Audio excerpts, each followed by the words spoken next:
Almighty God, we, the representatives of the citizens of the City of Brisbane, are assembled here to strive and care for the welfare of our city and all its people. Lord, we ask that you guide us in the decisions we make today. Amen. Brisbane City Council acknowledges this country and its traditional custodians. We acknowledge and respect the spiritual relationship between traditional custodians and this country, which has inspired language, songs, dances, law and dreaming stories over many thousands of years. We pay our respects to the elders, those who have passed into the dreaming, those here today, those of tomorrow. May we continue to peacefully walk together in gratitude, respect and kindness in caring for this country and one another. Please be seated. I declare the meeting open. Are there any apologies? Councillor Dixon. Chair, I advise that Councillor Ryan Murphy will be absent today, and I move that he be granted a leave of absence from the meeting. Seconded. It has been moved by Councillor Dixon and seconded by Councillor Givney that Councillor Murphy be granted leave of absence from today's meeting. All those in favour say aye. Aye. Those against no. The ayes have it. Are there any other apologies? Councillor Chongwa. Yes, I'd like to move that Councillor Trina Massey takes a leave of absence today as well. Thank you. Seconded. It has been moved by Councillor Chongwa and seconded by Councillor Johnston that Councillor Massey be granted leave of absence from today's meeting. All those in favour say aye. Aye. Those against no. The ayes have it. Confirmation of minutes, please. Chair, I move that the minutes of the 4,778th meeting held on Tuesday the 4th of November 2025 be received, taken as read and confirmed. Seconded. It has been moved by Councillor Dixon and seconded by Councillor Givney that the minutes of the 4,778th meeting of Council held on the 4th of November 2025 be received, taken as read and confirmed. All those in favour say aye. Aye. Those against no. The ayes have it. Councillors, I would like to call on Mr Darren Rezugan, who will address the Chamber on Brisbane Lions Wellbeing Program.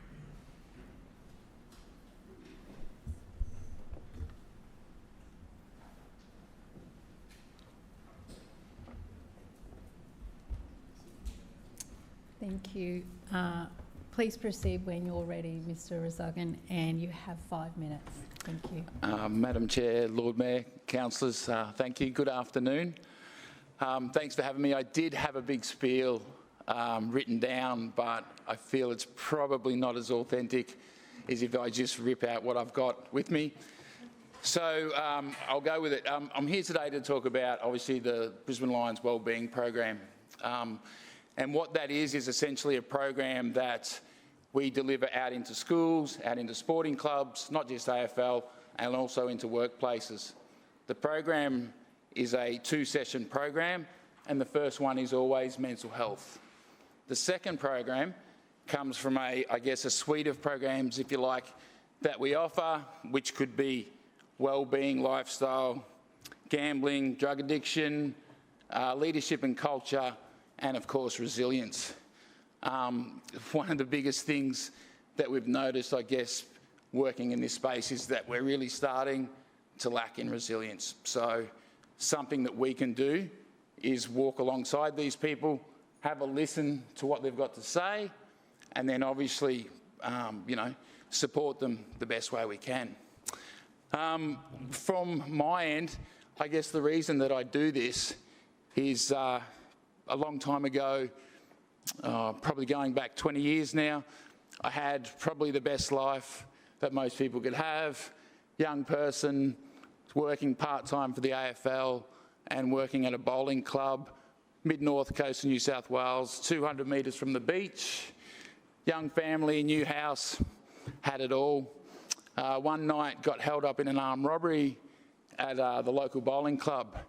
Hour and a half, I had shotgun at my head, and they were saying essentially I was going to get it one way or the other, but if I got the safe open, I'd probably only get it in the leg. Kind of surreal, but certainly for me, not so bad, because at the end of the day, it wasn't my money, wasn't sort of too concerned. But what they did do was they managed to get my licence off me, and there was a third person outside on a two-way. On the two-way, they said, "We have his licence, we understand where he lives, good, we'll go and terrorise his family." That probably was the turning point for me. They had to lock me in the cold room to, I guess, placate me. Fortunately for me, and unbeknownst to them, there was a roller door at the back of the cold room. I managed to escape. Ran down, my wife's grandparents lived maybe 100 metres from the bowling club. Ran down midnight, knocking on the door. 85-year-old granddad comes. "What's going on? I've been held up. Quick, I'll grab the shotgun." No, none of that. We'll call the police. Long story short, sent me off in a spiral, and I had to get away. So I got fortunate, took a job with the AFL in Western Australia in Kalgoorlie, and got to work out in community where I got to find myself again. I guess the reason that I'm talking about this is because I understand what it is when you think that you've got no one else out there to help you, okay? But what we need to understand is there is people there that can help, and we are those people that can help, okay? So from my end, whilst it took a fair time, I have a great understanding of what it takes and what is required to get help, to get the right help and the right support. And so from our end at the Lions, it's something that we're really passionate about, is actually giving back and helping the community and being able to support those people that actually think that there is no one else left there for them. So in closing, I guess what I'm here is I'm not here to ask for anything other than for you guys to be a bit of a conduit or a connector, if you like, and out in your community, if you can actually see people that are struggling in that, point them in our direction, and we'll walk alongside them and we'll help them.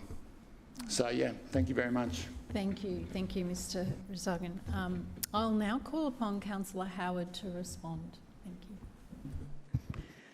Well, Darren, thank you for sharing that story, and I know how difficult it is to remember those times, but my goodness, what a difference you're making in the world with that story and with sharing that story. And we're very grateful that you're here today. I know that you and I have met and with the same inclination to just share the message that the Lions have this amazing program, and with your permission, I will share your wellbeing program with all of our councillors, because I think it's really important that we understand the work that you do, and that's why we're very grateful that you're here today to talk to all of the councillors, because it's great when you come to talk to me, and I do my best to tell anyone that will listen, but when you can come to the City Hall and Council and to talk to every councillor that's here, we get to hear your story, and we get to hear the passion that you have in the work that you do. We're very grateful that you've come to Brisbane from West Australia, because I think the Brisbane Lions have done all right, haven't they? I thought they might have. So, and honestly, this is what our community is all about. And we have great sports people that come from this beautiful city of Brisbane. We are so proud of them. We're so proud of what they achieve and what they do. But we're even more proud when they come back and share those learnings and share those the type of thing that you're doing with everybody, because we know that young people look up to our sports people, and we know that programs such as this can just make such a difference in people's lives. So we're very grateful that you've come in today. I really thank you for your words, and I know that each and every one of us here appreciate what you're doing, and I'll make sure that my colleagues all get your information. Thanks very much, Darren. Thank you, Councillor Howard, and thank you, Mr. Rezagan, for coming in and speaking with us today. Thank you.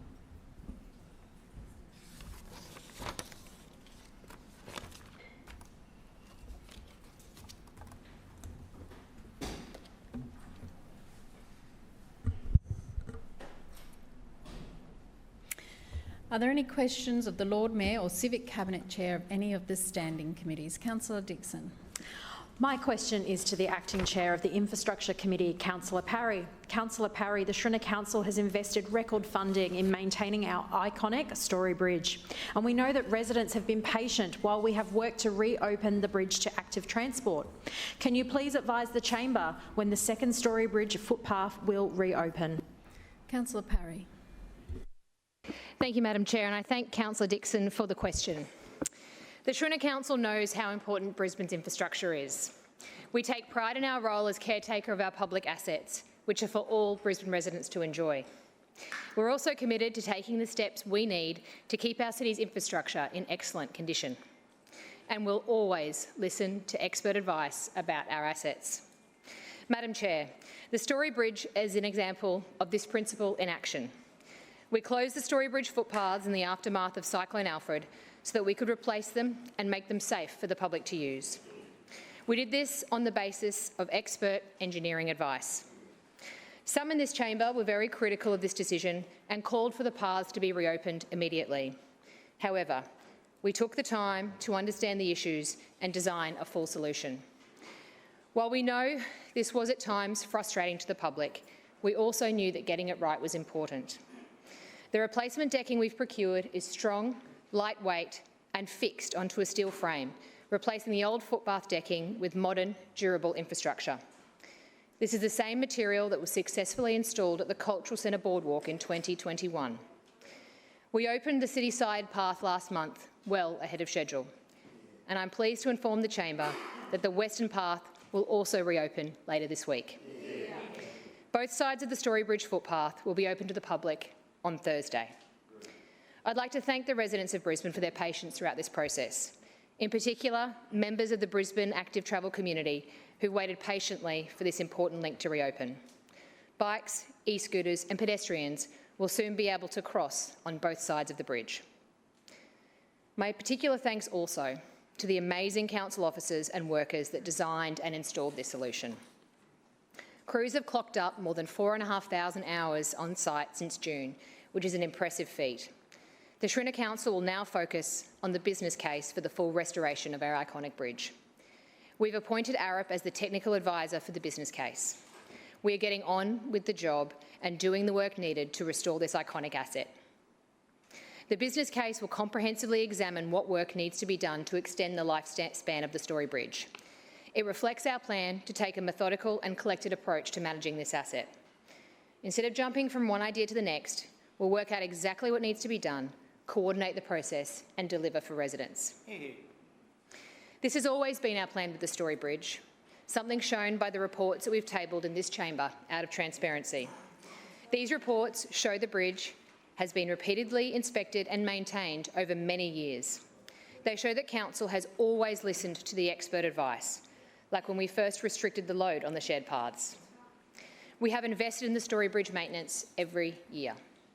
However, as the Lord Mayor has said, the Story Bridge is just like any Queenslander home. You can keep up the maintenance by painting and plugging the leaks, but eventually a full restoration is inevitable, and you need to replace the roof and redo the stumps. The Story Bridge is now reaching the stage. It's 85 years old and was built to last 100 years. It's nearing the end of its lifespan and needs a full restoration to secure its future. Madam Chair, we're confident the federal and state governments will also join in the journey on restoring this iconic asset. With a compelling business case behind it, I believe that all levels of government will come together to work on this long-term restoration. After all, we've seen the federal government help deliver bridges before. The Bridgewater Bridge in Tasmania is a fantastic example that was completed just this year. The federal and Tasmanian governments came together to deliver this key connection in Hobart that bridges the Derwent River. The Commonwealth chipped in over $600 million alongside the state government to help this vital infrastructure project come to fruition. We also know that the Story Bridge is a key freight and transport route in South East Queensland. This is a highway of national significance. In fact, it's part of the Bradfield Highway, a national highway. Around 40% of traffic going over the bridge is from outside the Brisbane local government area. We're looking forward to working with Infrastructure Australia on the Story Bridge restoration to deliver a similar long-term outcome for Brisbane. Madam Chair, we will deliver the Story Bridge business case. We will deliver the Story Bridge restoration, and we will secure the future of this iconic asset as the backdrop of Brisbane for another 100 years. Thank you. Further questions? Councillor Johnston. Yes, my question is to Councillor Davis, Parks, Environment and Planning. Parks, Environment and Sustainability, apologies. I have an 88-year-old, I have an 88-year-old deaf resident with limited mobility in Belfast Street, Yeronga, who receives council's in-home bin service, or does not receive it, as the case may be. Now, for many years, there have been periodic problems with the bin collection service, but over the 18 months, it's become systemic. On 8 occasions, her bin has failed to be collected, and these are the occasions when her family escalated to my office. There may be more. Most recently, 2 weeks ago, her bin was not emptied. Her son called us to say her bin had not been emptied. We then contacted council. Yes, they'll come back and get it on Friday. On Friday, her son called us. His mum is distressed, he is distressed, my office is distressed, the bin was not collected. My office have to follow up again with council. Finally, the bin was collected, we think yesterday. So, why is it that there is a systemic problem with council's contractors' failure to collect the bin in Belfast Street? It'll be well known to council, Belfast Street, Yeronga, for this 88-year-old resident. Please tell me why council has not taken action to fix the systemic problem, not just the one-off repeated complaints we make, but the systemic problem, and what action will you take against the contractor who is continually failing to pick up the bin for this 88-year-old resident? Councillor Davis. Councillor, can you just turn your microphone on? Thank you, Madam Chair, and I thank Councillor Johnston for the question. Madam Chair, through you to Councillor Johnston, I'm unaware of this particular matter, but I will take that on notice and have it investigated. From time to time, and this seems to be one more regularly than the norm, where there's been a bin collection missed, could be for a range of different reasons, and I'm unsure of why this is happening so regularly in Belfast Street. But what I can assure Councillor Johnston is that I will take that on board and I will speak to the team and provide her with a response in due course. Thank you, Madam Chair. Any further questions? Councillor Huang. Thank you, Madam Chair. My question is to the Chair of the Communities and the Arts Committee, Councillor Howard. Councillor Howard, the Shrinner Council has always stood up for our residents and especially our local community groups on crime. Can you please advise the Chamber of the community clubs and facilities to receive upgrades as part of the Lord Mayor's Safer Suburbs grant? Councillor Howard. Well, thank you, Madam Chair, and through you, I thank Councillor Huang, and I know that Councillor Huang's ongoing support to his local community and sporting organisations is very well received. And through you, Madam Chair, Councillor Huang's absolutely right. The Shrinner Council has always stood up for our residents, always have and always will, and especially for our grassroots community groups.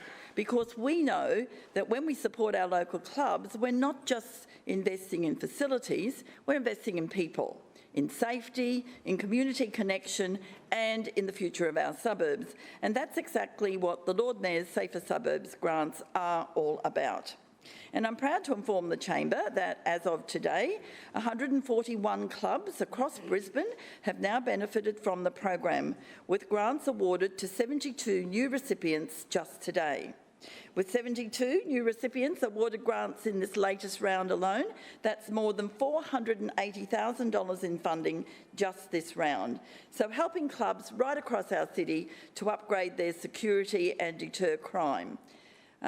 Chair, these grants are delivering real practical outcomes. Things like CCTV cameras, security lighting, alarm systems, new locks, security patrols and perimeter fencing, all of which help to protect the facilities of our residents that our residents rely on, and all of which help to send a clear message that this Shrinner Council is standing up to crime and standing with our community. So let me just share just a few examples. At Brisbane Super Kings Cricket Club in Heathwood, they've been dealing with repeated vandalism. So we've provided $11,000 to install CCTV cameras. This club has 320 active members, including junior and senior players. They also host the Multicultural T20 Club, which brings together players from all backgrounds. This grant will help Brisbane Super Kings protect their grounds and continue to be a safe, inclusive space for everyone. Yeronga Eagles Football Club has faced illegal dumping, break-ins and costly damage. We've provided more than $9,000 to install CCTV to protect their fields, their members and their neighbours. The club was founded by the Salvadorian refugees in the 1980s, and today, just like the Brisbane Super Kings, they are a beacon of multicultural inclusion. Chair, this grant will help them keep doing what they do best, bringing people together through sport. Brothers Rugby Club in Albion have had issues with after-hours access and safety concerns for members arriving early or leaving late. We've provided more than $8,000 to install CCTV, helping to protect a club that's been part of Brisbane's sporting fabric since 1949. With over 2,000 members, Brothers is more than a club. It's a community hub, a place for celebrations, fundraisers and connection. And we're proud to support them, but it's not just about the big clubs. We've also supported kindergartens, croquet clubs, pony clubs and men's sheds. From Tarragindi War Memorial Kindergarten to the Wynnum Manly and District's Men's Shed to the Iranian Society of Queensland in Toowong. There is something for everyone. This is a program that reaches every corner of our city and it's making a real difference. Chair, under the former Miles Labor state government, our communities were suffering from more than vandalism and crime than we'd ever seen before. In 2021-22, just 2 incidents were reported. In 2022-23, that rose to 7. In 23-24, it jumped to 23. That's why we established the Lord Mayor's Safer Suburbs program last financial year, because we were not going to sit back and let our clubs be targeted. We took immediate action to support the people who make our suburbs stronger, because that's what the Shrinner Council does. We deliver, we invest in safety, and we invest in our community, and we will always invest in the people of Brisbane. And Madam Chair, I think many of us in this chamber have experienced all manner of theft in some of our clubs, whether it be copper or whether it be just the traditional break-ins. So we are very, very grateful to the Lord Mayor for the funding that was in the budget to provide this extremely important funding to all of our clubs right across Brisbane. Thank you. Further questions? Councillor Collier. Thanks very much, Chair. My question is to the Lord Mayor. Lord Mayor, over 400 families are currently experiencing homelessness in Brisbane, including 765 children. And we learnt yesterday that almost 2,000 people across Brisbane are currently in short-term motel accommodation, not stable housing. This crisis has expanded, but your LNP Council's response has not. The Pathways Out of Homelessness grant has not increased $1. Why do you spend more on the Living in Brisbane flyer than you do on addressing homelessness in Brisbane? Lord Mayor. Well, Madam Chair, I think the appropriate question is, why do you choose to play politics with such an important and critical social issue in our community? Because that's sadly all that the Labor Party does when it comes to this issue. Lord Mayor.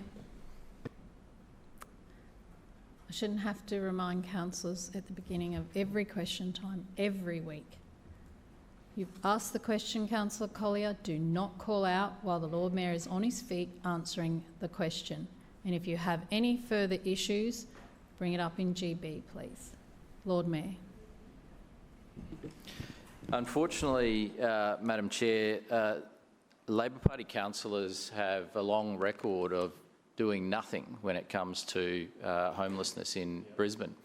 And I remember when former Deputy Mayor David Hinchliffe, he was in office, and his solution to homelessness at that time was to actually put up some shrouding around the tent cities. Point of order, Chair. Point of order, Councillor Collier.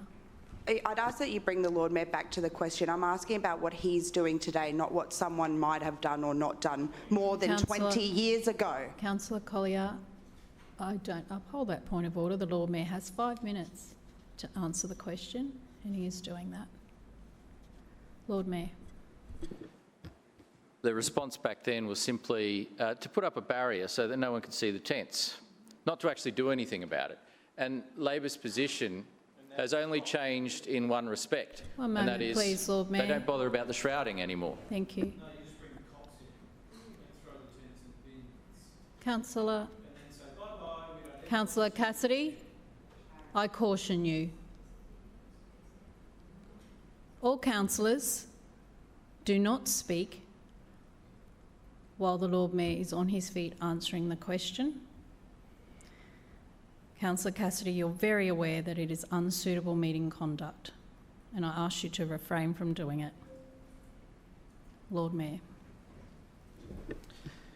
And so it's desperately sad, Madam Chairman, that the policy of the Labor councils, and in fact the Green councillors, is to allow people to stay indefinitely in tents in parks. That is their position. That is their approach. And we've been very clear that we have a different position. Our position and our policy, which is based on having a heart, is to actually... One moment, Lord Mayor. I'm sorry to continually interrupt you while you're attempting to answer the question. Councillor Collier and Councillor Cassidy, I caution you. Lord Mayor. Thank you. Our policy is, and our approach is to actually support people in the transition out of homelessness. And we do that in a couple of ways. First of all, step one is our officers are out there providing support every day to make sure that anyone that is experiencing homelessness and is in a public space is approached, a conversation is had, and they're made aware of the potential support services that can either get them into crisis accommodation, or provide them with a meal, or provide them with the various different opportunities for support that are out there, and there are many opportunities for support. And that happens daily, and it's an ongoing thing. And secondly, the next step is to support people in moving out of tents and into crisis accommodation. And this is the step that Labor and the Greens oppose, which is really quite shocking, because cities around the world that label themselves progressive, cities around the world that are very left-wing, are getting people out of tents and into crisis accommodation, yet the Labor Party position is still stay in the tents indefinitely. That's all they're offering. And then they choose to play politics with this issue.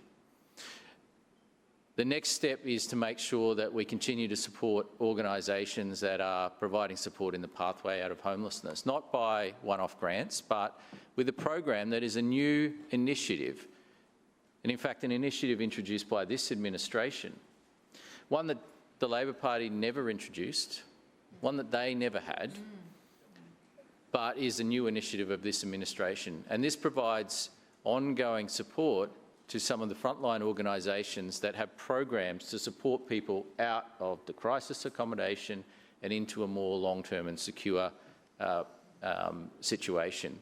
And so Labor can try and play politics all they want about what the right amount of funding is. Point of order. One moment, please, Lord Mayor. Point of order, Councillor Cassidy. The Lord Mayor has been speaking completely unintelligibly in relation to this question, which was very specific. Why does he continue to spend more on the Living in Brisbane brochure than on the Pathways Out of Homelessness grant? Very simple question, and I just asked you to bring the Lord Mayor back to it. I don't uphold your point of order, Councillor Cassidy. and I can hear him very clearly. And don't debate me. I don't uphold your point of order. Lord Mayor. And so the next step is to actually support those organisations.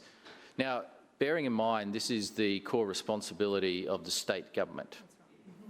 And so nowhere in any legislative requirement is there a requirement for us to do it, but we're doing it because we want to help. And we introduced a new program because we want to help. The state government in just 1 year is putting something like $400 million into crisis accommodation. And Labor is quite clearly trying to play politics here, because in the end, our program is making a difference. It didn't exist under any Labor administration, and now they're wanting to try and score cheap political points in this way. It is really disappointing, but not surprising. The reality is our investment in the various programs that we do to support housing and to support people getting out of homelessness is significantly more. 1 moment, please, Lord Mayor. 1 moment. Significantly Councillor more. Cassidy, 1 moment, please, Lord Mayor. Please resume your seat. Councillor Cassidy, I consider you are displaying continual unsuitable meeting conduct, and in accordance with section 21(4) of the Meetings Local Law 2001, I hereby request you to stop calling out and interjecting across the chamber. Lord Mayor. Is significantly more than the claim that Councillor Lord Cassidy Mayor, and Councillor unfortunately your Collier time made. has expired. Are there any further questions? Councillor Wall. Thank you, Madam Chair. And my question is to the Chair of City Planning, Suburban Renewal and Economic Development Committee, Councillor Allen. Councillor Allen, the state government recently extended the successful temporary local planning instrument for the Kurilpa precinct. Can you please update the chamber on the success of the precinct when it comes to facilitating the creation of new homes for Brisbane residents? Is the chair aware of any alternative views when it comes to new homes in the Kurilpa precinct? Thank you. Councillor Allen. Thank you, Madam Chair, and thank you to Councillor Wolf for the question. Brisbane is growing, and we're committed to ensuring everyone, young or old, renter or homeowner, can live here affordably and securely. To make that happen, we need to support the private sector in delivering more homes, a sector that provides 96% of housing. Supporting them means helping renters who want stability and aspiring homeowners seeking the great Australian dream. That's exactly what we're doing, Madam Chair. Whether it's approving more than 11,000 dwellings in the last financial year or cutting infrastructure charges for community housing providers, we are pulling every lever we have to get people into homes. Kurilpa is one of those levers. We're really pleased to have played a role in starting the growth of this area with our sustainable growth strategy that this council endorsed in 2023. One of its 4 pillars was to grow the inner city, with the Kurilpa precinct identified as a priority project. We introduced the TLPI, and the state government obviously saw the value and introduced their own, recently extended for 2 years. We flagged that this precinct would be able to accommodate about 10,000 new homes above the South Brisbane Riverside Neighbourhood Plan projections. I'm pleased to update the chamber on how successful the TLPI has been in giving confidence to the industry to invest in new homes for Brisbane residents in this well-located precinct. Proposals for 5,569 new dwellings in the Kurilpa area have been lodged, including apartments, student accommodation and hotel rooms. That means more homes for people close to shops, cafes, transport and essential services that make this area a great place to live, work and relax. Over coming months and years, we expect to see more applications providing even more homes for all kinds of residents. So we expect to see a wide range of apartments ranging from 1 to 3 bedroom apartments. We expect to see product for young people. We expect to see product for downsizers. So we're expecting quite a variety of homes to come forward in that area over coming years. So we're proud to support initiatives that help put roofs over heads, boost supply and improve affordability. Unfortunately, to the second part of your question, Councillor Wolf, there are alternative views held by those opposite on whether we should support more homes for renters and aspiring homeowners. Labor's view is to oppose these very things. They have refused to support the vast majority of neighbourhood plans that have come through this chamber since 2016. And the Greens' view is that we should oppose new homes because they aren't affordable enough. They don't appreciate that the only way to make homes affordable is to actually build as many of them as possible, and that means putting settings in place that enable this. They are well known for finding an excuse to oppose development at nearly every opportunity.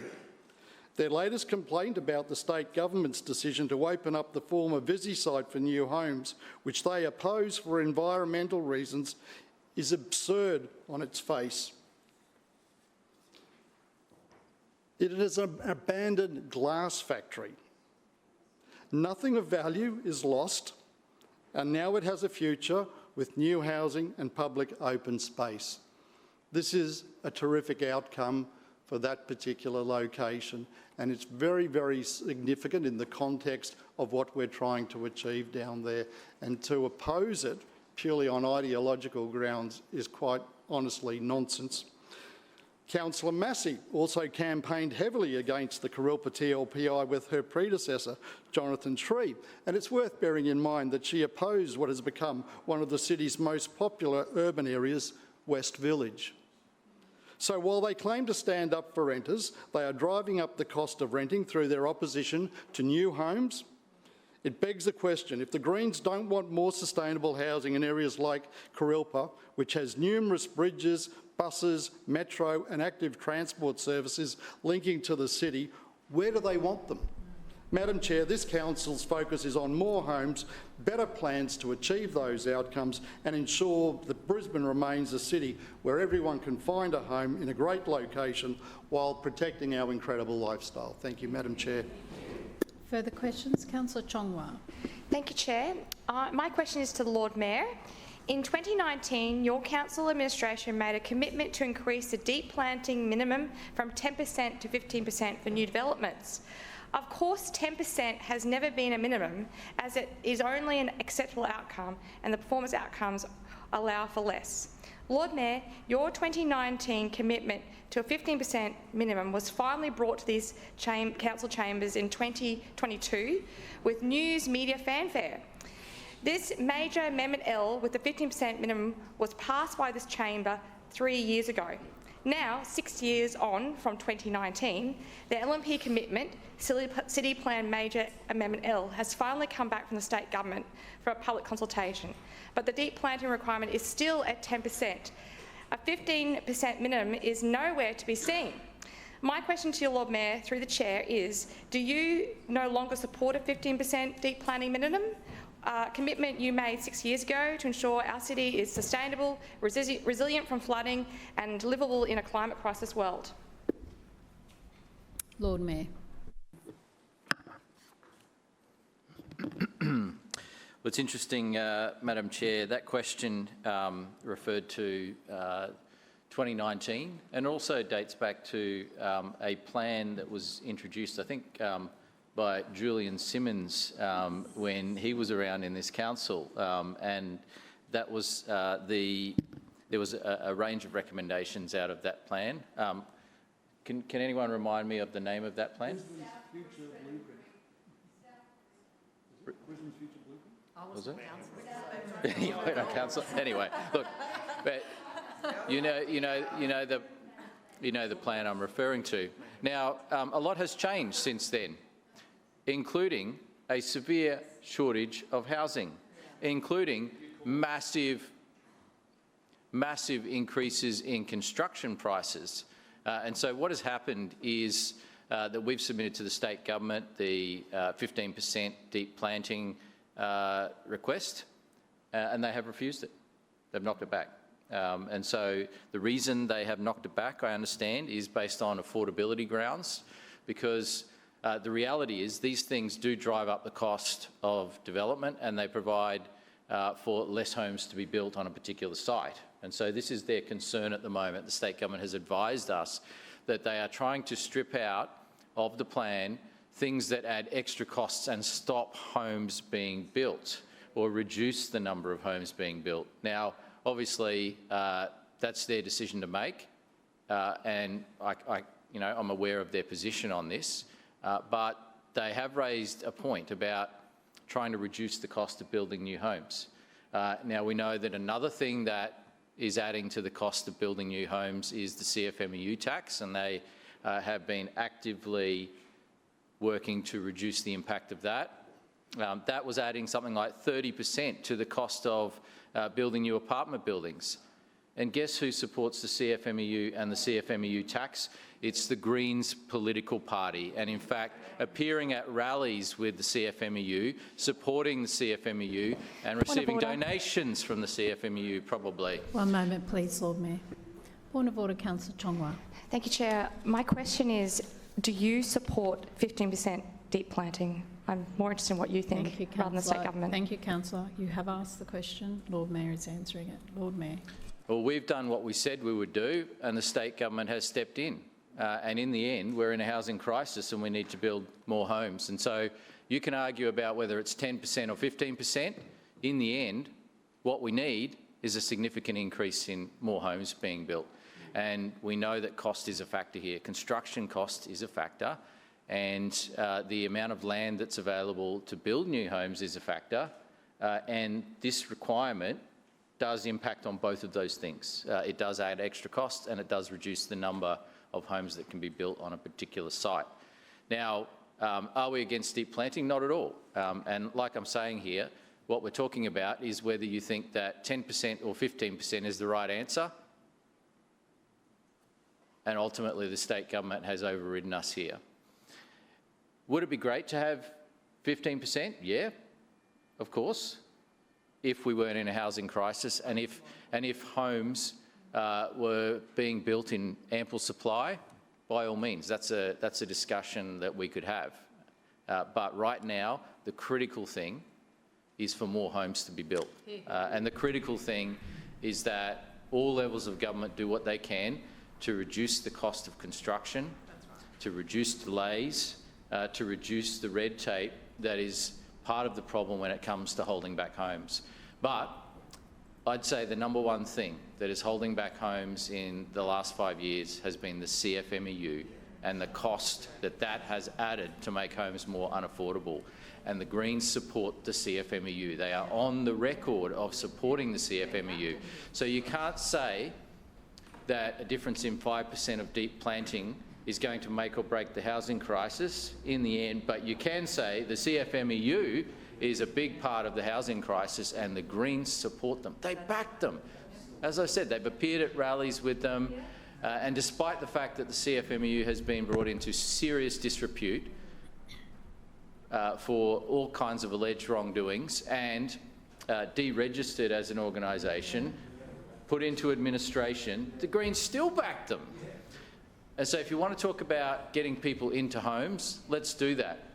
But in the end, as I said, we did what we said we would do. We'd submitted to the state government on the 15% requirement, increasing it from 10% to 15%, and they have knocked it back.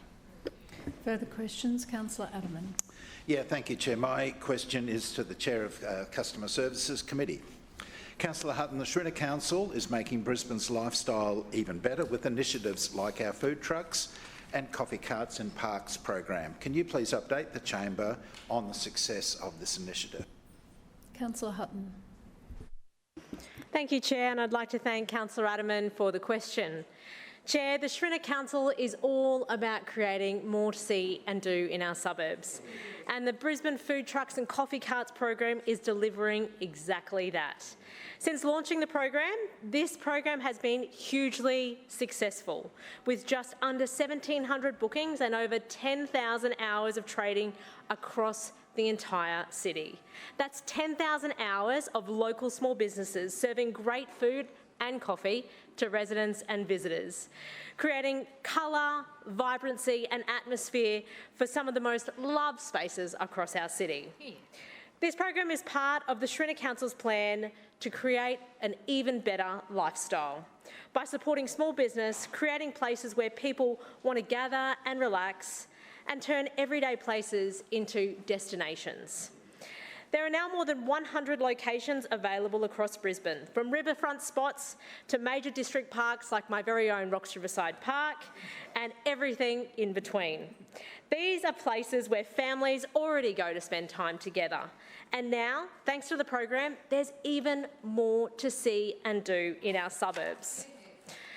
We've seen the difference it makes when residents can grab a coffee on their morning walk or grab lunch when they're out at their local park, or catch up with neighbours for a dinner under the stars.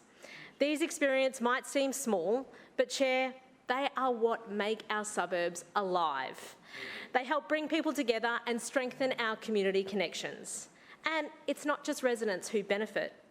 This program provides real economic opportunities for local traders, family-run coffee vans and food truck operators, and small hospitality entrepreneurs who are passionate about serving really great food.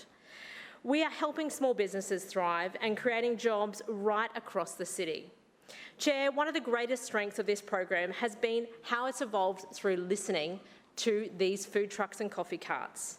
The previous Gourmet Food Trucks and Coffee Carts initiative was successful, but operators told us that we could make it even better. So, under the new program, we introduced a 3-tier membership to provide flexibility for different operators and traders, whether it's just a one-person coffee cart or a large tribe of coffee vans. So, under the new program, it allowed something for everyone. Importantly, following this feedback from the operators, they all joined the new program and are now part of delivering for the people of Brisbane. It allows for spontaneous activation, especially in suburban locations that benefit from having something new and exciting pop up for the community to enjoy. But this program didn't just happen in isolation, Madam Chair. It was a result of extensive community consultation with councillors in this very room. Right across Brisbane, councillors told us what they thought of the proposed locations. Now, through you, Madam Chair, I think maybe Councillor Collier might have forgotten that this consultation actually occurred. Recently, Councillor Collier took to Facebook, claiming she hadn't been consulted about the location at Corralgary Park, Morningside, and that somehow this location appeared without her knowledge. Now, Chair, I know Councillor Collier usually has a very good memory, although in fairness, this isn't the first time that she has conveniently had a lapse of memory and the facts don't necessarily suit her argument. So I can only assume it's just another one of those rare moments. But to refresh Councillor Collier's memory, she did give endorsement to this location. And Chair, I have the email to prove it. The email doesn't just show her support, it clearly states that the site at Corralgary Park would be in the car park area and that Councillor Collier agreed and supported the locations. So, Chair, for Councillor Collier to now claim that she wasn't consulted is just disingenuous. Well, Councillor Collier, through you, Madam Chair, sorry, did you want to interrupt me? Madam Chair, I'm very happy to table the email from Councillor Collier that's actually from her. So I appreciate the claim that she may have been on maternity leave, but this one is actually from her. So I'll give this to Billy to table. Thank you so much, Billy. And Madam Chair, it's just about us actually talking with our councillors. And I think it's actually great that we engage with our councillors. I just hate the disingenuous approach. This program is something that we really should be very proud of. It's about delivering real outcomes for businesses and for residents alike. Every one of the 1,700 bookings we've had so far represents another morning coffee, another dinner with friends and another activation. Councillor Hutton, your time has expired. Thank you, Madam Chair. Further questions? Councillor Kim. Thank you, Chair. My question is to the Customer Services Chair, Councillor Hutton. Councillor Hutton, over the last fortnight, Brisbane residents have been battered by storms and heavy rain. In your patch around the Centenary suburbs, trees are down, schools were closed and thousands of residents are lodging insurance claims for damage to cars and homes. Sumner Road, 17 Miles Rocks Road and Yallambee Road still have storm debris. Do you think it was a good use of time to appear at the opening of a Wendy's store instead of deploying extra resources and helping residents clean up? Councillor Hutton. Thank you, Madam Chair, and I really thank Councillor Kim for the question. It's really great to see that Councillor Kim has spent her entire week driving around my suburb, and I'm really happy to say that thanks to our amazing crews, we've actually done an exceptional job of cleaning up the streets. Point of order. One moment, please, Councillor Hutton. Just resume your seat, please. Councillor Collier, I'm going to warn you again for calling out across the chamber. Point of order. And point of order, Councillor Kim. While I'm speaking, probably wait and then ask point of order when I'm finished speaking, please. Thank you, Chair. I claim to be misrepresented. I note your claim of misrepresentation, Councillor Kim. Councillors, please remain quiet while other councillors are on their feet. Councillor Hutton. Thank you, Madam Chair, and I'm very happy to talk about the incredible work that our amazing crews did out on the ground. Now, you may not realise that there was 1,100 jobs from that one storm on the Sunday night. Whoa. And our crews have been going above and beyond. I even know in my own ward office we have had a huge number of residents who have come in and thanked our officers for going above and beyond. Now, Madam Chair, do you know what was great? It was actually on Sunday night when One moment, please, Councillor Hutton. Again, can you resume your seat? Councillor Cassidy, as you have failed to comply with the request to take remedial action for calling out across the chamber while another councillor is on their feet, I do warn you, in accordance with section 21(6) of the Meetings Local Law 2001, that failing to comply with the request may result in an order being issued. Councillor Collier, I consider that you are again displaying unsuitable meeting conduct, and in accordance with section 21(4) of the Meetings Local Law 2001, I hereby request you to please stop calling out across the chamber and interjecting while other councillors are on their feet. Councillor Hutton. Thank you, Madam Chair. And as I was saying, on Sunday night, when that storm rolled through and really caused such damage across my suburb, we were actually out and about just checking to see how things were going. Anyway, we got to Harcourt Road, which is a major road in Darra that leads you to the motorway. Now, at the time, the wonderful police were there. They'd closed the road. I said, look, do you mind if I just go and have a look and see how big the tree is? The tree was enormous. It covered all 4 lanes across the road here at Darra. And we were like, this is going to be a lot for us to do. So we started moving some branches. And do you know what was amazing? A local guy came out and said to me, do you want some help? I said, that'd be amazing if you want to come out and help. He came out in his full high-vis, his earmuffs on and his chainsaw. One moment, please, Councillor Hutton. Point of order, Councillor Collier. Point of order, Chair. Following on from Councillor Kim's question, will Councillor Hutton tell us what she ordered at Wendy's? Councillor, that is not a point of order, and you do not get to ask a question, and I do not uphold it. Councillor Hutton. Oh, Madam Chair, they really don't like hearing about how great our crews are and what great people we have in our wards.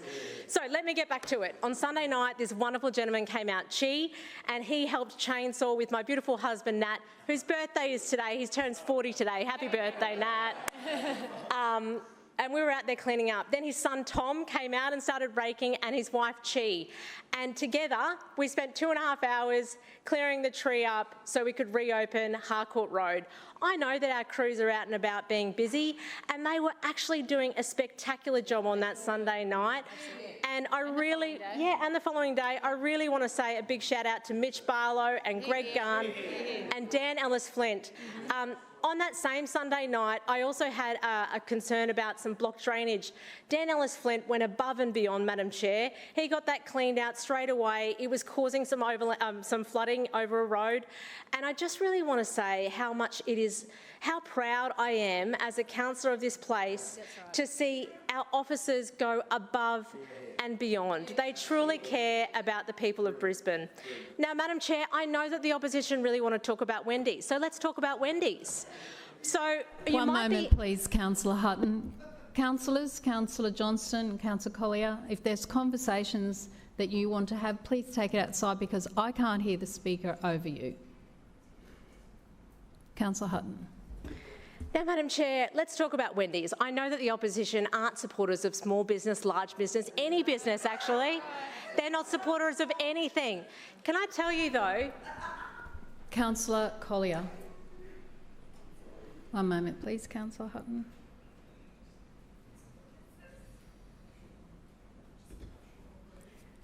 Councillor Collier, as you have failed to comply with the request to take remedial action for your unsuitable meeting conduct, I hereby warn you in accordance with section 21(6) of the Meetings Local Law 2001 that failing to comply with the request may result in an order being issued.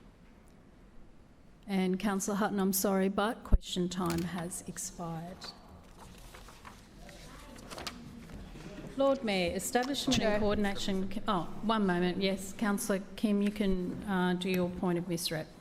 Thank you, Chair. Quickly. Previously, Councillor Hutton mentioned that I drive around in her ward. That's incorrect. I drive around my ward all the time, and maybe that's something the councillor should follow. But second, unlike the LNP state identity crisis, we work very closely with our Labor state colleagues. In fact, Jess Pugh MP, the member of the councillor's ward, Thank you, councillors. Thank you, all councillors. Remain quiet. And Councillor Kim, I'm speaking. And you asked for one point of misrepresentation. We heard it. Keep it concise. I now call upon the Lord Mayor for the Establishment and Coordination Committee report of the 3rd of November 2025. Point of order.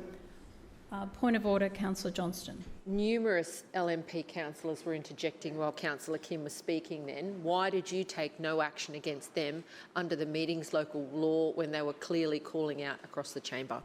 Thank you, Councillor. All actually, councillors were being very noisy and calling out, and I have asked them to remain quiet while people... Point of order, Madam Chair. Point of order, Councillor Johnston. I claim to be misrepresented.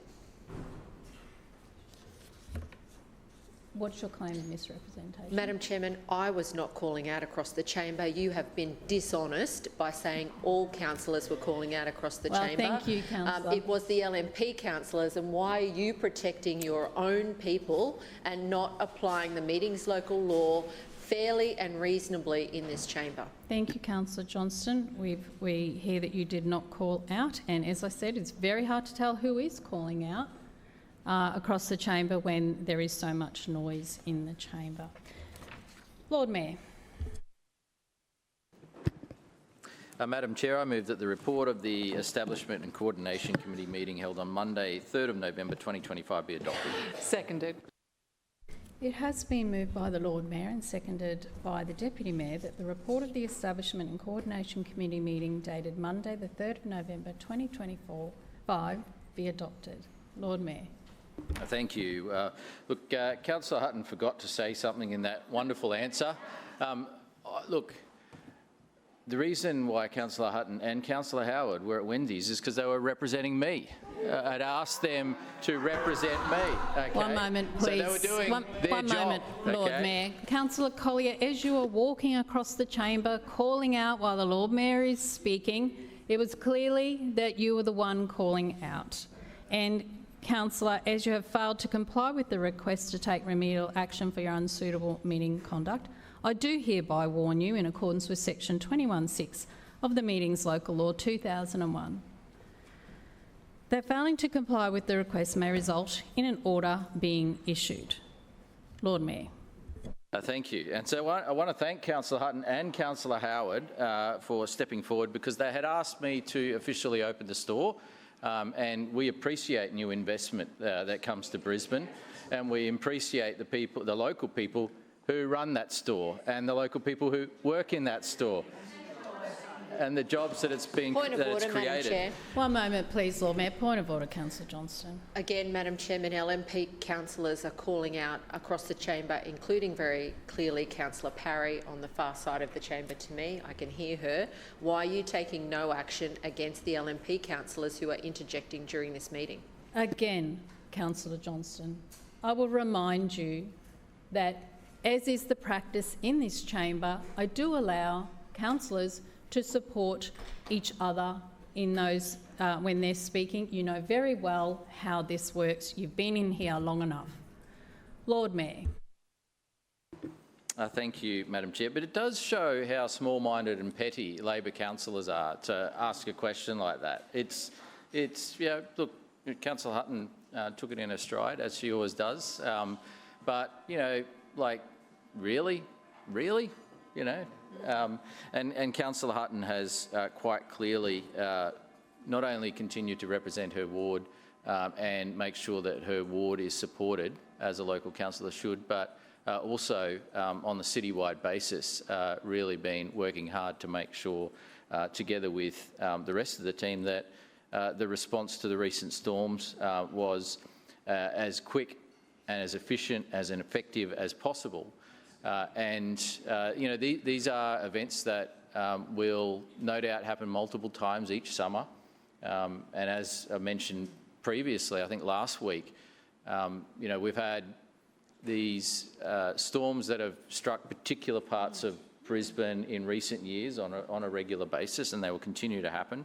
And one of the realities of being the capital city that has the best tree cover of any capital city is that trees come down in storms. And the alternative to that is to have a city with not many trees. And that's not a city that I would like to live in. And so we have lots of trees. Yes, they do come down occasionally if there's a violent storm.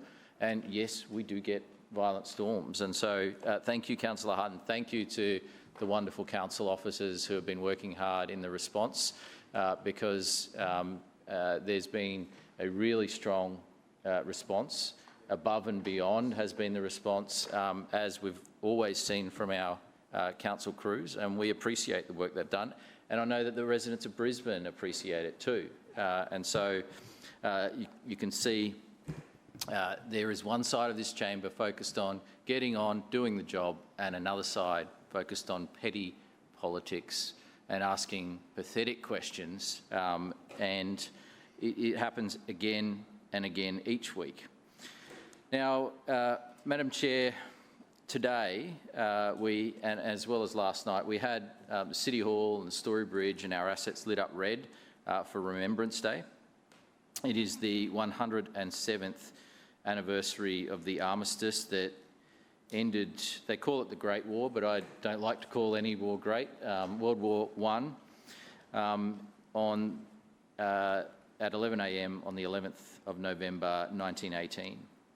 And it's easy to forget or to not be aware of the significance that this war had on Australia's population, because at the time, while the First World War was on, Australia had a population of only 4.9 million people, and that included children as well. And what we saw during the First World War is that 38% of the male population who was eligible to serve was enlisted. So consider that, 38% of the service-age male population enlisted and went off to war. That is an incredible impact on what was a relatively small country at the time, and that meant that 416,809 Aussies served in World War I.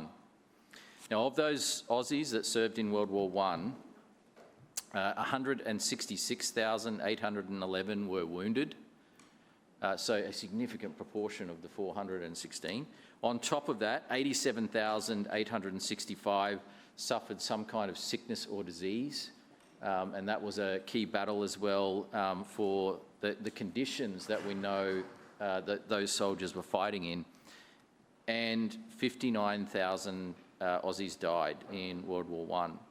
And so that was such an incredible impact on what was a small country at the time, but one doing its part to support the UK in the fight against tyranny. And it was obviously and has been one of the foundation stories of our nation, including the Gallipoli campaign, a point where the Australian character was developed and came out for everyone to see. And so war is never a good thing. There is no such thing as a good war. There's no such thing as a war that anyone should celebrate.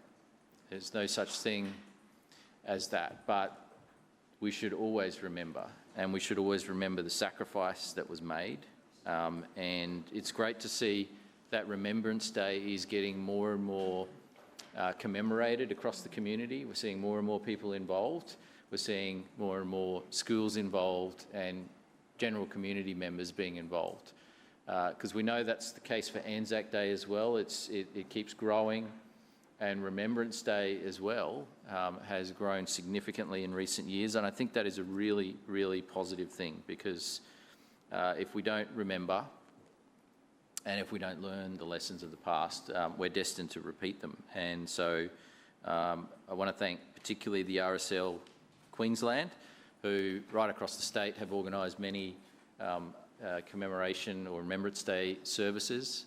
I want to thank all of the councillors that managed to get along to those, and I know there were some close calls with committee times this morning, so thank you for your understanding there. But I just think it's a wonderful thing that we remember, and we will do so every year, and it's a really important thing for our community.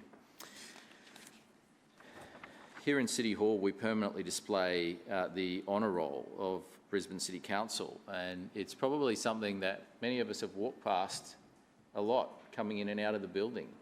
But it's the list of the council officers, hundreds of them, who served or who were killed, wounded or taken prisoner, and today's a good time to actually just pause and reflect and have a look at that honour roll that's here in this building. So moving forward, tomorrow and through the rest of the week, our assets will be lit up in yellow, and it's a very practical reason for that, because it's the colour of the yellow top bin to support National Recycling Week, raising community awareness about the importance of doing the right thing and recycling. And I want to thank Brisbane residents for doing the right thing and recycling, and they do a great job. And now they've got an opportunity to do even more with the green bins being rolled out. And so there's been some great progress made with the green bin rollout. What's the percentage, Councillor?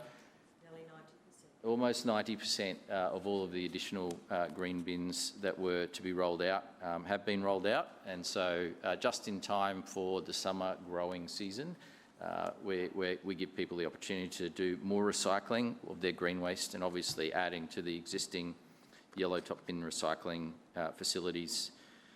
On Thursday, City Hall will be lit up in green and gold to welcome approximately 500 new citizens to Brisbane. So we're having our citizenship ceremony. On Friday, City Hall will be lit in orange and blue to celebrate the Lord Mayor's Multicultural Business Awards, shining a light on the contribution that multicultural business leaders have made to the Brisbane economy and continue to make. On Saturday, our assets will be lit in green to shine a light on lung cancer, raising funds and awareness for life-changing lung cancer research and support. And finally, on Sunday, the Story Bridge will be lit up in yellow to raise awareness for Yellow Day, which is the International Stand Up to Bullying Day.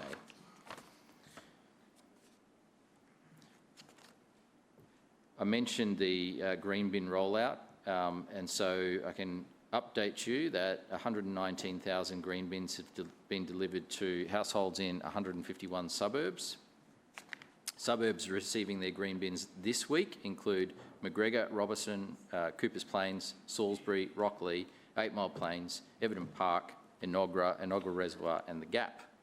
And so that will continue on, and as I've said, we're almost finished with that rollout, and thank you to the team for supporting that.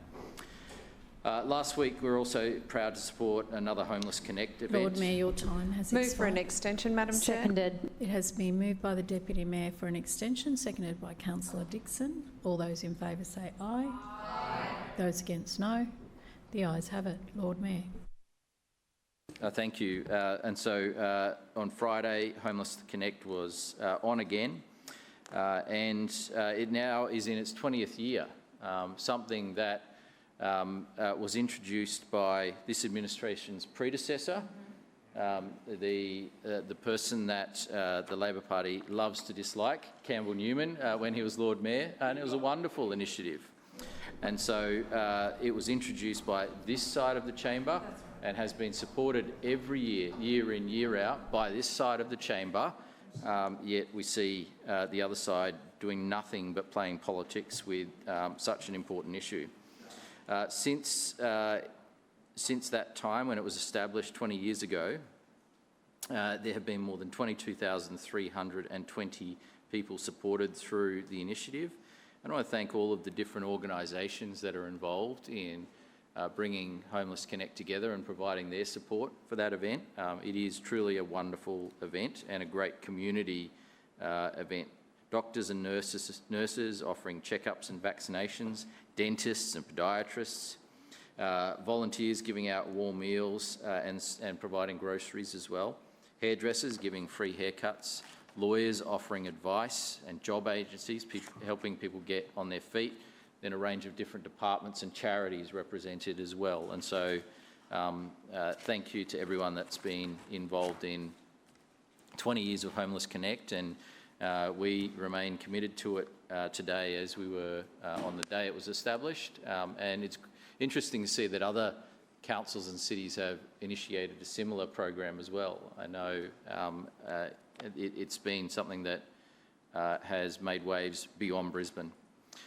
In terms of the items in front of us, we've talked a bit about housing today, and item A is the adoption of the Stones Corner Precinct Plan, and this is our first suburban precinct plan, and we've worked really hard to try and cut down the amount of time that it takes to make planning changes.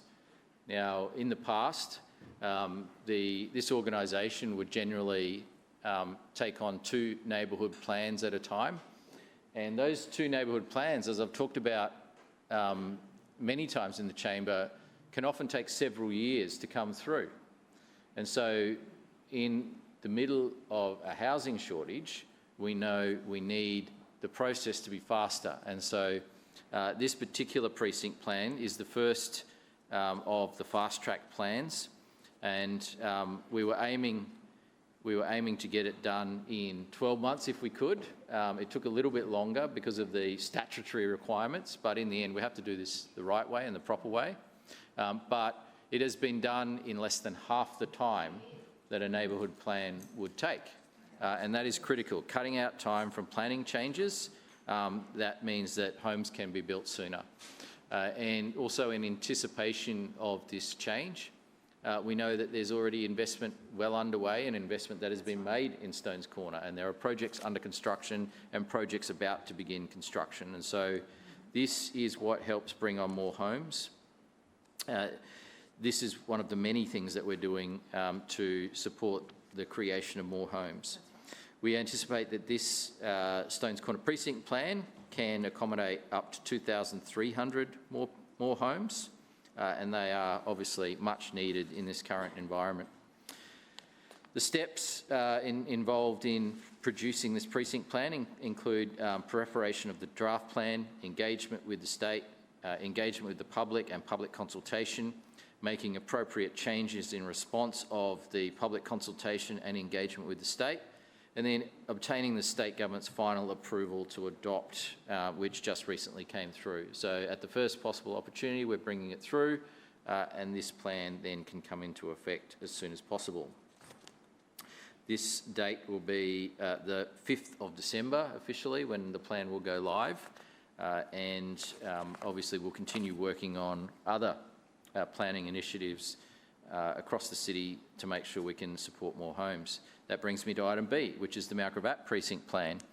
It's proposed to proceed to public consultation and the state interest review on the draft Mount Gravatt Centre Precinct Plan. This is the 3rd plan we've launched under the Suburban Renewal Program, and so that includes the Stones Corner Plan, the Wynnum Plan and the Mount Gravatt Plan, and the focus is the area spanning along Logan Road, including the Mount Gravatt Homemaker Centre and north to the plaza, south to the plaza.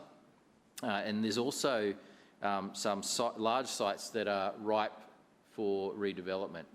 And some of those sites are actually vacant sites, which have sat vacant for many years, or underutilised sites. And so areas that are well located when it comes to transport services, shopping facilities and other facilities, this is an area that makes sense to have more homes. And so this draft precinct plan before us seeks to make the most of these opportunities, updating zoning and heights in suitable areas so that greater and more diverse housing supply can be delivered, creating shaded pedestrian environments through upgrades along major roads and local streets, creating alleyways, laneways and arcades to connect or to provide the ability for pedestrians to move through the precinct, providing opportunity for more community uses, including healthcare services, offices and shops. Now, while this is a draft plan, the process going forward will involve public consultation later this month, and we want to hear from as many people as possible on the proposal. And we know that people are eager to see more housing delivered, and we know that they're eager to provide feedback, and we certainly encourage them to do so. I commend this item to the chamber. Item C is the SCP for the provision of physical security services, and this seeks to establish a corporate procurement arrangement in the form of a preferred supplier arrangement, and this will be proposed for an initial term of 4 years with the option to extend for additional periods of up to 3 years for a maximum term of 7 years. Council has an ongoing need for a wide range of security services, including static guards, regular patrols, the installation of secure locks and padlocks.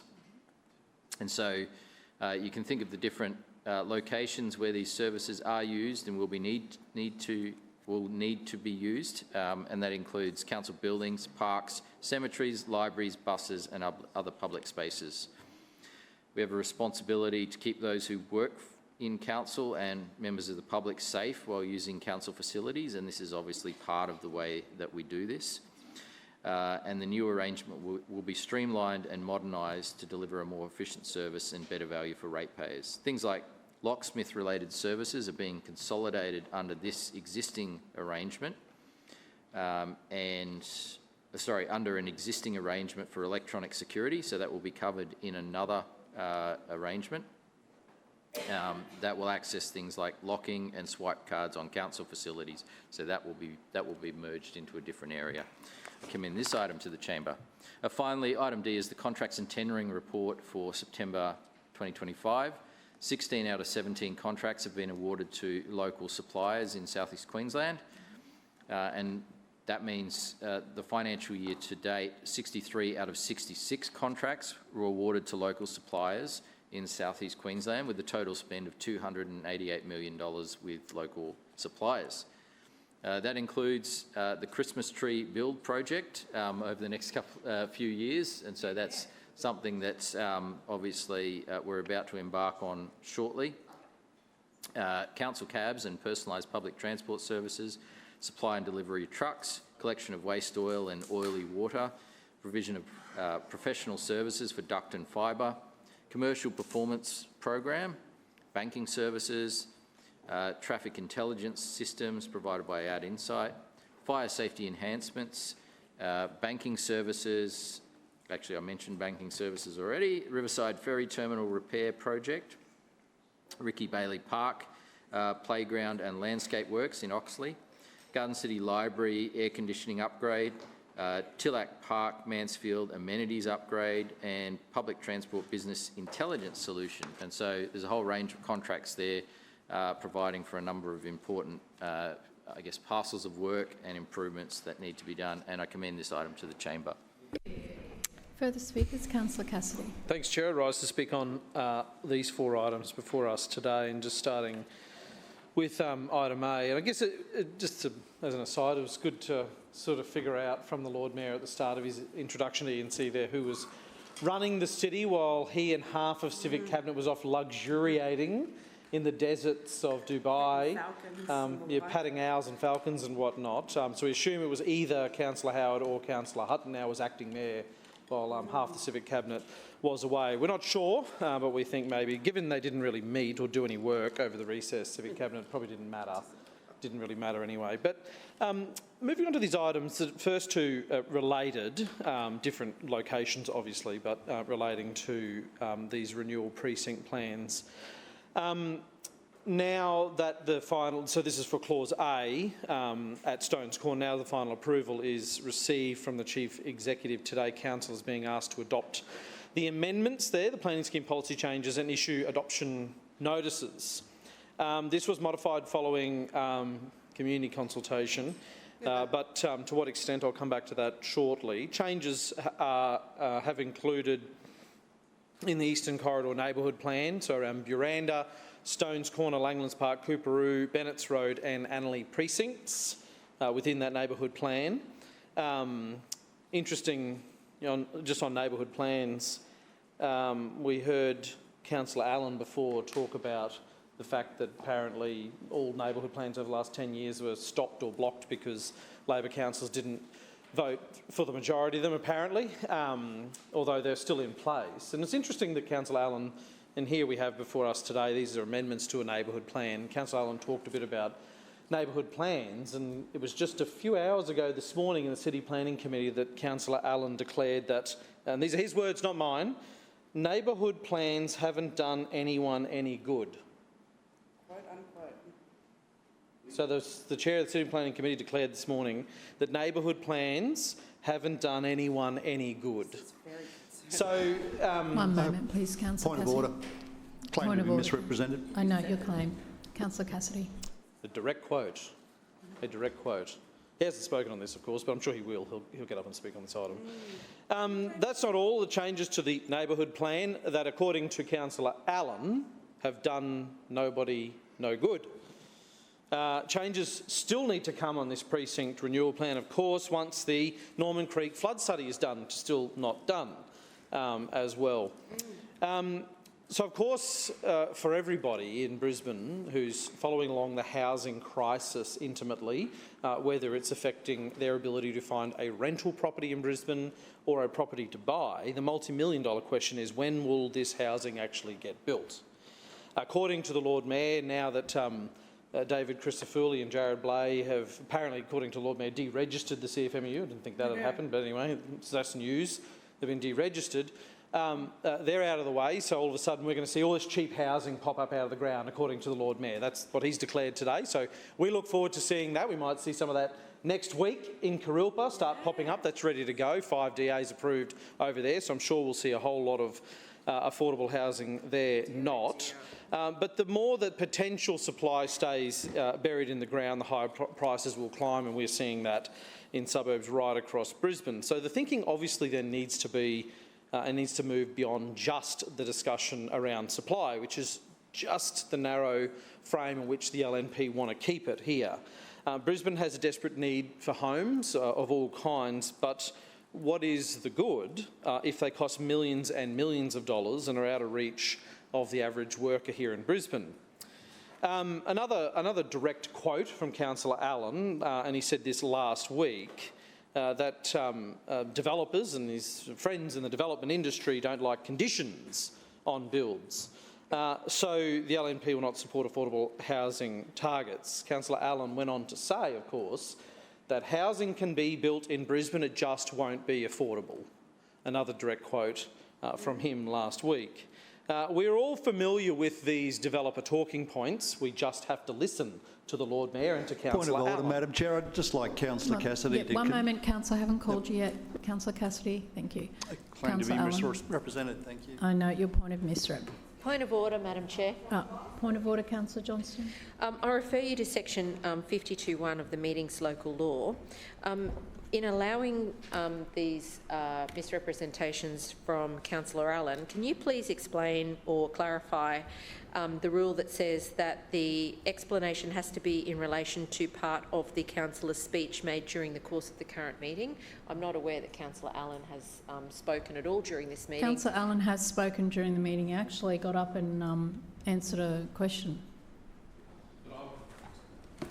And he's hasn't told us what his point of misrep is yet, but we will see at the end of Councillor Cassidy's speech. Thank you. Councillor Cassidy, please Thanks very much, proceed. Chair. And to be fair, I was referencing, in the first instance, what Councillor Allen said during question time. That reference was from a speech last week. So he can't claim misrepresentation. He can mop it up in his contribution, but the rules don't apply here to the LNP, so it doesn't really matter. Leaders, of course, the Lord Mayor, the Chair of the City Planning Committee, if you can call them that, should not waste this housing crisis. Property developers, of course, and landowners aren't wasting the housing crisis. They're cashing in with the support of this LNP Council and LNP State Government. Social and community housing projects scrapped. Targets, forget about it, under the LNP. And we're fast on the way to becoming the next two-tiered city of haves and have-nots, where the right to afford your own home in your own city, Brisbane, is reserved for those with generational wealth. And we're not just talking about mansions here, of course, we're talking about units and townhouses right across the city, places and far-flung places in Brisbane. A sale in Tagum over the weekend for a very modest townhouse, $870,000. Three-bedroom house in Banyo, in Councillor Allen's ward, just sold for $1.3 million. A four-bedroom townhouse in Tarragindi for $1.6 million. And we can foresee what will happen in Stones Corner unless we proactively push to ensure that those of various incomes can live together in the same community. Because we don't believe those with little who aspire for more should be banished beyond the city limits, where jobs and education and services and amenities are far and few between. A few more things that stood out in attachment C for this item. Logan Road and Old Cleveland Road explicitly positioned as 18-hour, 7-day-a-week high streets with fine grain shop fronts and active ground floors.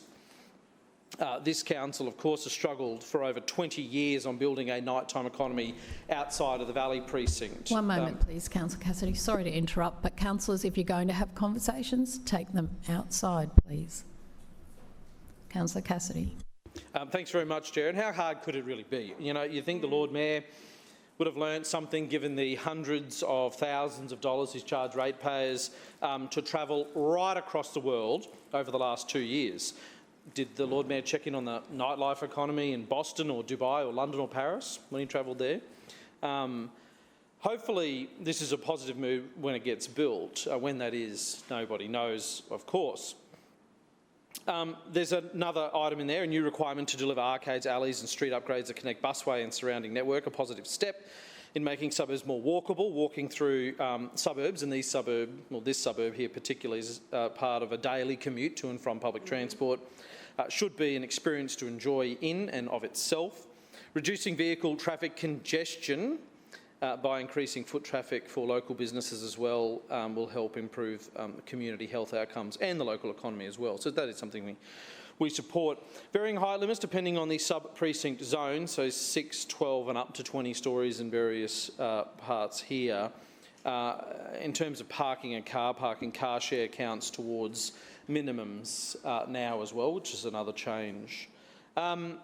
I've got my issues with some of the companies behind the sharing economy, but neighbours being able to lease their cars to each other in new and different ways can benefit and help benefit the kind of congestion we see in places around Brisbane where not enough thought has been put into that.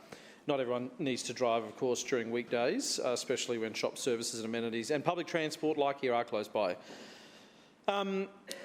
So a mixed bag there. On Clause B, amendments to Brisbane City Plan for Mount Gravatt Centre Suburban Renewal Precinct. This draft is prepared with an amended boundary.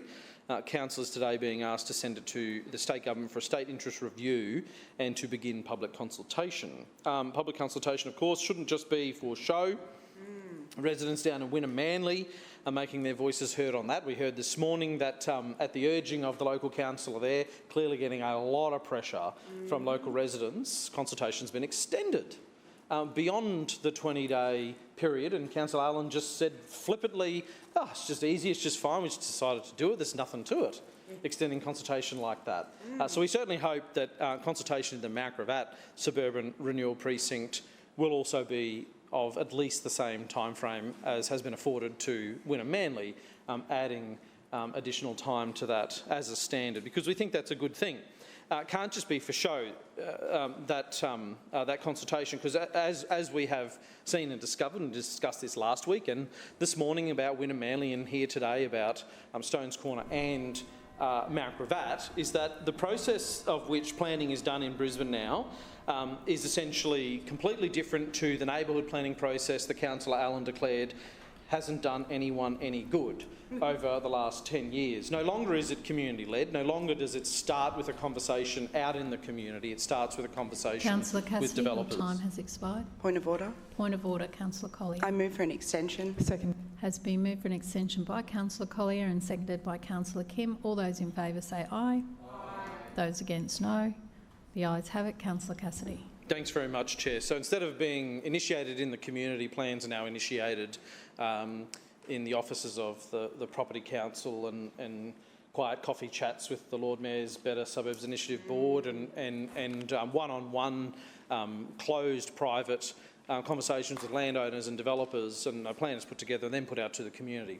There might be some great things that come from that process, maybe. We hope housing supply is one of them, but the community clearly still wants to have a say. And one of the things that people raised with me when I spoke to them down in Wynnum Manly was the issue of housing affordability, was the issue of existing infrastructure that is being leaned on as an argument to increase density is not coping as it is in terms of public transport, in terms of the community's walkability, in terms of community amenities and council services that are down there already. So the community does need to be brought along this process. And that's the case in Wynnum Manly, it's the case in Stones Corner, it's the case here in Mount Gravatt as well. Precinct building heights have increased from 5 to 8 stories. Mount Gravatt East Precinct includes building heights of 12 stories now. These plans also incorporate arcades to pedestrian access. Given the crisis, of course, we have previously and will support options that will see more housing built for more people.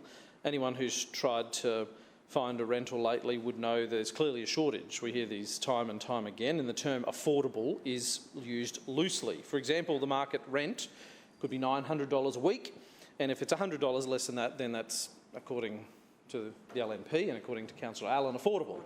Affordable, interesting terminology used there. There's a focus on, in these papers, on growing up, not growing out, to protect suburban neighbourhoods and facilitate well-designed housing near jobs, transport and facilities. Protect neighbourhoods from what, I guess, is the question, from young families, students, working people. We support precincts delivering housing ultimately. We need high-density housing in parts of Brisbane that can cater for extra people. You just can't expect, but again, you can't expect existing transport services and amenities will just suffice adding thousands of extra people without a plan to invest in more of that. The areas will bring in more ratepayers who will be paying more in rates to council, and they deserve to see a return on that investment.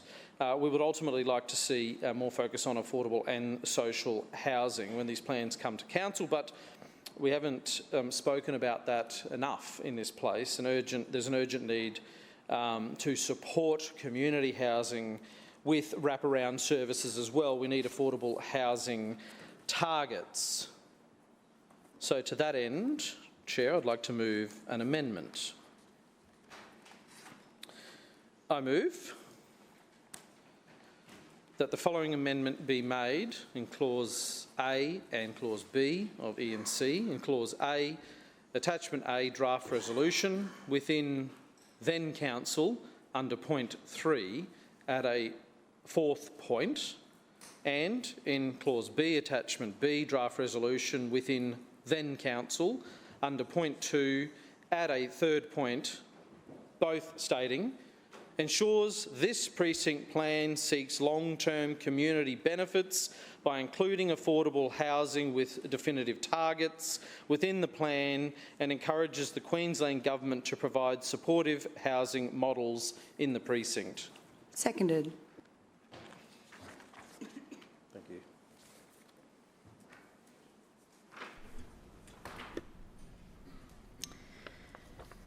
Yeah.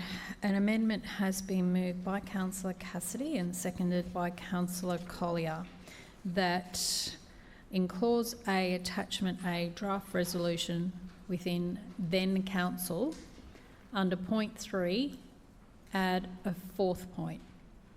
And in Clause B, Attachment B, draft resolution within then Council, under point 2, add a third point, stating, ensures this precinct plan seeks long-term community benefits by including affordable housing with definitive targets within the plan and encourages the Queensland Government to provide supportive housing models in the precinct. Councillor Cassidy. Thank you very much, Madam Chair. Our Brisbane Labor team here is moving this amendment today, and surely it should be supported in this chamber. Who wouldn't want affordable housing incorporated into Brisbane's long-term housing strategies? Hopefully Councillor Allen has changed his mind in the last 7 days and has thought about this issue and has come around. Because affordable housing is the bare minimum, and we heard, as I said, Councillor Allen previously tell the ABC that affordable is anything under the market rate. So again, if it's $900 is the local market rate and it's $880, then technically that is affordable according to Councillor Allen. Well, that's not good enough. That is not affordable. And what we need to do is to have some targets that are set in place here that we can work towards and work with the sector, the development sector, to work towards that. The inclusion of this amendment is of no cost to Council, and neither is encouraging the Queensland Government to provide supportive housing models and include affordable housing targets in new projects under their TLPIs or PDAs as well. As we discussed last week, Council has a role to play in planning and approving development. Council also has a role to play in being an advocate for affordable housing at all levels, in requesting funding for Brisbane from the federal government, from the state government, around supportive housing, particularly at the moment. So what we're calling on here is targets we can work towards. It sets a clear line in the sand that Brisbane should be a city for all. Currently, the Crisafulli government is scrapping affordable housing targets and social housing projects. Why is it in a city dealing with a housing and homelessness crisis we're not pushing back against this in any meaningful way? Where is the leadership from the Lord Mayor and from the Chair of the City Planning Committee? We've all read the news yesterday about how the Olympics could exacerbate the state's housing problems. As reported in the Courier Mail, and I quote, the report warns worsening housing affordability, displacement of low-income households and a loss of boarding houses will be the legacy of the Games unless action is taken now. Queensland Labor had a plan to leverage this challenge as an opportunity to build social housing, to finance community housing projects and to include targets for genuinely affordable housing in PDAs and TLPIs. That evaporated under the LNP, under David Crisafulli, and it is not going to be enough just to revert to how things were. We need to fight an uphill battle and push for new and bold ideas, and that's why today we also join the growing chorus of residents and stakeholders calling for the Athletes' Village to be converted to social and affordable housing once the Games are over at the RNA. In Brisbane, there are less cranes in the sky building any type of housing than there were 10 years ago. So under the 20 years of Brisbane's LNP Council, who have flip-flopped between protecting NIMBY interests and placing now blind trust in developers to sort it out on their own, something needs to change. We want to see a stop to the LNP buck passing to the state government. We want these guidelines included into City Plan as a starting point.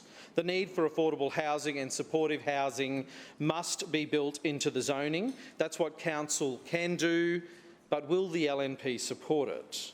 We've learnt the key stakeholders for the LNP now are mainly landowners and developers.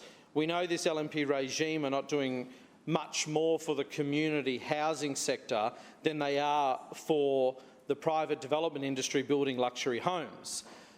So we should state today as a council in black and white this city's ambition for an equitable future for all Brisbane people.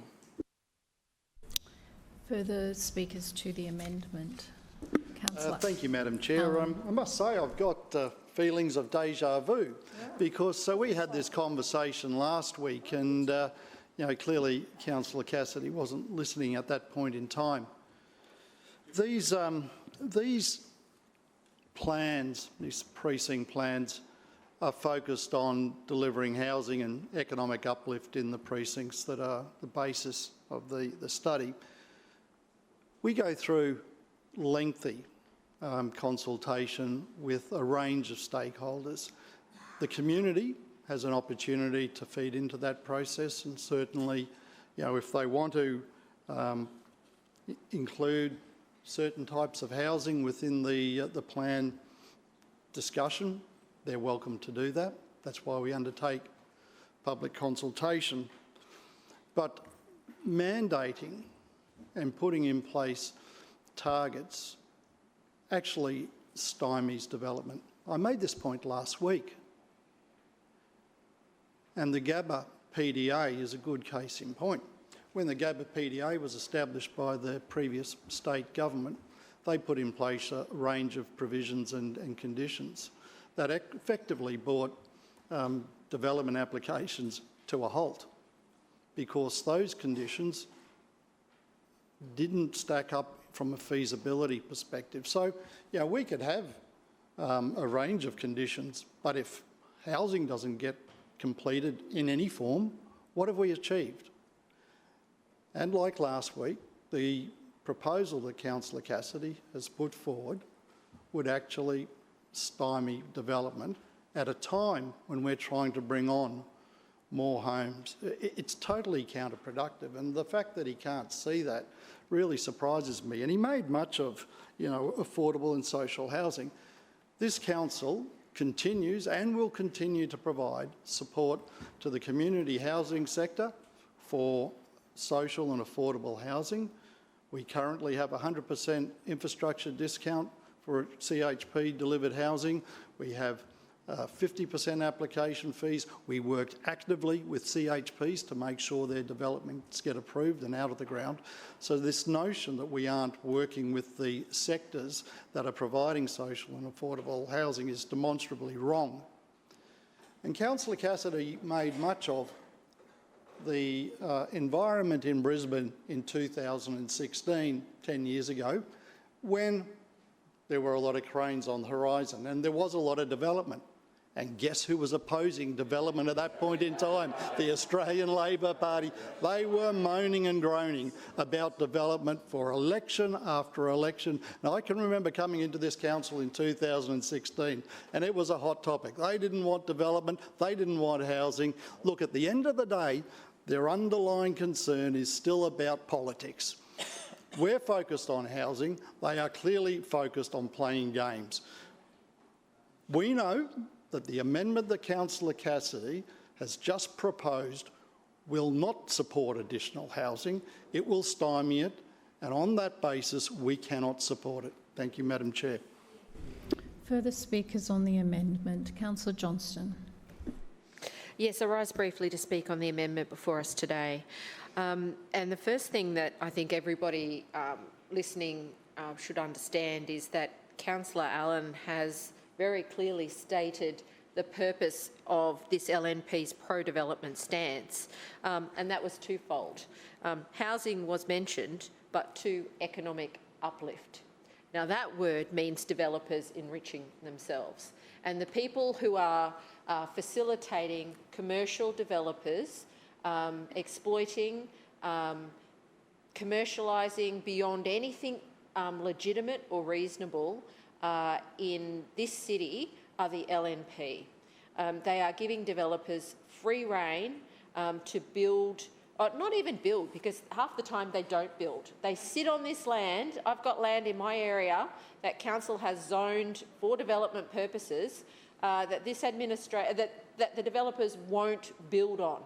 and they won't build on it because they're waiting for more changes from this LNP. They're seeking minor changes. They're waiting for changes to the planning scheme. They don't have the funding from their banks. None of these issues are being discussed by this LNP administration at any stage. They just think approving bad development that doesn't have trees around it, that doesn't have proper active travel connections, that doesn't have open space, that doesn't respond to the neighbourhood plan or the precinct plan or any other plan that is there to structure, limit and guide good development. This administration doesn't think any of that matters. They will simply change the levers to go up and then allow developers to have extraordinary performance solutions to give them greater height. Half the time they still don't go and build the buildings. The current model is broken and it is not working. If the only development you can get in this city is developers in places like Yurongpili or West End who want to charge $2 to $4 million per two-bedroom unit, then God help the nurses and the landscapers and the contractors of today, because they will never be able to afford a home in Brisbane. So unless this LNP administration recognises in its planning scheme that it has to change the way that development happens and provide for more affordable housing options as part of the mix, not entirely, not the whole block, not the whole precinct, not the whole neighbourhood plan, but to set some reasonable targets for affordable housing, we are going to have a crisis in this city because people cannot afford to buy. I think the idea of affordable housing is not well defined, and it could use some better definition. That's my personal view about this, because a 10% or a 20% discount off the list price is not very affordable for most people. But this council has failed, absolutely failed. The odd block of land we give to the Brisbane Housing Corporation significantly underdoes what this city could be doing in a practical sense to put more social and affordable housing into the markets. So unless the LNP administration is prepared to change the way it thinks, and they've been doing this now for 20 years, and the problem has not changed. This is it. It's been going on for 20 years under this administration, and there is a housing crisis, and it's been getting worse and worse and worse.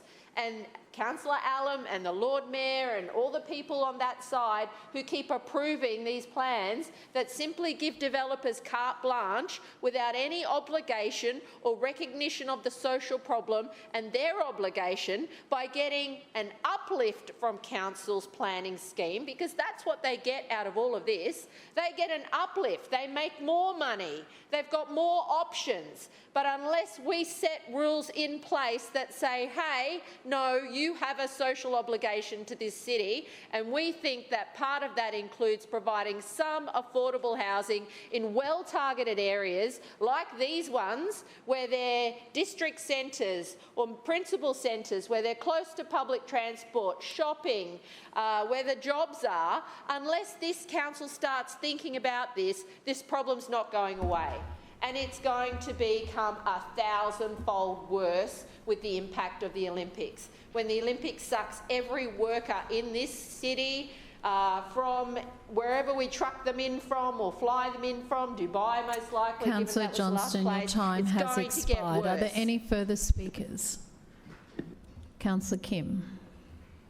Thank you, Chair. I rise to speak on this amendment. Before I do, though, I'd like to address the Planning Chair's remarks just previously. He said that, quote unquote, they meet with a range of stakeholders. And it sounds like deja vu, because just this last week, we made the same point again. What Labor for Brisbane has been talking about again and again is the need for transparency. With the meetings that the Planning Chair of Brisbane City has had with property developers, we talked about this earlier this year, we couldn't get any meeting notes from what they had discussed in those meetings.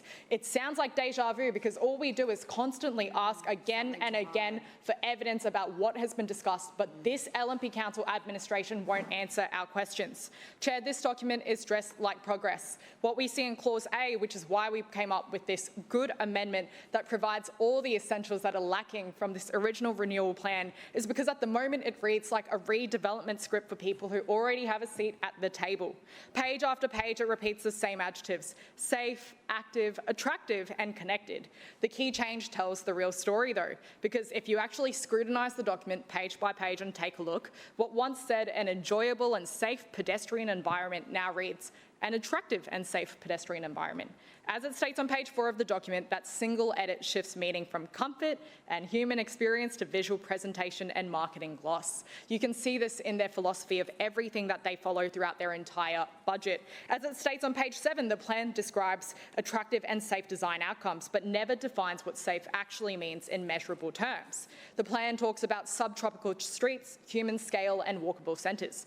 But walkability without lighting, without drainage, without safety, you can feel is just talk. There is not one single measurable standard for illumination, flood immunity or women's safety after dark that's identified in this document.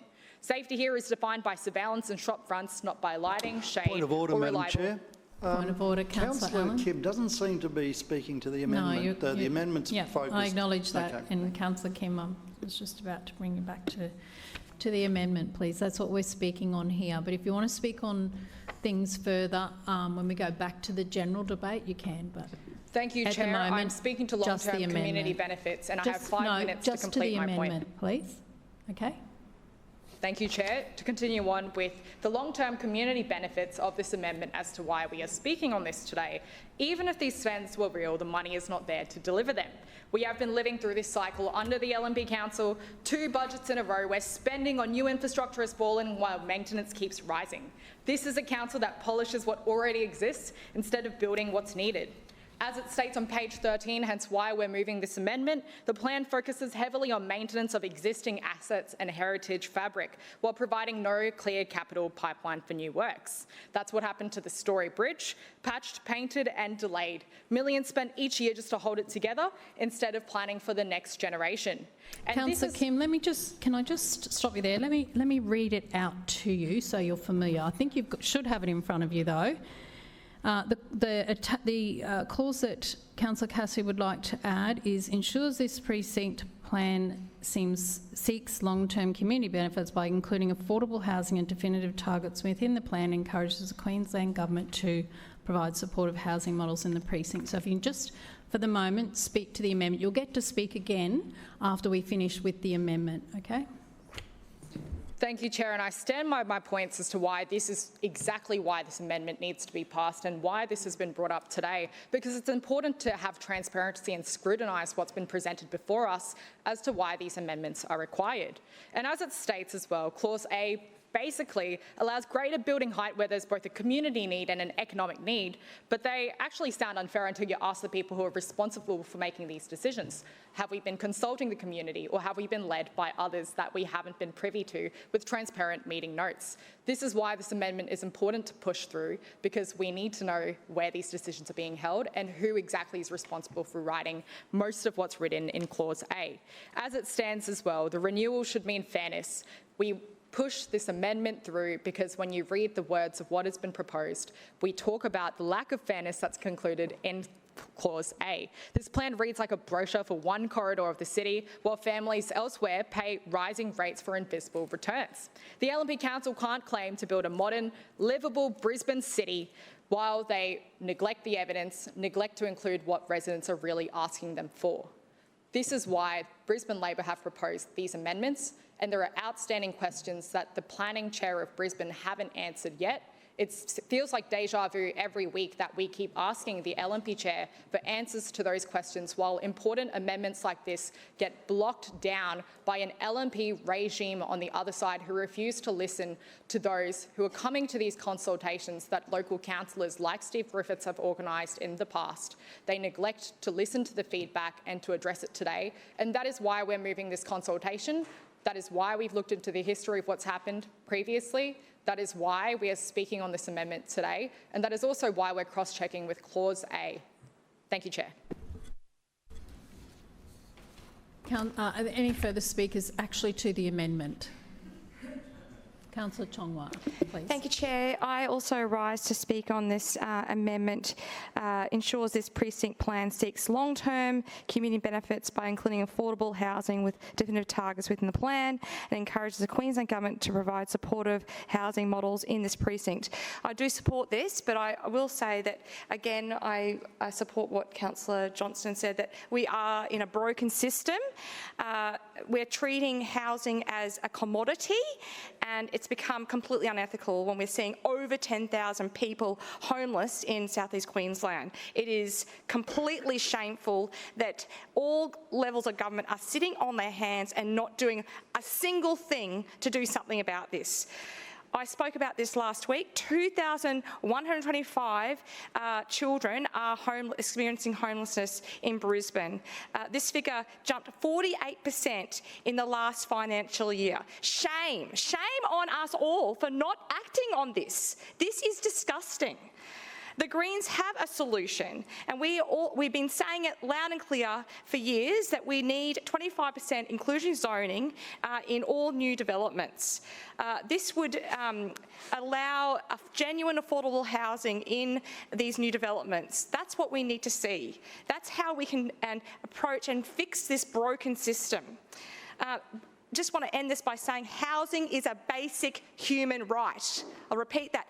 Housing is a basic human right, and it is up to this council and the state government and the federal government to actually act on this desperate issue. We need to do something about this. It is absolutely shameful, disgusting. Thank you.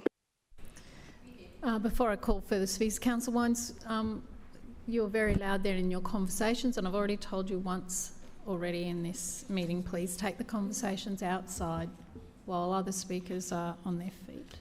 Councillor Strunk. Yes, thank you, Chair. Listen, this amendment to the A and B clause was very important, very timely, really, because we do have a housing crisis. We're not moving towards a housing crisis. We do have a housing crisis affordability, right? Both in purchase and in rental, right?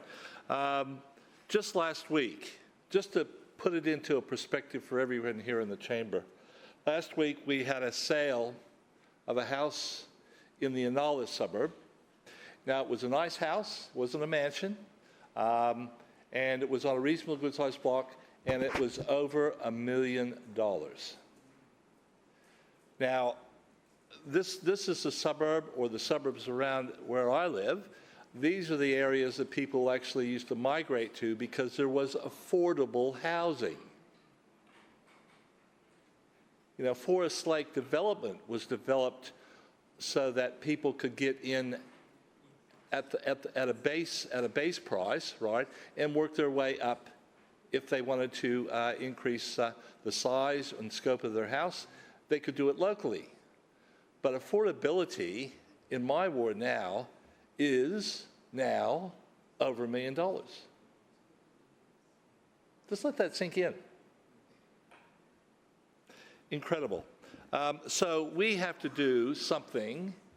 Brisbane City Council has to do something. We have big skin in the game. It's called a city plan. It's not the state plan or the federal government plan. It's the city plan, right?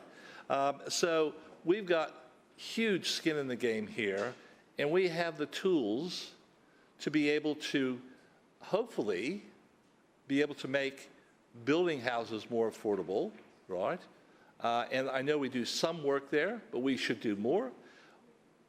This City Council administration has mates up in George Street now, so you should be advocating up there to your mates up in George Street that we have a housing crisis here in Brisbane. This is our patch, and it's not getting any better, it's just getting worse. I don't know where young families are going to, I don't know if they're just going to be able to have that Australian dream of owning a house, right? And to say it's just getting worse. I mean, I do talk with a number of young families who are looking for house and/or units that they can actually invest in, right, to get in on the ground floor, so to speak. And it's just almost impossible now, even with 2 incomes, with the childcare as being paid for so they both can work, they just can't afford to get into the market unless they actually have maybe parents that can help out, right? Even with the 5% deposit now required, or you can actually purchase a house with a 5% deposit that the federal government has arranged. That still isn't. It's still far away from where they can actually, unless they have been saving for a number of years and can put a fairly substantial deposit down. There is just no. I won't say there's no hope, because there's always hope, but there's very little that they can do to try to keep up with the market increase, and I don't know where that's going to end up, right? I'll say more in the clauses in regards to other issues that maybe we can do to help out, but I just wanted to put it on the record that in Inala last week, a nice house, but an average nice house, has gone for over $1 million. And this is an area that people actually move to be able to afford a house. And now it's out of the reach of so many more. Not everyone, but a lot more that would love to actually have an Australian dream of owning a house. Thank you, Chair. Point of order, Chair. Point of order, Councillor Dixon. Chair, I move that council now adjourn for 15 minutes, which commences only when all councillors have vacated the chamber and the doors have been locked. Seconded. It has been moved by Councillor Dixon and seconded by Councillor Givney that the meeting adjourn for a period of 15 minutes, which commences only when all councillors have vacated the chamber and the doors have been locked. All those in favour say aye. Aye. Those against no. The ayes have it. The meeting will be adjourned when all councillors have left the chamber.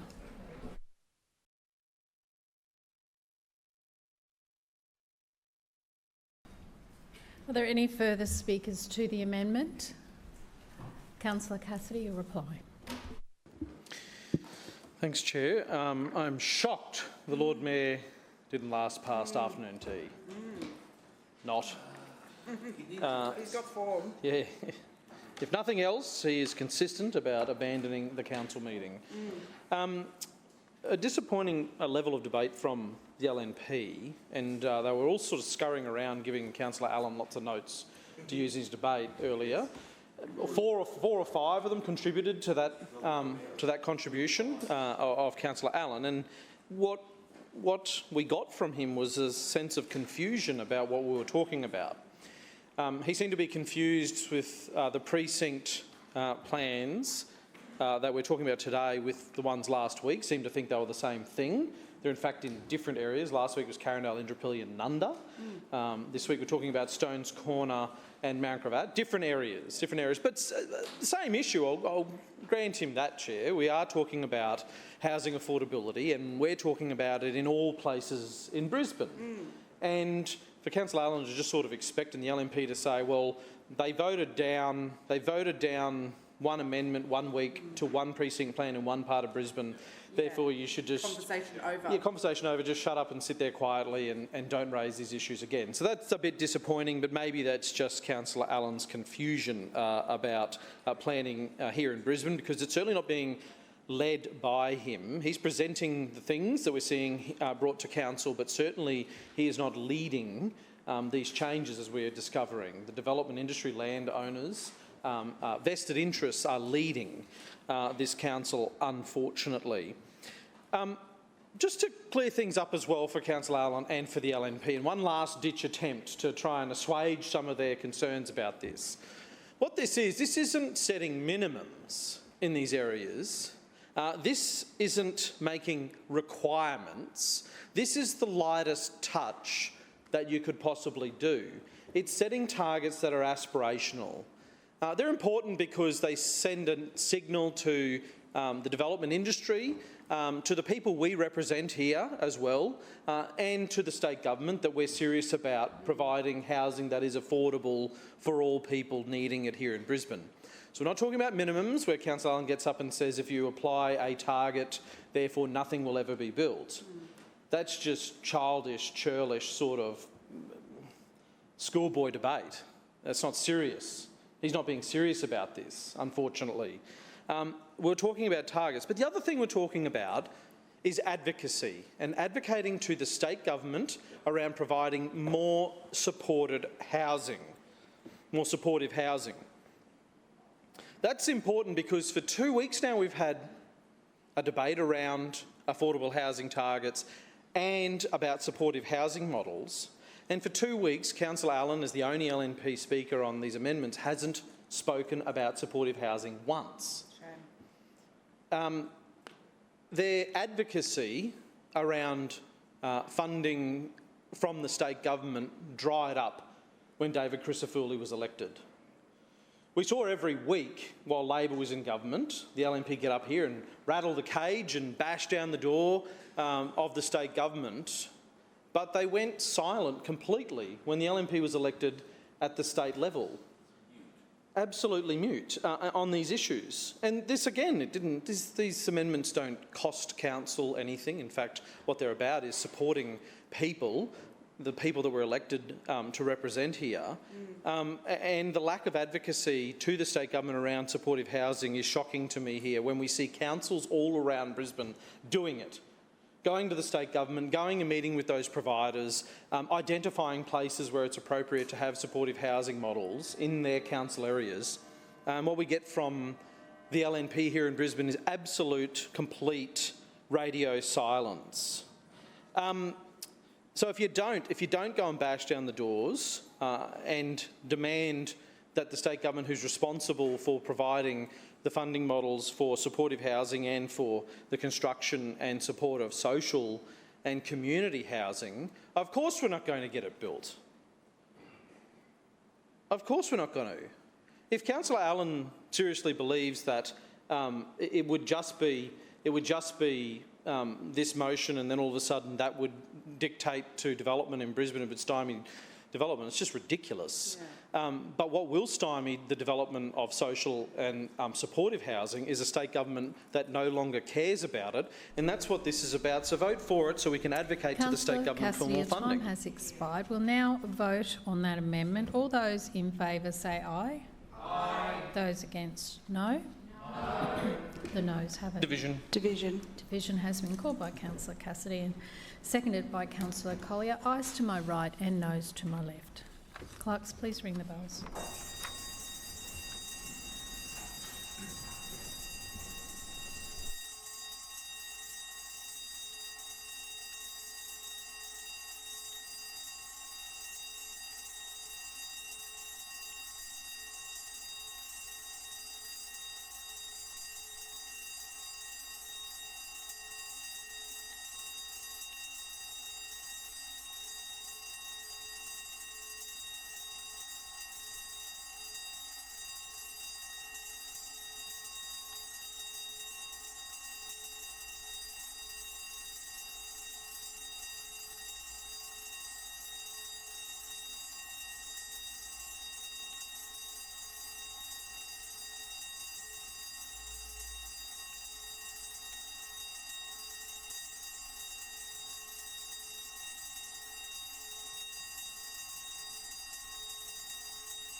Clerks, please read the results. Madam Chair, the noes have it, the voting being 7 in favour and 16 against. That amendment has been lost. Councillors, lost, yeah. Councillors, please return to your seat.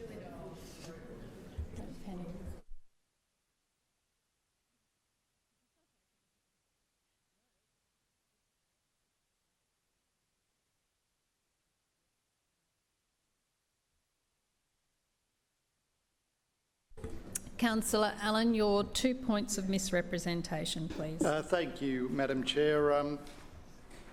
Councillor Cassidy referenced the discussion in the City Planning Committee meeting this morning and suggesting that... Point of order, Madam Chair. This is very unusual, Councillor, when somebody is doing their misrepresentation, but what's your point of order? Madam Chair, section 52 of the meetings local law makes it clear that the misrepresentation must relate to the person's speech from the current council meeting. Councillor Allen is clearly talking about today's committee meeting, not today's council We haven't meeting. even heard what the points of misrepresentation are. And Councillor Allen has spoken today, so when he was mentioned in Councillor Cassidy's speech, he is entitled to get up and speak to that.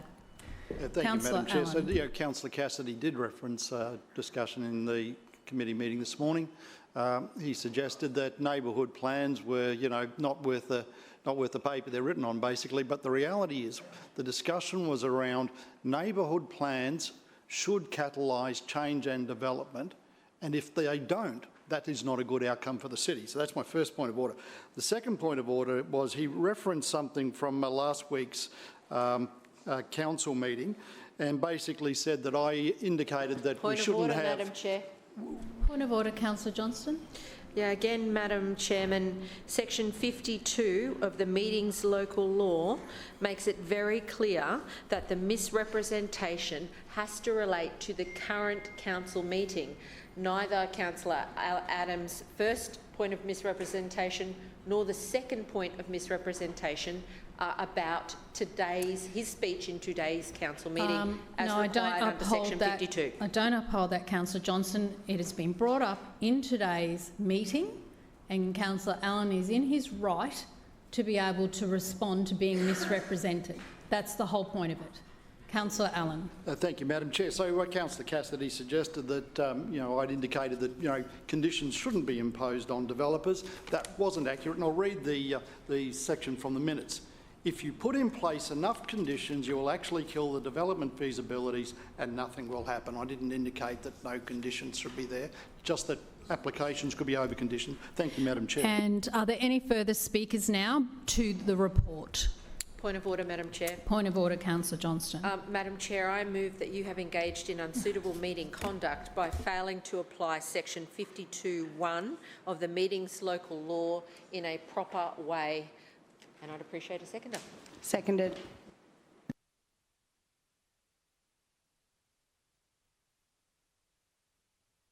A motion of unsuitable meeting conduct of the Chair has been moved by Councillor Johnston and seconded by Councillor Collier. I'll now vacate the Chair and leave the chamber.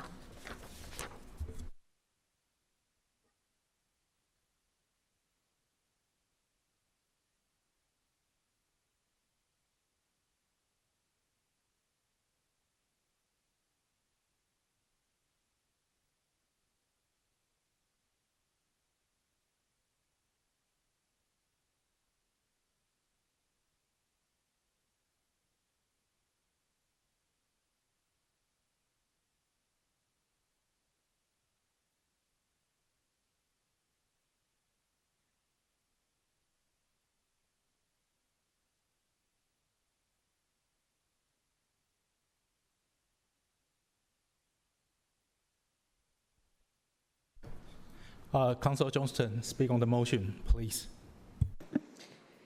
Yes. The Councillor Code of Conduct requires Councillor Landers to ensure that that she follows any rules, procedures, policies and laws of local, state and federal government.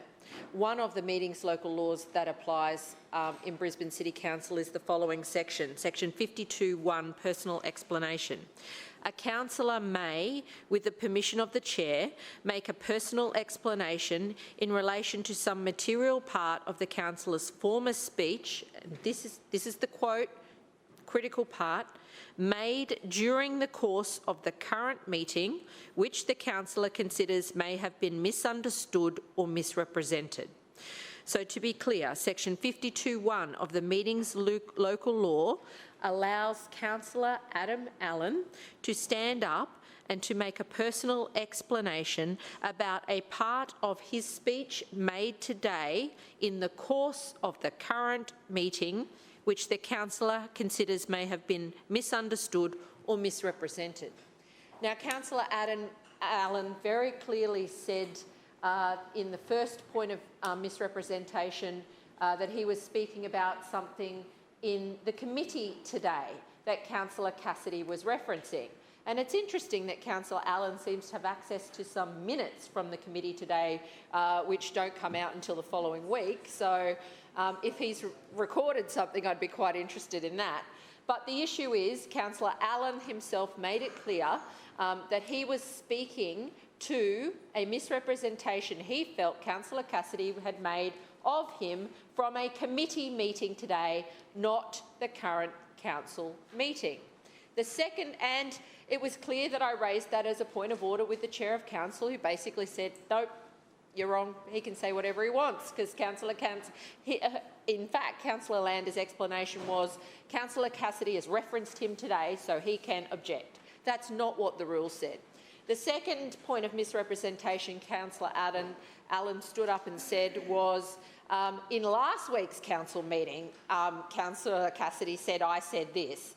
Now again, both of those points of explanation under the meeting's local law are a contravention of the meeting's local law. The meeting's local law says very clearly that a councillor can make an explanation if they have been misrepresented in the course of the current meeting. Now, Councillor Allen had not been misrepresented in the course of the current meeting because Councillor Cassidy was referring to previous committees and councils.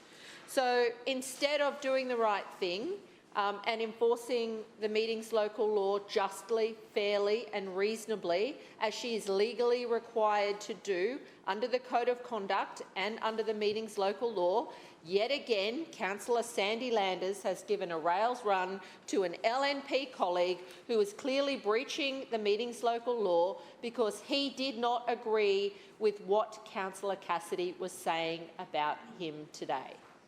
Now, when others stand up and claim points of misrepresentation, Councillor Landers will sometimes say, you should raise that in general business. She did not do that today either. Instead, Councillor Sandy Landers has breached the meeting's local law and the Councillor Code of Conduct today by failing to rule out Councillor Adams' misrepresentation claims as not being appropriate points of order.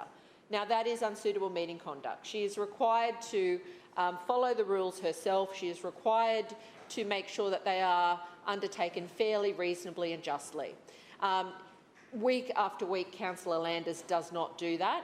And today it is Councillor Adam Allen who is allowed a free kick because he did not agree with what Councillor Cassidy was saying. If Councillor Allen had a problem with something that was said in committee today, it should have been dealt with in committee today. Or if he had a problem with something that was said at last week's council meeting, he should have raised those points during that process. But today his mate, Councillor Sandy Landers, his LNP mate, has protected him and allowed him to go on the record when they clearly, in his own words, up front said he wasn't speaking about a misrepresentation made in his speech, not what Councillor Cassidy has said. It's if Councillor Cassidy has misrepresented his speech made in the council chamber today. So, Councillor Johnston, your time has expired. Any further speaker? Councillor Wines. Thanks, Mr Chair. And I would just rise to speak once again what appears to be a weekly or fortnightly event. I speak in defence of Councillor Landers from another gratuitous attack from Councillor Johnston. We just heard a lengthy description of how Councillor Johnston believes that rules should operate. I would hope that she would adhere to those rules herself. There are a few people who misuse that rule more than Councillor Johnston in this place, and there are examples today that this rule, for whatever you view it as, it has historically been interpreted in its most generous sense. Now, whether that's right or wrong, that is the way it has been done, and people often, in my view, misuse this tool to make a point at the conclusion of debates and not allow a point of response. Councillor Cassidy, Councillor Collier and Councillor Kim routinely do that in this place. I believe it's an act of disorder, but it is largely permitted. Councillor Johnston does not call those individuals out. She does not call Councillor Massey out when she misuses that rule. She does not call Councillor Chong-Wah out when she misuses the rule. And as I say, Councillor Johnston routinely misuses the rule. Within the interpretation that this rule has been used in this place for many years, Councillor Allen was well within the rules to address unfair and incorrect statements made in speeches by others today, reflecting on him. That is normal in this place and happens routinely. Now, I know that Councillor Johnston is going to say that perhaps the strict interpretation of the rule is that certain things should happen a particular way, but as always with Councillor Johnston, they apply to other people, but not to her. And also, the rule says, effectively, I don't have it in front of me, but the rule effectively says this can be used with the leave of the chair. Effectively, it says the chair actually has some discretion and can, if they wish, refuse all of them. But again, the more generous interpretation of the rule is almost always permitted, where they're almost always allowed. And the other point that is lost, I think, in Councillor Johnston's arguments about this is that to understand what's in the speech, we must hear the speech. What is in the note being provided by the councillor has to be spoken before we understand what is in it. And I think that from that point, and I think that's really the most relevant one, is that when Councillor Landers sits in that chair where you are, or when you sit in that chair, you don't have the capacity to know what a person's about to say. They have to say it for you to know what they're going to say. And so what that means is the chair of the council can't deem something out of order until it occurs. And so the person must make the statements. Follow this logic through. The person must make the statements before a review of those statements can be made. And I think a lot of people, particularly the Labor councillors, take advantage of that in this place. They have today, and they do it often. And I notice that Councillor Johnston doesn't jump up and down and say it's a misuse and an unfair, unjust and unlawful use of the rules when they do it. But she does today when Councillor Landers applies the rule in its operation as it's accepted. And that is what happened. Once again, we say, the criticism levelled at Councillor Landers is that she's somehow hyper-partisan when she permits all councillors to use the rule in a more generous way than it's written. And that has been accepted not just by Councillor Landers, but for some years. And earlier today, when Councillor Kim was engaging in an act of disorder to make multiple points using the same device, Councillor Landers encouraged her to use general business in future speeches. She did not necessarily sit her down, which means that the rule is being applied fairly in its practical use and interpretation. And so the accusation of partisanship is wrong, that it's somehow biased is wrong, that somehow Councillor Landers is doing the wrong thing is wrong. But once again, the cynical misuse of this rule by Councillor Johnston to slow down the meeting, in my view, what are very personal and unfair attacks on Councillor Landers week in and week out is also wrong. But as I often say, there is no need to continue this discussion, and I move that the motion be put. Seconded.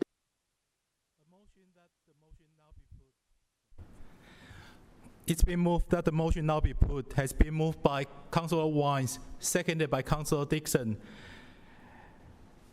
All those in favour say aye. Aye. Those against say no. No. The ayes have it. The motion is passed. Councillor Johnson, right of reply.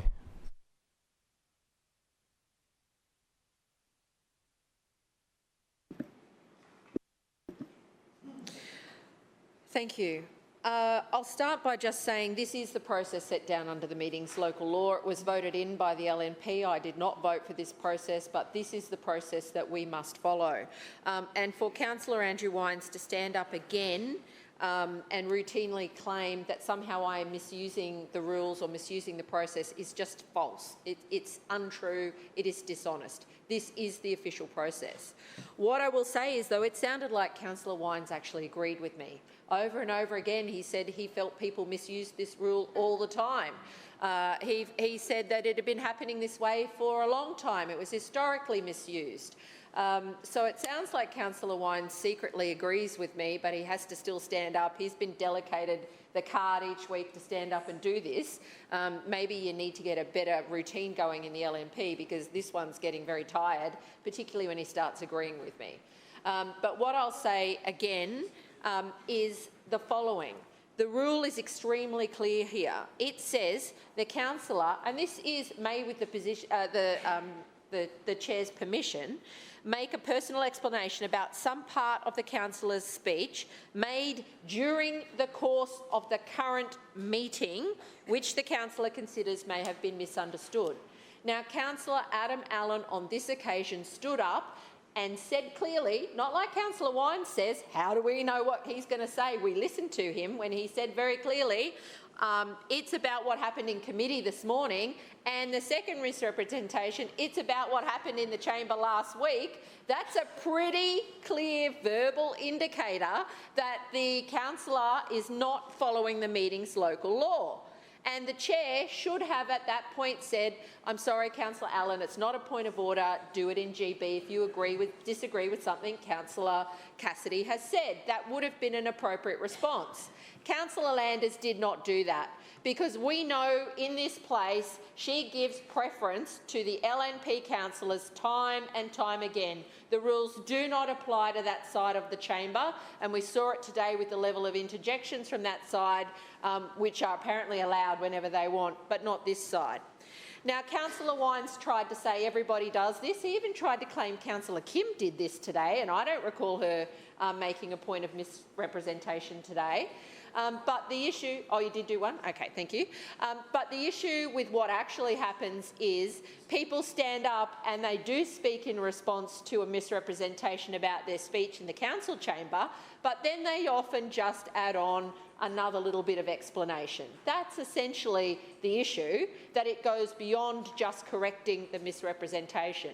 The fundamental problem here today was Councillor Adam Allen is fighting this morning's battle and last week's battle, not what happened in the chamber today. But perhaps that's about all the LNP have got. They can't stand up and speak today about the issues in the chamber today. They can only fight on last week's battle or last year's battle or a decade ago's battle. I mean, you know, there's the Lord Mayor and Councillor Marx having a good old chit-chat in the middle of my speech, but that's perfectly okay too. It's all fine. So Councillor Wines, Councillor Landers' behaviour breaches the code of conduct because she is not applying this rule correctly, and the proper response would have been to rule Councillor Adam Allen's points of order out of order and direct him to do it in general business. She did not do so, and as a result, she has breached the code of conduct, and the meeting's local laws say that we should raise that in the chair, in the room at the time, which I have done. If all Councillor Wines has got is week after week personal attacks on me, I suggest that you change your retinue, because it's really very sad when you set these rules up, you voted for these rules, and you have forced these rules upon us. I didn't vote for them. No one on this side of the chamber voted for them, but you did, Councillor Wines. So pat yourself on the back for putting in place a process now that apparently you don't support. Well done. I now put the motion to the vote. All those in favour say aye. Aye. Those against say no. No. The motion is lost. Division. Division. Division called by Councillor Johnston, seconded by Councillor Chong-Wah. Ayes to my right, noes to my left. Please ring the bell.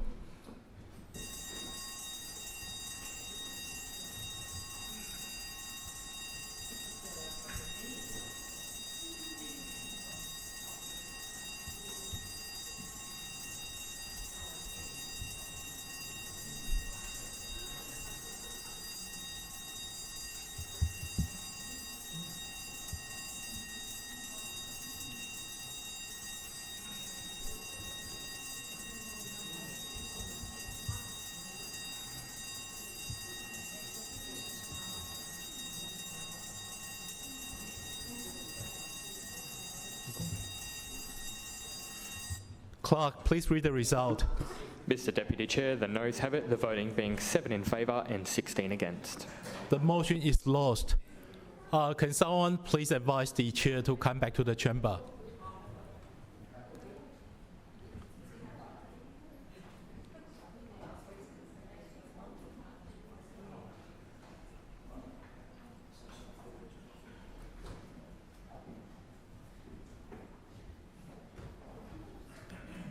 Madam Chair, the chamber has decided that you have not committed any unsuitable meeting conduct. Please return to the chair.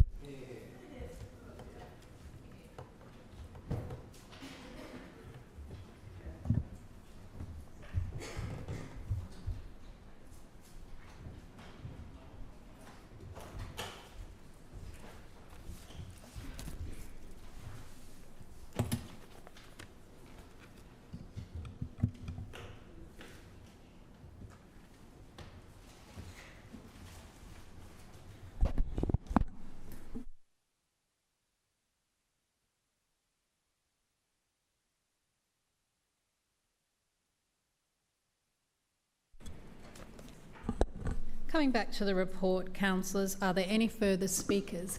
Deputy Mayor. Thanks, Madam Chair. I'm rising to speak on the Stones Corner Suburban Renewal Precinct. Stones Corner is a community that already has so much going for it. Great transport connections, a thriving local centre and a strong sense of place. With this precinct plan, we're building on that strength, creating new opportunities for homes, jobs and local businesses in one of Brisbane's best well-located suburbs. The plan will support up to 2,300 new homes, helping meet the demand for housing at a time when availability and affordability are key challenges right across our city. But it also opens the door for more cafes, shops and services, bringing even more life to the local area while supporting employment and investment. Residents have told us they want Stones Corner to grow while keeping its character and connectivity, and that's exactly what this plan delivers. Pedestrian arcades, laneways, these will make it easier to move around the suburb and also improve access to Hanlon Park and the High Street, ensuring that growth enhances rather than disrupts the local village feel. This is part of our broader vision to create more vibrant, livable neighbourhoods outside the inner city, places where people can live close to transport, services and beautiful green space. Stones Corner is already ahead of the curve when it comes to sustainability. Higher than average public transport use, lower car ownership and easy access to the game-changing Brisbane Metro, the Buranda train station, the Velaway and of course our beloved Hanlon Park Baroota. But there is also already a mix of housing choices, including a recently completed project from the Brisbane Housing Company. This community is connected, inclusive and full of opportunity, and this plan enhances that. The Stones Corner Suburban Renewal Precinct was the first to be launched under our Suburban Renewal Program introduced in June last year. It marked a change in how we plan for housing and employment, focusing renewal in places that are already well serviced and those that are ready to grow. Council has worked closely with residents, local businesses, landowners and community organisations to shape this plan from the very beginning. I've attended numerous workshops and meetings with residents, and together we have provided input and guidance to council officers. That partnership has guided every stage, from the initial concept through to the draft plan, the public consultation, and now the final version, which has been endorsed by the state government. Community feedback has been incredibly valuable throughout this process. We received around 60 formal submissions with strong support for better public spaces, improved connections and more housing diversity. We made changes in direct response to that feedback, including refining the layout of some of the proposed arcades. On this side of the chamber, Madam Chair, we remain strong advocates for home ownership and for practical planning that helps people get a foothold in the housing market. The Stones Corner Renewal Precinct shows what can be achieved when thoughtful planning, good transport links and community partnership comes together. And, Madam Chair, this is a bit cheeky, but if you needed any more evidence that Stones Corner is a lively and vibrant community, come on down to beautiful Baroota Beats this Sunday at 3 o'clock for our annual festival, and I commend this item to the chamber. Just briefly, Madam Chair, on item C, this item proposes the establishment of a corporate procurement arrangement to create a preferred supplier for Council's use of these essential security services. The CPA will run for an initial term of 4 years, with options to extend for an additional 3 years, giving a maximum term of up to 7 years. Madam Chair, Council has an ongoing and critical need for a broad range of security services, from static guards and regular patrols to the installation of secure locks and padlocks. These services play a vital role in protecting not only our assets, but the safety and the confidence of our community and residents. Our physical security assets are located across a diverse range of council sites, from buildings, parks, cemeteries and libraries to our buses and other public spaces. These are places that residents and visitors use every single day, and it's essential that they remain safe and secure. I commend this item to the chamber. Thank you. Just before I call you, Councillor Collier, do remind councillors there's a few conversations going on in the chamber, and it does make it a little bit difficult for the speaker when they're on their feet. So if you can please take those outside. Councillor Collier.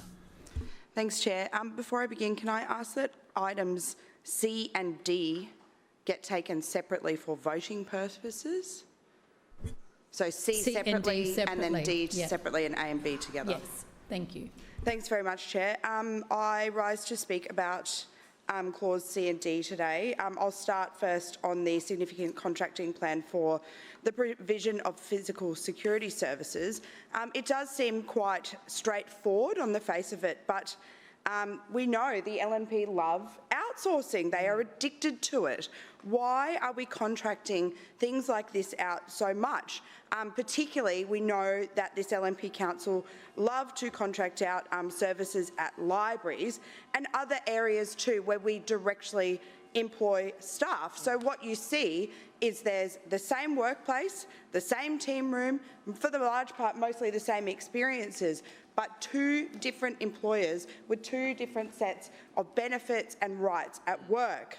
When is the last time that this LNP Council has stopped considering if outsourcing still provides value for money for Brisbane residents? The answer is we know, as the federal government has learned, that's not necessarily the case. They have realised that it's better value to insource so much of their work. And there are also great examples at a state level where whole cleaning and security contracts have been brought back in-house in places like Queensland Health because they proved to be better value for money for taxpayers, quite aside from the benefits for their workforce. It's a long process, I acknowledge that, and it took a lot of work to prove, but we know it was well worth it. So why won't this LNP Council even consider doing the same? We know that multinational enterprises that prioritise shareholder value over quality of services will inevitably be forced to charge council more or cut back on services, but so often it is both. So I don't accept that this has been fully thought through by this LNP Council, but we know that this is their basic operating strategy is to first of all consider contracting out every service and not consider bringing those services in-house, which would lead to a much better outcome. On clause D, the contracts accepted by delegates of council for September, there's some things to note in here, and I note that the Christmas tree build is over $500,000 over 3 years. I will just say I love Christmas. I think it's one of the best times of the year. And I know firsthand that the tree is a much-loved city tradition. We, of course, support that.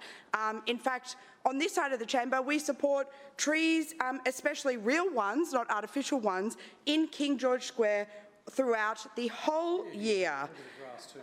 And a bit of grass as well. I'll take that interjection from Councillor Cassidy. So the tree that we're seeing in this contract today is artificial, doesn't provide shade. And people love it, sure. But what if we had more shady trees and more green space in King George Square? It is possible. Look at places like Paris, New York, Liverpool, Seoul. Yes, these are places that the Lord Mayor has gone to visit. And don't forget his favourite city. Yeah, this year, sorry, I stand corrected. This year the Lord Mayor has visited. But what about his favourite city? Singapore. All of these places. He has said he wants Brisbane to be just like Singapore, and all of those places that I mentioned and more are greening their urban environments. That is for life, not just for Christmas. Next, we have the support and delivery of trucks, which is $21 million. We know that Brisbane still needs trucks to execute the tasks we're barely capable of doing these days. We look at the value of these trucks as the years go by. This council is the master of depreciation after all. Huge purchases like these are not just about one transaction. It's about the flow-on of jobs it leads to, like mechanics for maintenance and repairs. Cleanaway was awarded the contract of waste for oil and oily water, but just 3 weeks ago we know that it was reported in the AFR about shareholder rebuke to executive pay rises after 4 worker deaths in 18 months. 2 more strikes and investors will be asked to spill the board. I think this instability should be worth considering in the awarding of these contracts. We don't want to see another earlier retendering. There's so much more I could talk about in this report today, but I'm going to have to leave it at that. Thank you. Further speakers? Councillor Allen. Thank you, Madam Chair. I rise to speak on item A and B. So firstly, the adoption of the Stones Corner Precinct Plan. The goal of this council is simple, as I've mentioned previously, and that's to help deliver more homes in the right places, close to shops, services and amenities that make life easier. Stones Corner offers that, with the focus area bounded by Norman Creek, Montague Street, Logan Road and Cornwall Street. There are great opportunities when it comes to transport, commercial and retail offerings and much more. We've got Hanlon Park close by too, which offers a great place for people to relax and enjoy nature. This is the first precinct plan. It was a bit of a guinea pig that we launched in June last year, and it's great to see it finally reach its conclusion today with support from the state government to adopt it into City Plan. All up, we're looking at around an 18-month time frame for this particular project start to finish, and that includes quite a lot of back and forth with the state government as we sort of fine-tune this process and also went through significant community consultation. We expect that future suburban renewal precinct plans will be even faster. This is a great outcome considering the 3 to 5 years that we've seen with previous neighbourhood plans. Completing these plans in much quicker timeframes is a key reason why we pursue the suburban renewal program. It means more homes sooner for more people in locations that offer great transport, services and amenity. As the Lord Mayor mentioned earlier, the Stones Corner Suburban Renewal Precinct will give rise to 2,300 new dwellings, and importantly we have a number of projects underway down there and a number of DAs coming in for consideration.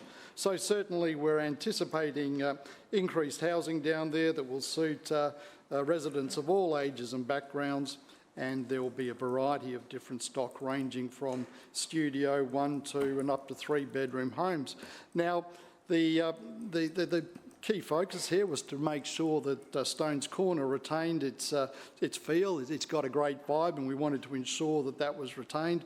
We wanted to ensure that there was good public realm and shade and good walkability and cross-block connections, and the plan achieves that. So, really, this is all about providing more homes, more choice and great local economic activity, and that will be achieved.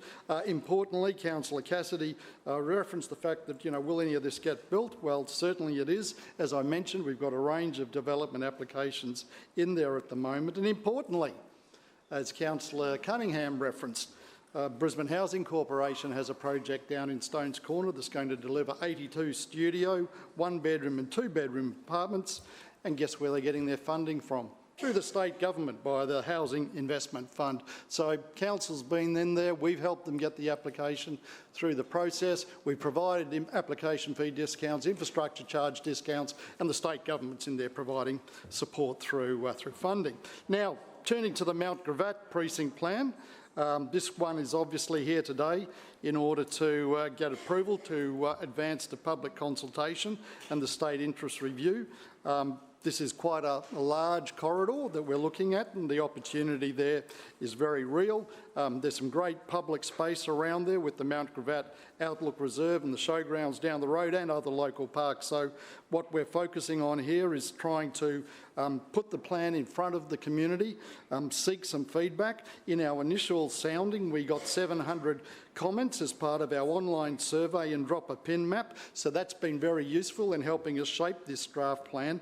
And so some of the things that we're looking at in this particular location include increased building heights, once again to create more homes and ensure that projects get delivered. We're looking for diverse housing types, so obviously 1, 2, 3 bedroom apartments, townhouses and other solutions. And we're also looking to that improved public realm with shaded environments, more cross-block alleys and laneways and plazas for the local community. So we're very keen to get into this community consultation phase and get that feedback. The community consultation will run from the 14th of November through to the 14th of December. We'll also be having some talk to a planner sessions to ensure that residents can have their say, and once we complete that step, we'll make any amendments that might be required to the plan and continue the process, and I commend this item to the chamber. Further speakers. Councillor Chongwa. Thank you, Chair. I rise to speak on the ENC report clause A about the Stones Corner Suburban Renewal Precinct.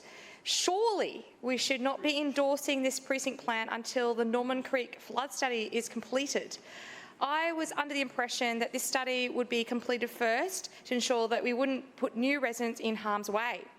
Based on my experience of this council administration, I do not trust that this precinct plan will be amended after the flood study is completed. We know that in other catchment areas, this council has not amended density increases when new data shows that the precinct flooding severity has increased. As we have seen in new flood studies in the Breakfast Creek and Nogra completed recently, many more areas are being added to higher risk flood zones due to climate change impacts. This council wants us to vote today on upzoning the precinct right next to the creek before the flood study is completed. It is highly likely to shift more of this precinct into high risk flood zones. Once again, this council is letting developers build towers in what are or will be high-risk flood zones. We're learning nothing here. Apartment blocks along the river in the West End get flooded routinely. Towers and blocks in Milton, Aucklandflower and Toowong get flooded as well. This council knew that this land flooded but rezoned these areas to let developers build high-density housing there anyway. The same has happened in Newstead, where earlier this year we found that dozens of new apartment buildings have been built in a floodplain formed by the confluence of Breakfast Creek and the Brisbane River. The residents that end up living in high-risk flood zone areas will get trapped in their apartments during floods. Their insurance premiums will continue to explode, if they can get insurance at all because this council administration keeps letting developers profit from building towers in high-risk flood zones.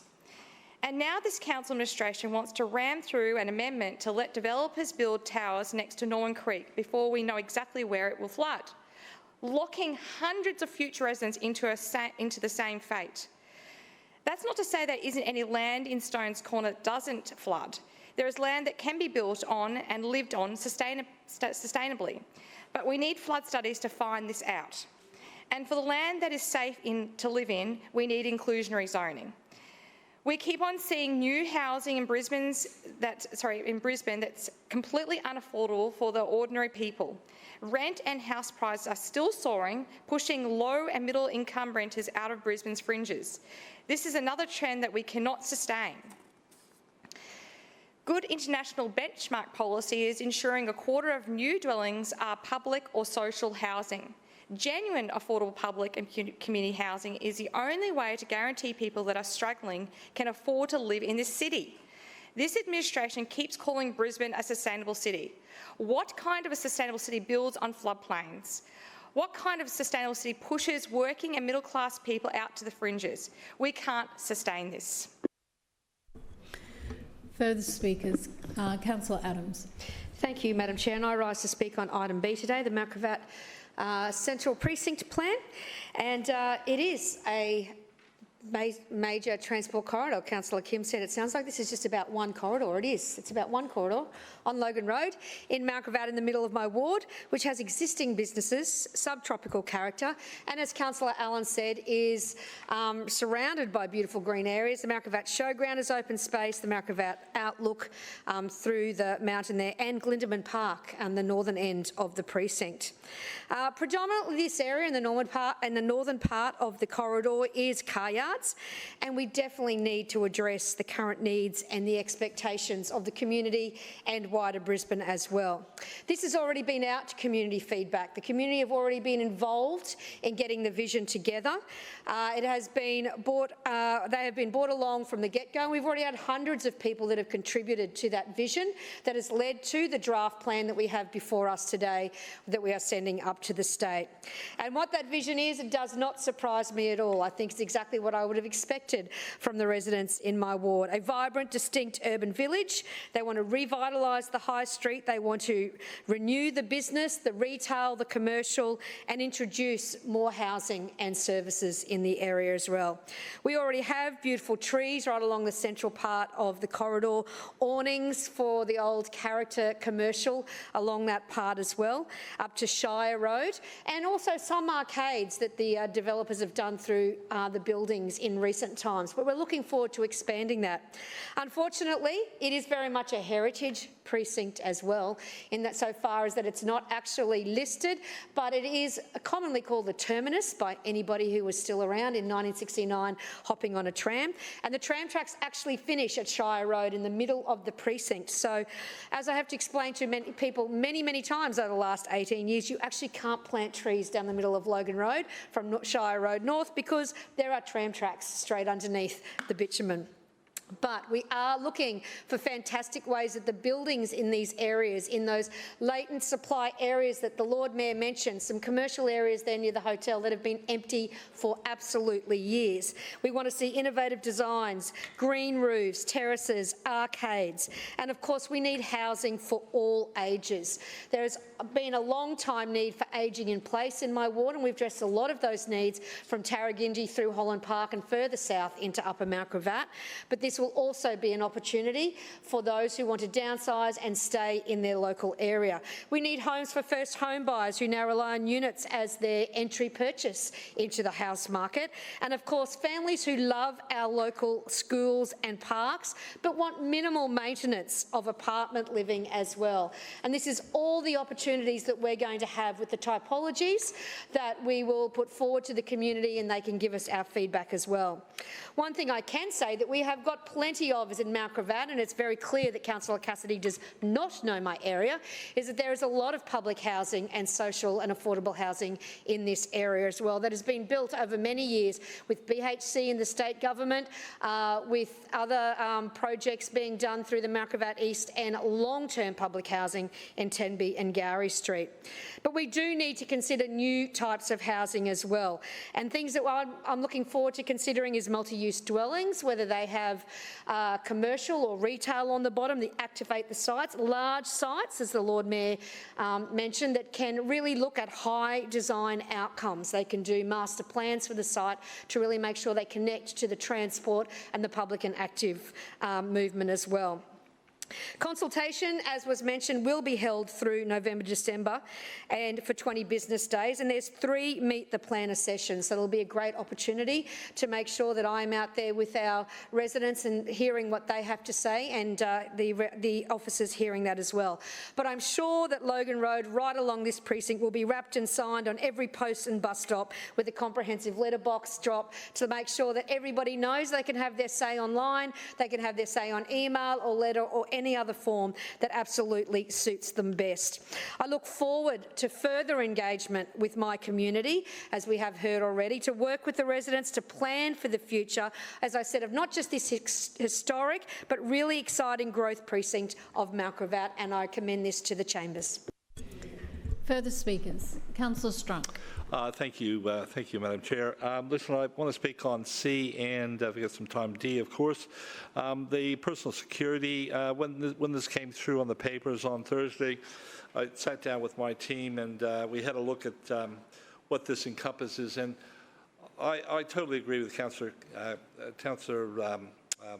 Cassidy and Collier, sorry, brain freeze, Councillor Collier, in regards to outsourcing. I think outsourcing works in some instances, but I think when it comes to security, I think it's best that we handle that with in-house if we can, because it gives us more flexibility, right? I went to the last couple of days, I was part of a forum that was brought together to have a look at some safety issues within the ward. And a couple of those were, of course, council issues.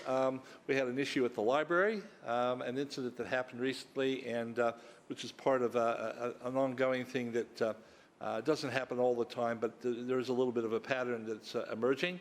And also out at the bus interchange as well, at Anala and Forest Lake for that matter.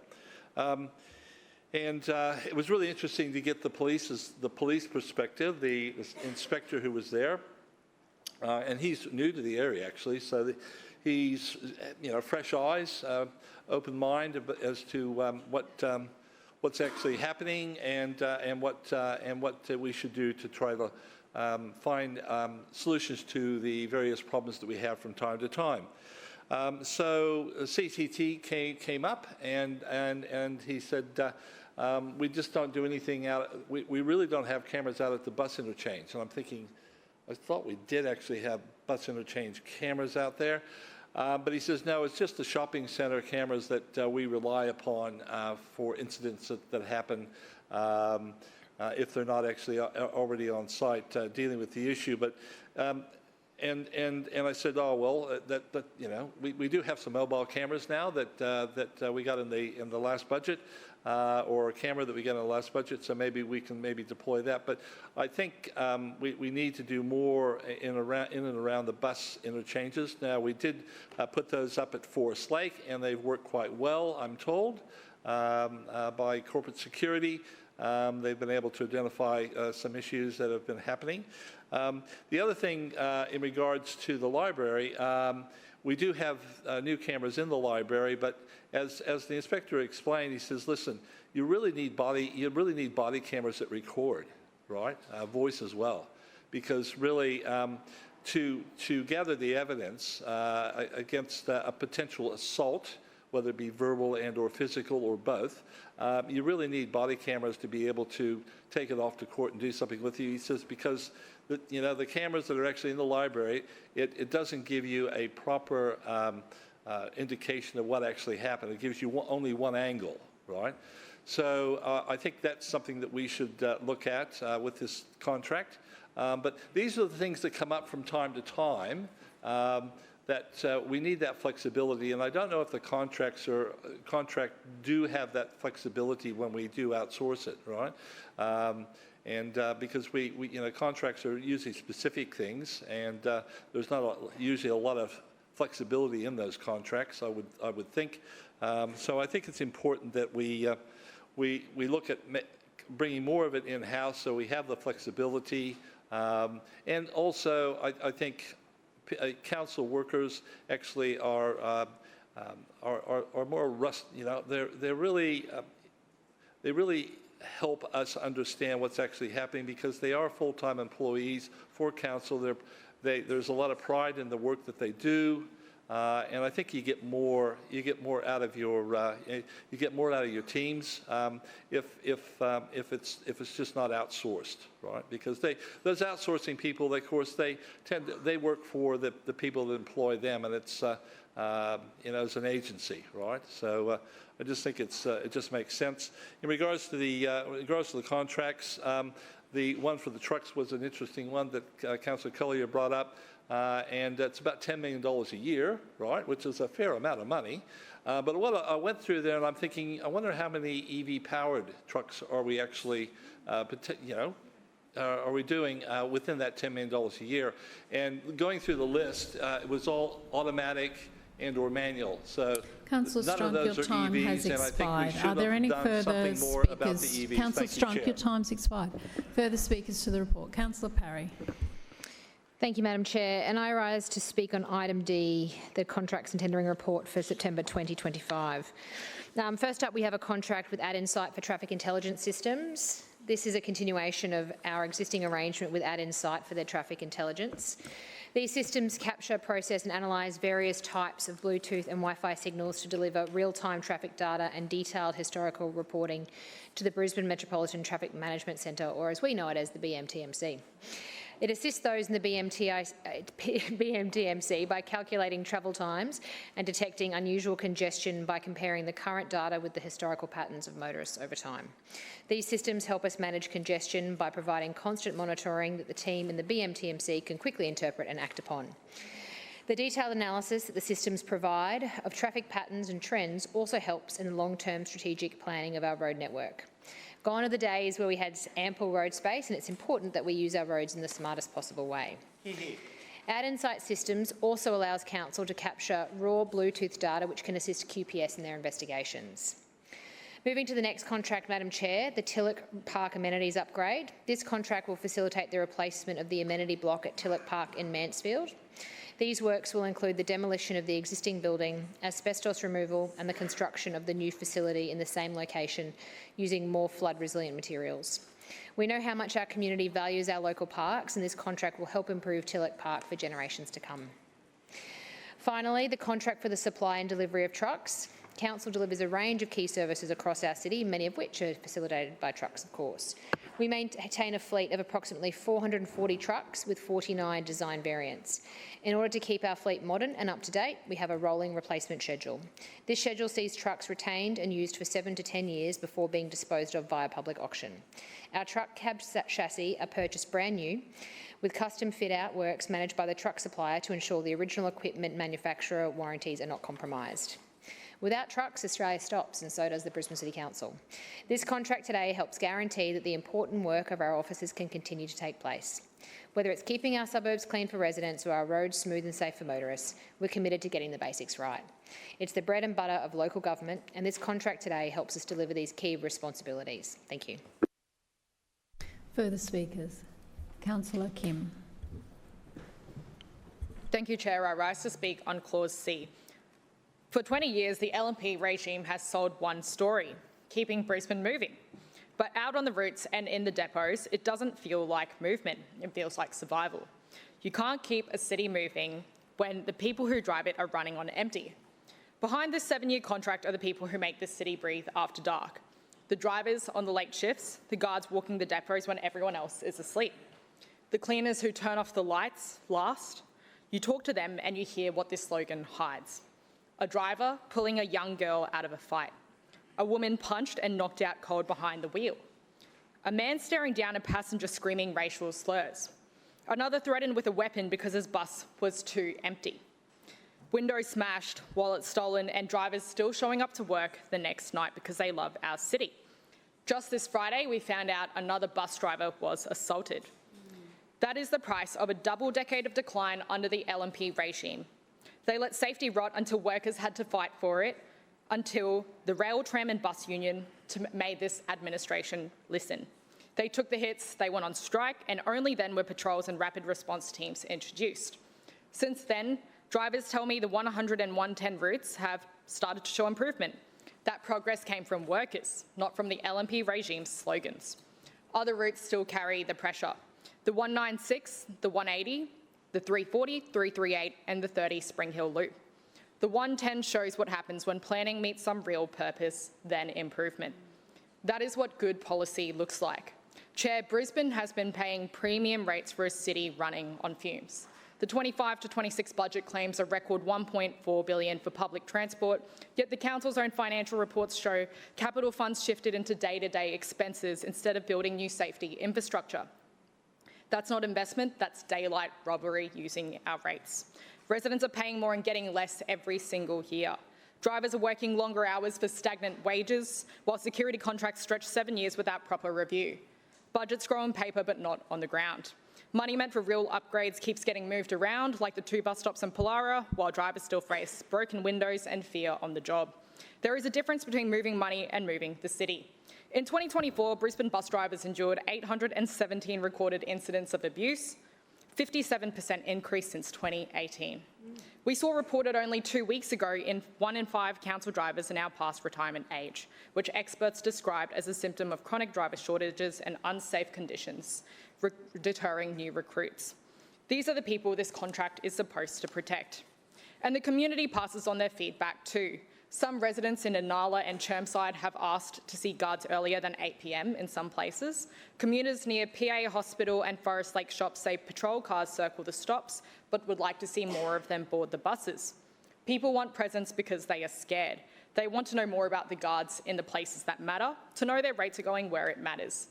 During a cost of living crisis, every bill, every litre of fuel, every rent notice lands heavier than last year.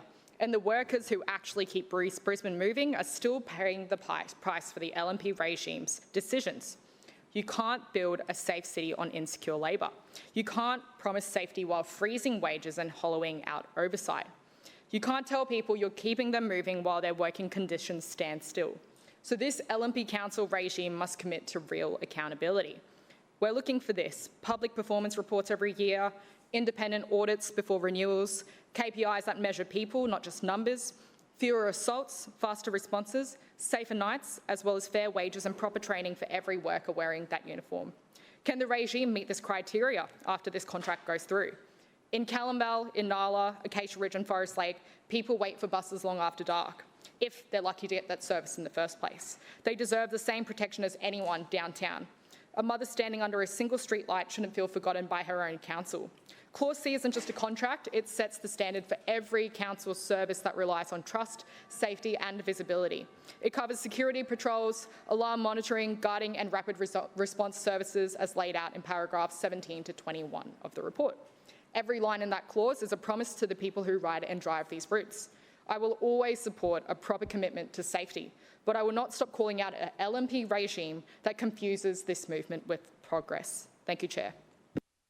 Any further speakers? Councillor Wines. Thanks, Madam Chair. I rise to speak to the item that speaks to the contracts, in particular the contracts as they relate to public transport. But I have to respond to a couple of the statements made by Councillor Kim, where she listed all of the instances where people felt unsafe, both in Brisbane, but it wasn't just Brisbane, it was all Queensland that was unsafe and in the grip of a crime wave to such an extent that they threw out the Miles government, a government that refused to respond to many of the concerns that Councillor Kim raised, that they were ideologically bent on supporting the perpetrator rather than the victim, that pushed people out into the community, that posed a threat to people in the community, and people like Councillor Kim cheered that on. And then she comes into this room and says there's a security problem because we're not putting on enough security guards, rather than dealing with crime where it should have been dealt with. Councillor Wines. Point of order, Councillor. Claim to be misrepresented. I know your claim.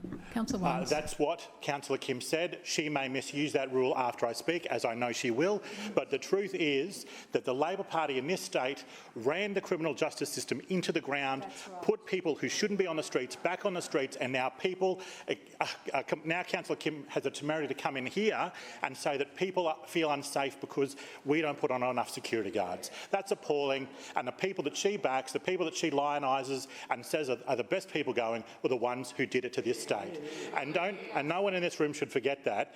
And the fact of the matter is that the people of Queensland know that, and that's why those people aren't in government anymore. A group of people have been put in place who will respond to crime properly, as we do as well. We protect the victim. We put security in place where necessary. Councillor Kim rightly recognises she tried to credit everybody but us in that speech. Apparently it was the unions and the passengers. No, it was this administration. And the officers who identified the routes that required support, that required proper guards, and they have them. And that was identified in Councillor Kim's speech too. What she was calling for was more of what we do. Like so many speeches provided by Labor councillors in this place, we like what you do, we'd like you to do more of it. That was effectively the nature of Councillor Kim's speech. So let's just do a quick review of what we just heard. Crime's out of control in Queensland, thanks to the Labor government. The only people who have any chance of solving it are Liberal National Party aligned figures like us. And where we do respond, the problem is addressed. That was Councillor Kim's speech in summary. One moment, Councillor Wines. Councillor Collier, your point of order. Just on relevance, can Councillor Wines put this in the report anywhere, or are you going to pull him up? Councillor, I don't uphold that point of order. Councillor Wines. As we know, Councillor Collier, before she joined this place, was a spin doctor for that failed Labor government, and it's a habit that she has a tough time breaking, as we can see here. Once a defender of that failed government, always a defender of that failed government. I appreciate the praise, no matter how it was twisted by Councillor Kim, that where we put security, where we respond, it is dealt with appropriately. I recognise the concerns of our drivers. I have worked with our officers and attend regular meetings with the union leadership to respond to those concerns.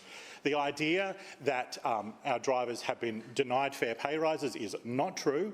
They have received routine, regular, above inflation pay rises for some time now, and the suggestion that them somehow taken for granted, the only people who will ever take our drivers for granted is the Labor Party, because they serve the RTBU's interests, not the drivers' interests. And that distinction should always be made. The Labor Party councillors in this place will serve the union, but not the drivers. And there is a distinction, there is a difference, and there always is. Now, on to the matters in this report. The contracts and tendering speaks to an important and necessary upgrade to the Riverside ferry terminal. There is what's called a turn pile being built. Now, what is that? That is effectively a very large wooden stake that's placed in the riverbed that the ferry uses. It effectively, to use layman's terms, leans on to twist itself into position so that it can have double docking at the Riverside ferry terminal. As we know, Riverside is our second most popular terminal in the network, likely our most popular commuter terminal, and this allows for its operation, its good use and operation for some years to come by allowing double parking, we'll call it double parking of ferries at the one stop. If you'd like further detail on how the captain of the vessel does that, I would ask you to ask the captain of the vessel how he turns on the turning pile, but it is a necessary part of ensuring that we keep a double access point. Also, as part of our contract with TransLink, we are required to use certain IT processes in this place. I look forward to hearing Councillor Kim twist my remarks and misuse this rule. Are there further speakers? Before we go further, your point of misrepresentation, Councillor Kim. Thank you, Chair. My point of misrepresentation was just the quote that Councillor Wines had made, saying that I support those who support crime, which is untrue. I don't think this issue should be politicised in the way that he has done it. Thank you, Chair. Further speakers to the report? Councillor Howard. Well, thank you, Madam Chair. Madam Chair, I rise to speak to item D, the contracts and tendering report for September 2025. And this report includes a contract for the installation and dismantling of Brisbane's iconic Christmas tree in King George Square for 2025, 2026 and 2027.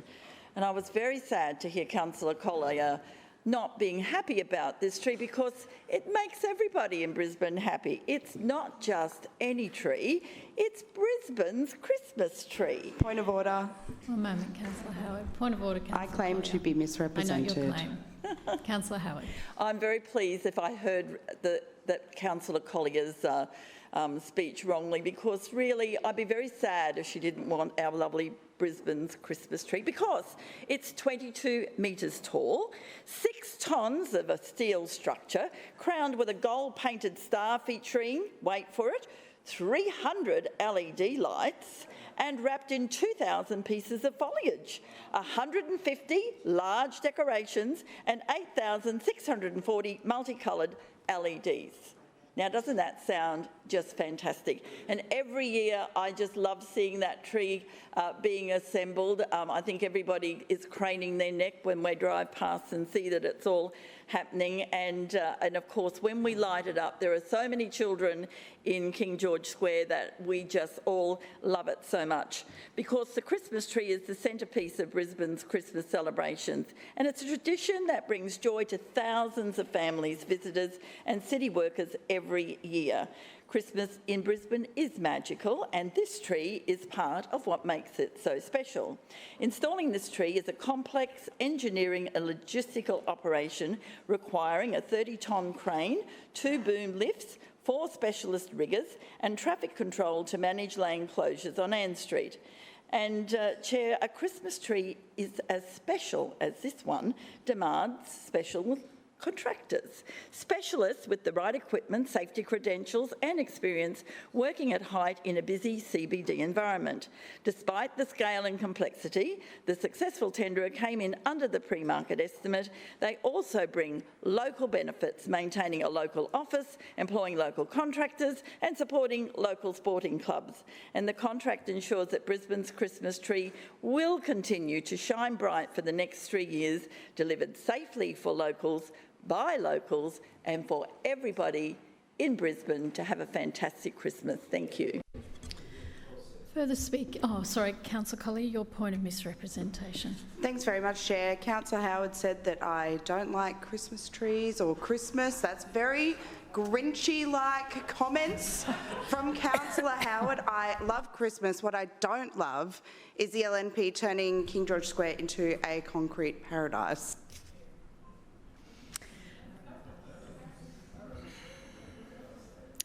Are there any further speakers? Councillor Hutton. Thank you, Chair. And it's a very hard act to follow after Councillor Howard's description of what will be paradise in King George Square. But there is Christmas coming to the Oxley suburbs, because in item D you'll see that Ricky Bailey Park is getting an upgrade, Madam Chair. And this has been a little while in the making, because Ricky Bailey Park is actually a really large space. So I have worked really closely together with my previous outcome manager, Grant Murray, who we love, and CPO and the team there to build a design that basically breaks this section into 3 parts. So this is part 1. So I will be coming back to this chamber a number of times to add the extra additions to the wonderful Ricky Bailey Park. But something you may not know is that Ricky Bailey Park is named after Gladys Bailey, Gladys Ricky Bailey. And she was actually a really big contributor to Scouts Queensland. She was actually one of the first, together with Bayama Taylor, to design the first badge for John Oxley District. So she was a very important woman. And it's exciting because in the design, we're actually going to reflect that scouting history. So there's going to be a fossil dig and there's going to be scouting badges here, there and everywhere. And there is also going to be a flying fox, which I know my kids often critique my park upgrades, and the flying fox is always a winner. So I'm about delivering for the community. Now, Madam Chair, I also wanted to touch on contract 12, which is basically an upgrade to the air conditioning at Mount Gravatt Library within Garden City. The Garden City Library in Westfield, Mount Gravatt. My apologies. Now, this is going to be a fantastic upgrade. Now, this is more than just putting some split systems into the library. This is a really big piece of work. So I appreciate the commentary from the Labor Party about why don't we just employ electricians to do this work. This is actually a real specialty, and it is actually, we need refrigerator mechanics to be able to do this piece of work, to make sure that we actually get it right. So we want to make sure that these libraries are cool and convenient and comfortable places for people to come in and enjoy the space that we have. So it's really important for us to be able to pick those important items where we do need specialist help, that we actually do contract this work out. It's not something that every electrician can do. So I appreciate the feedback, but obviously on this occasion we very much need to get a contractor to do it. And just like Councillor Howard shared, it is a local business that is supporting local people, and we look forward to making the Garden City Library even better. Thank you, Madam Chair. Thank you, Councillor Hutton. I know my two former scouts will be very impressed with the Flying Fox. Are there any further speakers? Lord Mayor. Thank you, Madam Chair. Well, I'd particularly like to address the discussion and debate and comments about the two planning changes that are coming through today and the issue of housing in particular, because we've seen some extraordinary things happen both today and in recent times on housing. It is quite remarkable that we have seen Labor try to reinvent themselves on housing. Yeah. Like, really quite remarkable. In recent times, Labor has tried to, it's like when you buy a car that is white, but you put a plastic wrap on the top and try and pretend that it's not white anymore, and we know it's white underneath, and they put another wrap on themselves to try and pretend that they are pro-housing suddenly. But the reality is, over the years, their record speaks for itself. And we know that they have opposed around 80% of all of the planning changes that support more housing being built. And that includes the neighbourhood plans that have come through to provide more housing, aged care incentives, other incentives to bring on more supply, a whole range of programs and planning changes. They have opposed around 80% of all of them. That is their record. Yeah. And it's fascinating to now see them try and convince people that they're suddenly pro-housing, and they're, this change that they've made where, oh, look, we support what the LNP is doing, but they should do more. What the? See, I have been in this place long enough to actually have seen everything that's happened when it comes to housing, and absolutely I have. And 1 moment, I've seen exactly what the Labor Party has done. Councillor Cassidy, you're calling out, wandering around, not even at your microphone while the Lord Mayor is on his feet speaking. Very inappropriate to be interrupting him like that. And as you continue to fail to comply with the request to take remedial action about calling out and your unsuitable meeting conduct in accordance with section 21(8) of the Meetings Local Law 2001, I hereby make an order reprimanding you for your conduct. And your conduct in this reprimand will be noted in the minutes of this meeting. Lord Mayor. They didn't like me pointing out what their Labor Deputy Mayor David Hinchliffe did when it comes to housing and homelessness, but I think I know the exact point in history where the Labor Council team decided to become the Labor NIMBY team. It was in 2006. There was actually a by-election for the Hamilton ward at that point in time, and I'm pretty sure it was 2006 or maybe 2007. 2006? And at that by-election, they chose one issue to run on.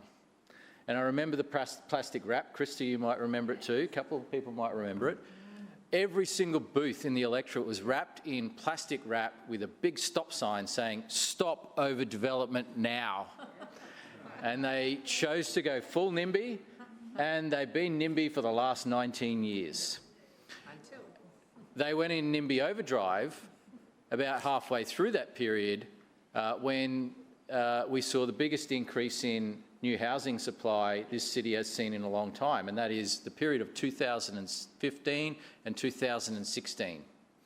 They went into overdrive opposing all of that development. And in fact, they wanted to tell people that Brisbane was being ruined by all of these new houses being built.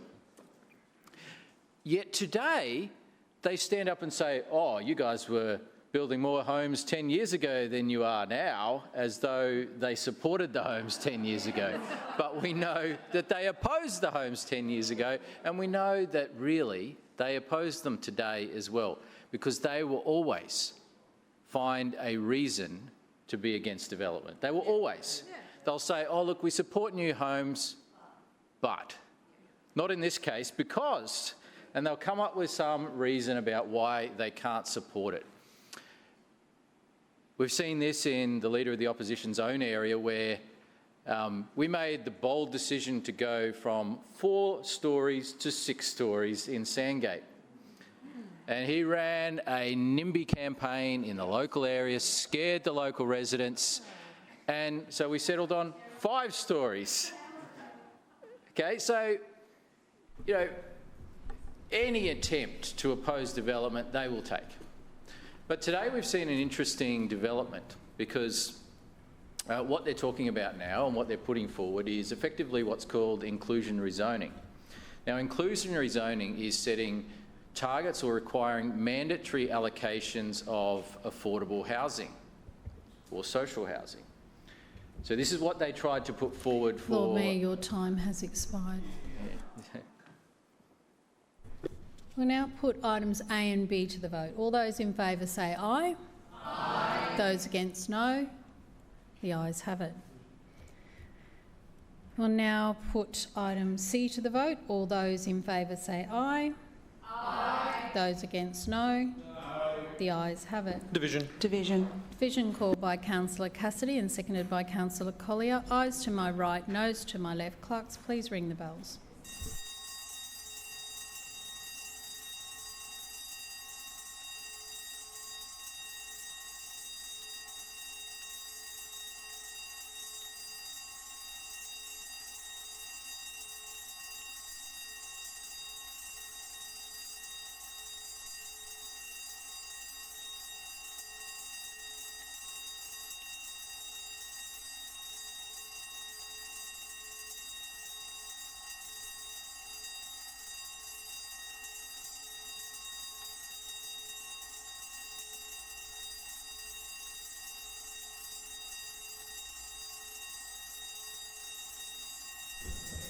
Clerks, please read the results. Madam Chair, the ayes have it, the voting being 17 in favour, 5 against and 1 abstention. That is carried. Councillors, please resume your seats.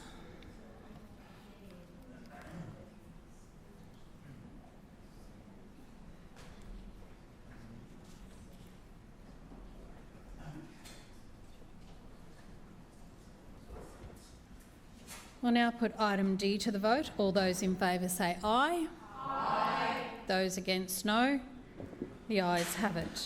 Division called by Councillor Cassidy and seconded by Councillor Collier. Ayes to my right, noes to my left. Clerks, please ring the bells.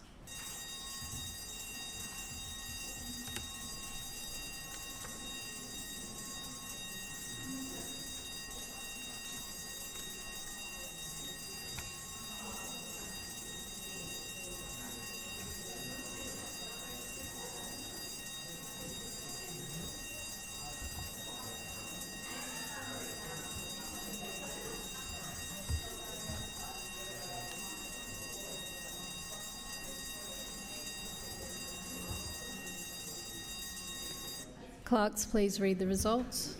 Madam Chair, the ayes have it, the voting being 17 in favour and 6 abstentions. That is carried. Councillors, please resume your seats.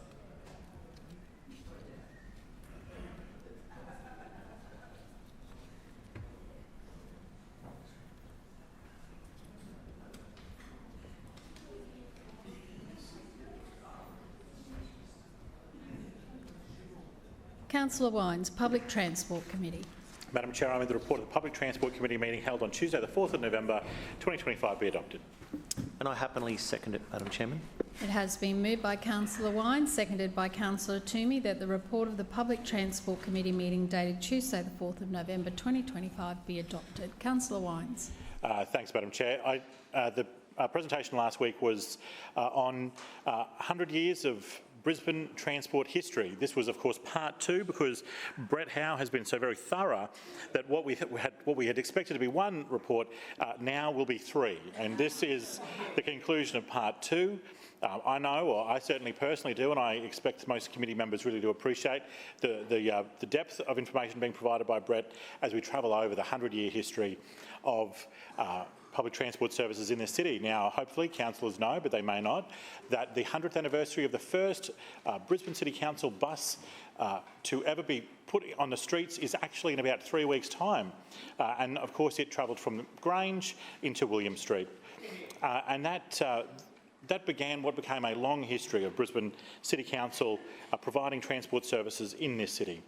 So, councillors may recall the committee previously had heard what had happened up to the late 70s. Well, in this last presentation, we heard about the late 70s until the year 2004.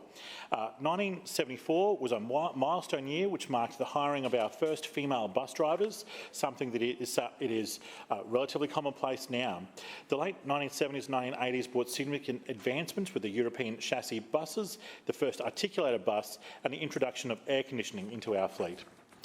We witnessed the move into zone-based fares, the launch of the Great Circle Line, the opening of the Queen Street bus station, which remains a vital hub. We also saw the launch of what we would call the City Express service, which would lead into express services generally. Rockets, what we would now call buzz services, were introduced about 40 years ago. And interestingly, the original City Express runs from Mount Gravatt Garden City into the city, not dissimilar from the M1 alignment. One of the more interesting parts of the presentation, I thought, was that in 1985, the officers our bus drivers wore went from a fetching green to the blue we know today, and the French-style cap was replaced with an incurred. The 1990s saw the Garden City depot open, electronic ticketing commence, and the significant rebranding to Brisbane Transport in 1995. Integration became an issue through that period, with bus and ferry tickets unified and the 2-hour transfer introduced. We also saw the CityCat make its debut on our river in 1996. Network modernisation with the renumbering of routes. So in the late 90s, there were 2 numbers. Now, as most councils recognise, most buses use 3. This was part of a long story of Brisbane City Council keeping Brisbane moving, and that's part of a long story which we will hear Chapter 3 next year. I suspect that there are some interjections asking for next week. No, I like to space these out. So the final chapter of this story will occur in the next session. I trust all councillors are looking forward to it. There is one petition which I think will garner some interest from councillors regarding usage at Apollo Road and Milton Ferry stations. On the 9th of December 2024, the Mowbray Park Ferry Terminal reopened following an upgrade at that site. Council considered options about the existing schedule but found there was insufficient capacity to accommodate the time required without additional ferries, which could not be resourced at the time. To reintroduce CityCat services at Mowbray Park, every second service was reduced at Apollo Road, taking it from 143 to 81, and from Milton Ferry Terminal 122 to 71. This also reflects a usage response and a demand from customers response. Without reducing the frequency of these daily services, the CityCat schedule would be unable to accommodate Mowbray Park, as well as accommodate the newly opened Howard Smith Wharves, which occurred in May of that year. Apollo Road and Milton Road were selected due to them being among the lowest patronised ferry terminals. However, that being said, there is scope and capacity to return those services as the city grows and in response to community needs into the future. So while the petition asks for them to be returned immediately, I suppose what I'm saying is I appreciate their concerns. There is a capacity to uplift those services in the future when demand requires, and when demand is there, we will respond to that. Thank you. Further speakers? Councillor Collier. Chair, can I ask that the items be taken seriatim for voting purposes? Thanks. Sorry. Sorry. I didn't know if you were getting up just for that or if you were speaking. Councillor Collier. Thanks very much, Chair. So I obviously will not be supporting the proposed petition response that was put through to the committee last week for a variety of reasons. And I think what is clear is that this LNP Council is totally unwilling to respond to what communities are saying, because over 1,000 people from my community in Bulimba, and I know in Councillor Chongwa's community as well, signed this petition saying we want our services back. And on this side of the chamber, we stand with those members of the community. I am still getting contacted every other week asking when these services will be restored. And I take Councillor Wine's point that we might look at it in the future. And nothing personal to you, Councillor Wines, but if the LNP makes a promise, I just don't trust it. Let's be clear. The previous Public Transport Committee Chair, Councillor Murphy, said when we saw huge surges on the river network because of the introduction of 50-cent fares, we saw over 100% uptake on these services, and he said, we would love to add additional services, but we just don't have the vessels to do it. So wouldn't that be the point in which you would go, okay, our council needs to invest in our workforce and deliver more vessels so we can adequately service what communities want?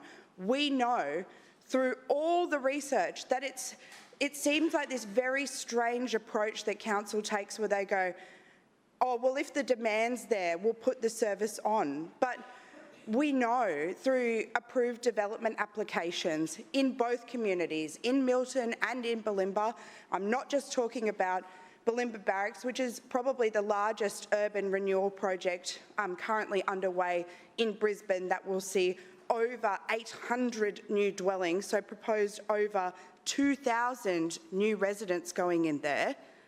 We know that there will be demand, and it's not happening, you know, next week, but it is on the way. And leaving that aside for 1 second, we know that in other parts of Bulimba, there are 5-storey apartments being approved.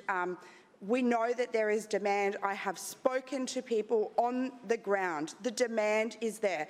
And so this LNP Council likes to hide behind the rationale of an approach, oh, if the demand's there, we'll put the service on, when in reality, it's actually, you need to put the service on to create the demand. We know that our local transport and traffic network in Bulimba and the Bulimba and Morningside Ward Peninsula is some of the most congested roads in our city, and that is not going to be addressed when this LNP Council keeps cutting public transport services. We know that the incentives to get people on public transport services are cost, and that's been addressed thanks to the former Miles Labor government for making all public transport fares 50 cents.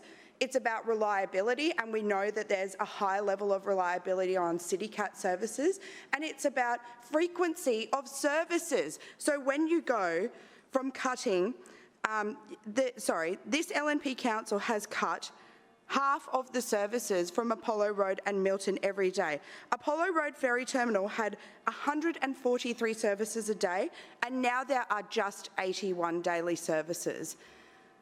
What I am also fearful of is that, you know, I'll take Councillor Wines at his word for the purposes of this argument.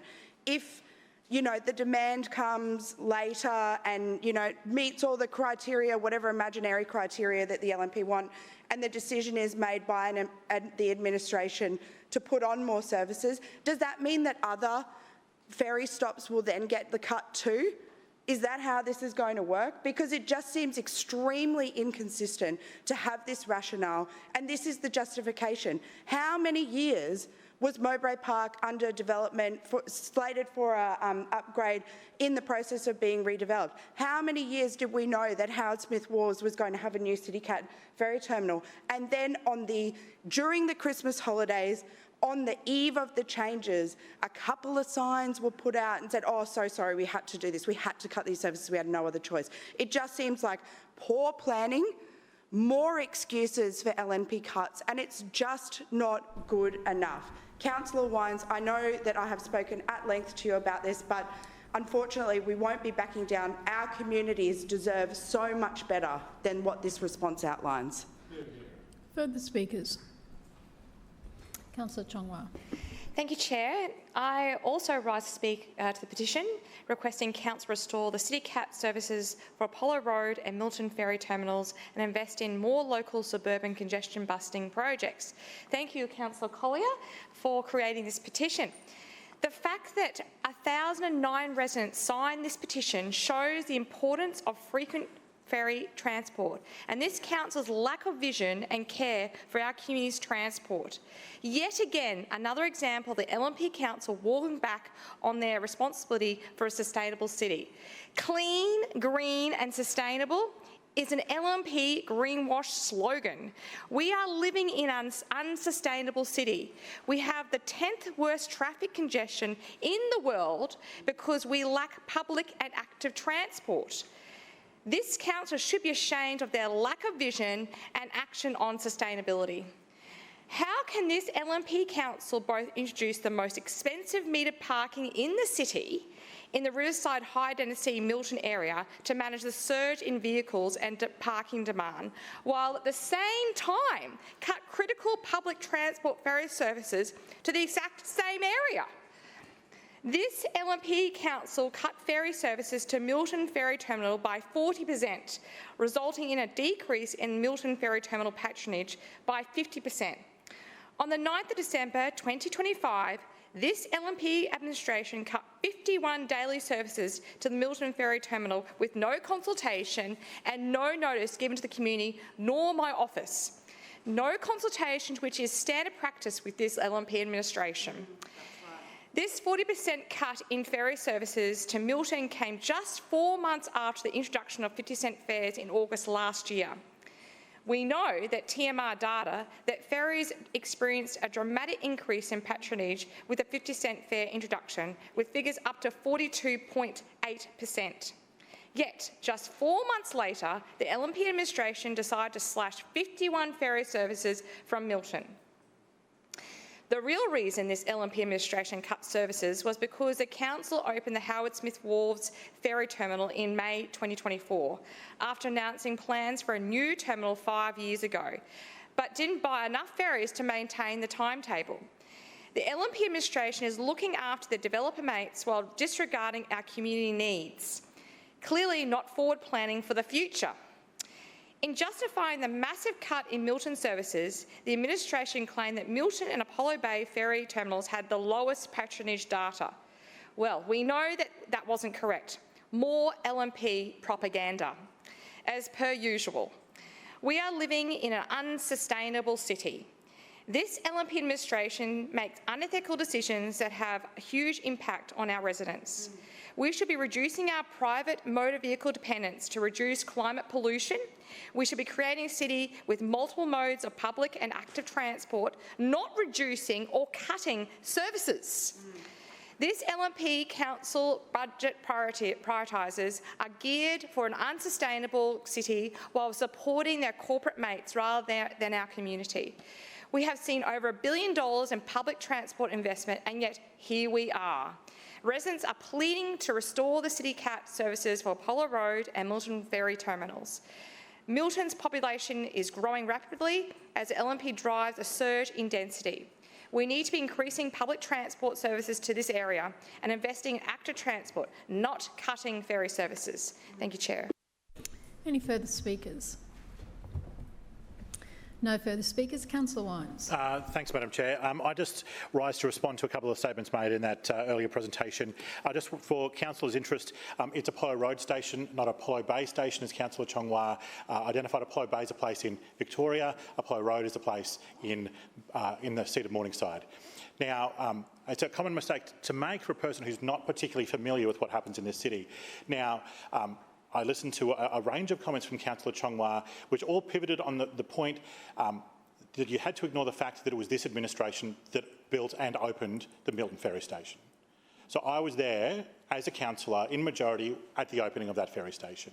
And then Councillor Chongwa then proceeded to present a range of effectively pretty superficial and spurious political lines and made a couple of wild accusations, all while ignoring the core that Milton Ferry Stop was built by an LNP administration and is serviced by an LNP administration, which still maintains 71 services to this day.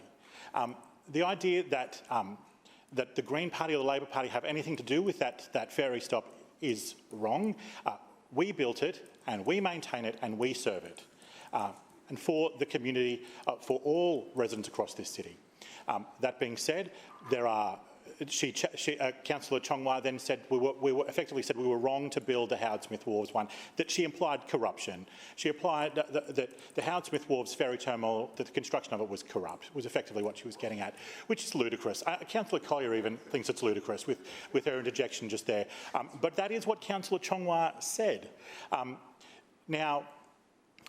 I know from usage numbers that Howard Smith Wharves ferry terminal is much more popular than Milton, right, than the Milton terminal.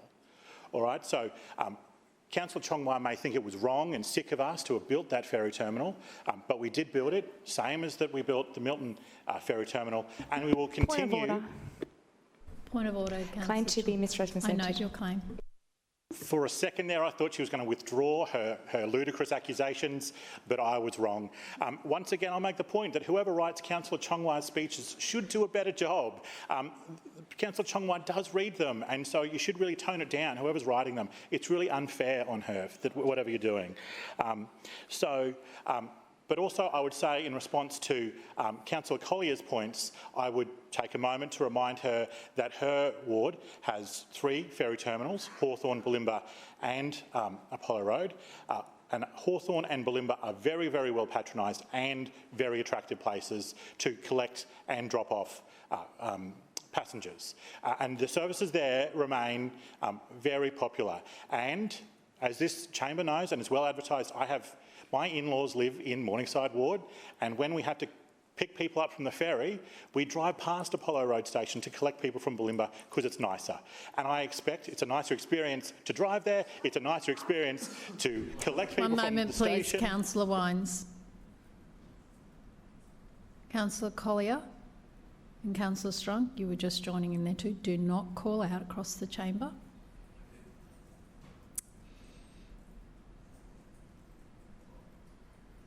And I'm cautioning you both again.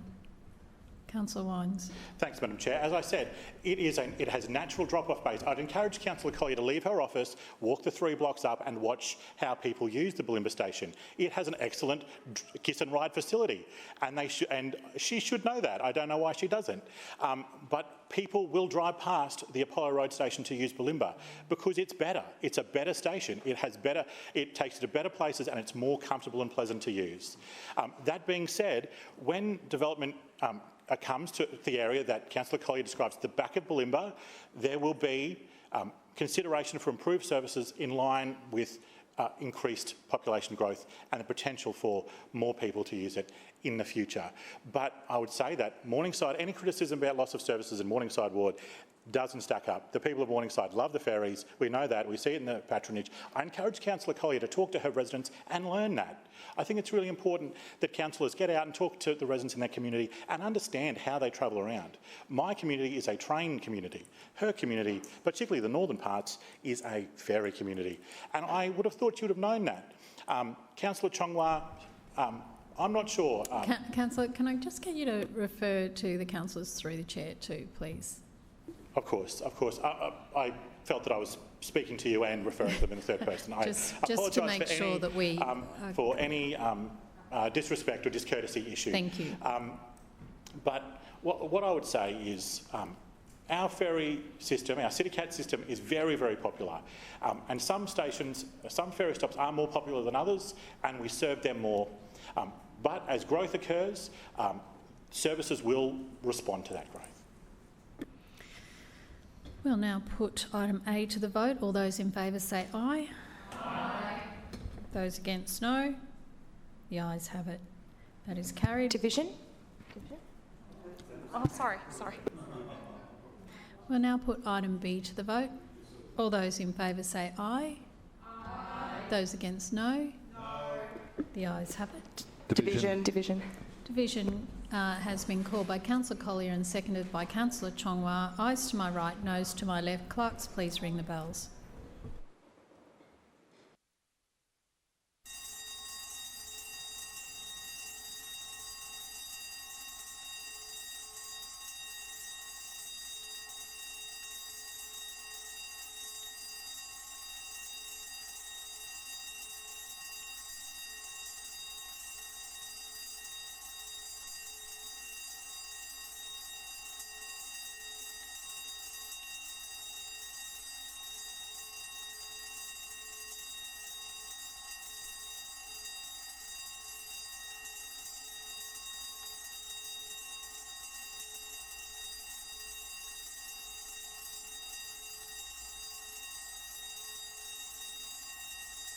Clerks, please read the results. Madam Chair, the ayes have it, the voting being 17 in favour and 6 against. That is carried. Councillor Chongwa, I just realised that I didn't give you your point of misrep, so if you'd like to do that. Yeah, thank you, before we go Chair. on. Look, I'm just correct me if I'm wrong, but I thought I heard Councillor Wines, through the Chair, say that I didn't support the Milton Ferry Terminal. Let's be clear, I absolutely support it and want it to be restored and functioning for our community. Thank you, Chair. Thank you. We'll now move to Infrastructure Committee. Point of order, Councillor Strong. Yep. Could you tell me how much time's left in the 3-hour rule? We're at 2:36, I think, at the moment, cool. Councillor. Councillor Parry. Thank you, Madam Chair. Madam Chair, I move that the report of the Infrastructure Committee meeting held on Tuesday the 4th of November 2025 be adopted. Seconded. It has been moved by Councillor Parry and seconded by Councillor Dixon that the report of the Infrastructure Committee meeting dated Tuesday the 4th of November 2025 be adopted. Councillor Parry. Thank you, Madam Chair, and I rise to deliver the Infrastructure Committee report. Last week, the Infrastructure Committee had an excellent presentation from the wonderful Florendia Dacios on intelligent transport systems. The presentation outlined how Council manages our 16,000 roads and 1,000 signalised intersections across our growing city. Behind each piece of traffic infrastructure is complex ITS infrastructure that keeps Brisbane moving.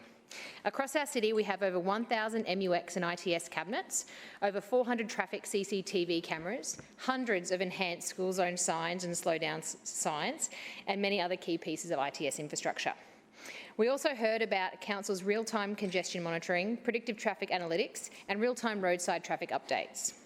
All important developments that residents rely on every single day. It's not just congestion, but we also use our ITS systems for our Slow for SAMs program, something that's widely appreciated and much loved in our community. The Slow for Sam signs lowers the speed of cars by an average of 6 kilometres per hour as they drive past a sign, and I personally have seen excellent results in my local streets. Finally, our automated flooded road signage systems help to keep our residents safe. All in all, it was a fascinating presentation and illustrated all of the things that the ITS systems do to help keep our traffic network ticking. Madam Chair, I also wanted to provide some answers to some questions raised in the Infrastructure Committee that I took on notice. Councillor Johnston asked for a traffic count at Hayden Street and Wayers Road following a petition. This count was 7,577 per week.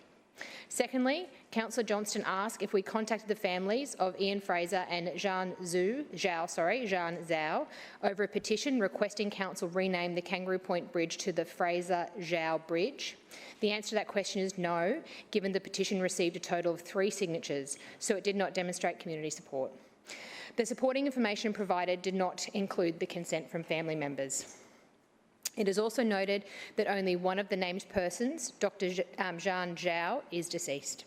Finally, Councillor Johnston asked if there was consultation on the installation of the bus layover on Barry Parade and Fortitude Valley. While there wasn't a standalone consultation undertaken on this specific change, wider consultation was undertaken as part of Brisbane's new bus network. And I'll leave further debate to the chamber. Thank you. Further speakers? Councillor Strunk. Yes, thank you, Chair. Listen, can I ask that the petition on Callum Road, Cindy McHale's be taken seriatim for voting purposes. Which item? Which clause? B. Sorry. For just for voting. Yep. For voting purposes. Yep. Councillor Strong. Yes, thank you, Chair. Listen, I won't talk about the presentation. I think that was covered off pretty well.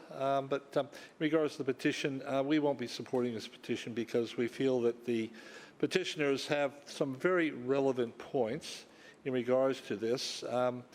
They're requesting a bus stop and pedestrian crossing. It's all to do with safety, and council's not outright saying that they're not going to do anything, but there is no time frame and there is no money, which usually means that it's probably not going to be addressed in any time soon. And of course, when it comes to public safety on this side of the chamber, we prioritize that, and I think the administration should look closer at a lot of these petitions that are coming through when it comes to public safety, because they're just not agreeing with these petitioners who actually live in that space, live and work and travel through those corridors. Thank you, Chair. Further speakers. Councillor Marx. Yes, thank you, Madam Chair. I just want to speak briefly on item B in reference to Councillor Strong, through you, Chair, as just mentioned.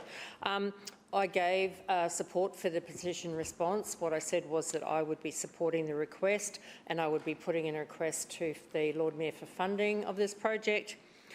I mentioned that conversation to the State Labor MP who started the petition, and he was supportive of my response. Thank you.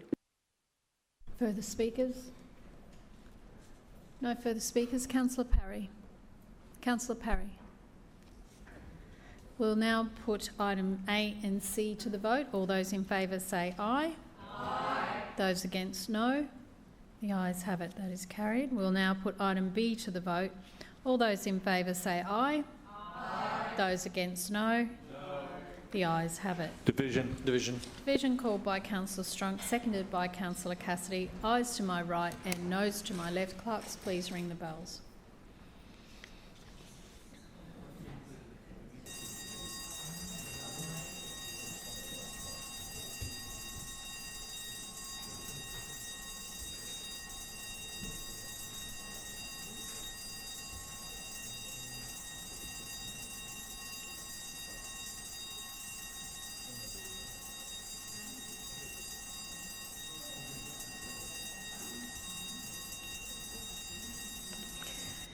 Clerks, please read the results. Madam Chair, the ayes have it, the voting being 17 in favour, 5 against and 1 abstention. That is carried. Councillors, please resume your seats.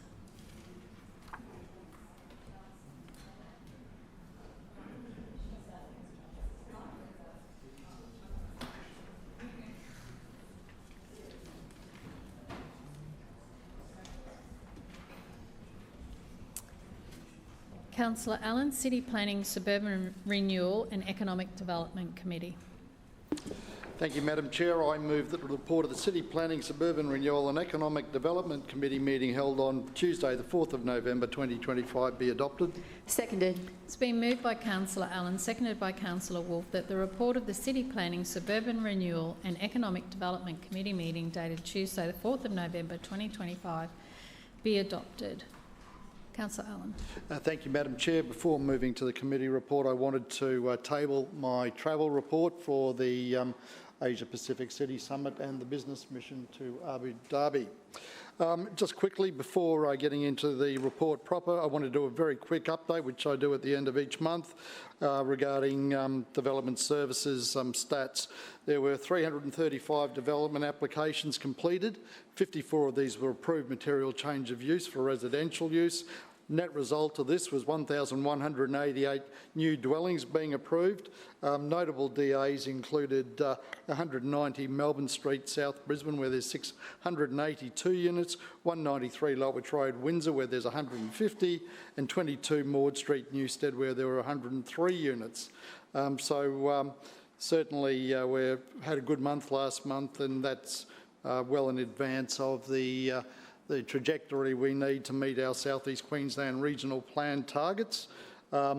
Obviously, Council can continue to approve these DAs, but the challenge now is to get these homes constructed in what's a very difficult construction environment. The Shrinner Council will continue to do everything it can to provide suitable housing for our growing population while supporting the economic needs of our growing city.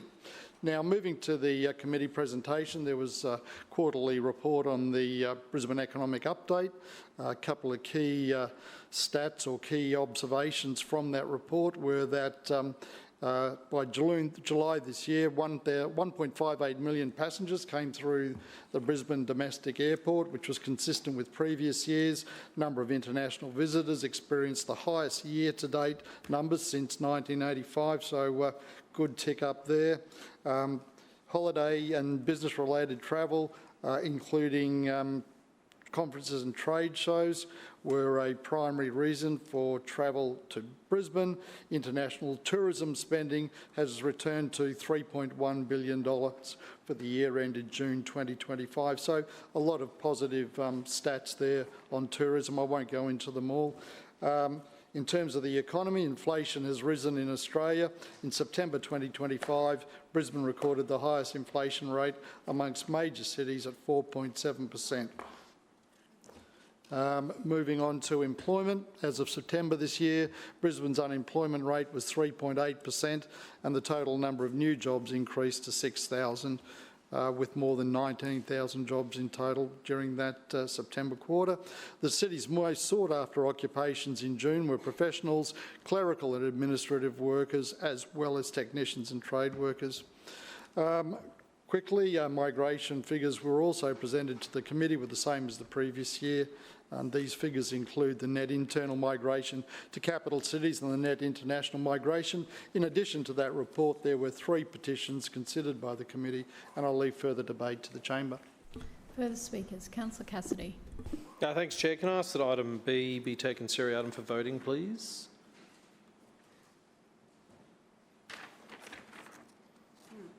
Just B, yep. Yes. Did you say yes?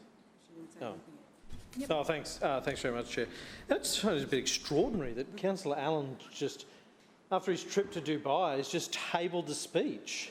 We were all expecting a speech in here from his travels, and he just comes in and tables. And remember one moment, councillors. Got themselves into a knot over someone tabling a speech, and they thought it was the most outrageous thing in the world.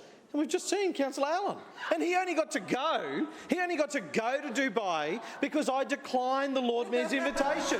The Lord Mayor invited me to go to Dubai, and I said, no, it's far too much money. We shouldn't be wasting the $443,900 on this trip to Dubai. I declined. Councillor Allen gets his free trip, all expense paid, over to Dubai. He got to pat owls and falcons and apparently not eat the camels, but look at the camels in the desert. And he just comes in here and tables the speech. Can you believe it? Can you believe it? Sorry, Councillor Cassidy. Sorry, there's a point of order. Sorry. I'm sure Councillor Cassidy I haven't called you yet. Oh, sorry. Councillor Adams. Thank you. I'm sure Councillor Cassidy is outraged, but this is not an item on the report today. Thank you, Councillor Adams. Councillor Cassidy. Yeah, thanks very much, Chair. So quite incredible. I was looking forward to hearing Councillor Allen's report about his time in Dubai. We heard from the Lord Mayor extensively about his conversations with billionaires, and we heard from Councillor Cunningham about her meetings with interesting fellas. But we heard nothing. We've heard nothing from the chair of the Economic Development Committee here in Brisbane. We assume that was the sort of work he was sent over to do, but you know, who knows? Who knows? When it comes to the petition at item B, Chair, requesting Council implement exclusion zones to limit the sale of nicotine and vape products near schools and child-focused facilities. It was an interesting debate we had in the committee last week about this one. It's quite clear, and quite clear through Councillor Allen's admissions in that debate we had in the committee last week, that Council does have the power to limit approval for businesses operating illegally through city plan and through compliance as well. And then when we get to the sort of nub of the issue here, in 2 minutes or so that I've got left, that people are raising, is that these shops that these people are referring to, particularly operating near schools and child-focused facilities, childcare centres predominantly, are operating illegally. It's well known that, and this is whether it's through media reporting, exposés, whether it's through police raids, that basically when a shop like this is raided, 100% of the vapes that are confiscated and tested contain nicotine and are being sold illegally. So that's known, that's well known, and council does have a role in regulating the types of businesses that operate within Brisbane City Council area. And so it's a pretty reasonable request from the petitioners there to ask council to address that problem. So it's known that these businesses are operating illegally, well known and accepted, and yet Councillor Allen seemed to think that it was outside of council's jurisdiction entirely, even though through various mechanisms it's clearly is something that council should be playing a role in. So it was a disappointing debate in the committee last week in hearing the LNP regime's response to this, in dismissing what are very legitimate community concerns about this now. And I think, as we will find and look back in decades to come, the health effects of vape products, some people are saying might far outweigh the health impacts of smoking, as well as we discover what that does to a human's body. When you see these shops and how they're advertising and the signage they put out, which has to be council approved as well, that signage and those A-frames and signage on the buildings. Northside Convenience is one in Deagon, right near a high school, a few steps from a gate of a high school. And it says they sell confectionery and soft drinks and things like that. It's clearly selling vape products. And so council's approved the signage and will be taking that business's money when they apply to council for the signage, saying, come in, school children, we sell confectionery and soft drinks and things like that, and by the way, you might be able to buy something under the counter here as well. So council very clearly does have a role to play in this. Councillors, your conversation's very Take the bait, I dare you. Council clearly has a role to play in this, and this is a very disappointing response. Further speakers? Point of order. Point of order, Councillor Chong. I'd like to take D in Sarah Adam for voting purposes. Yep, thank you. So we'll now have A and C, B and then D. Further speakers? Councillor Collier.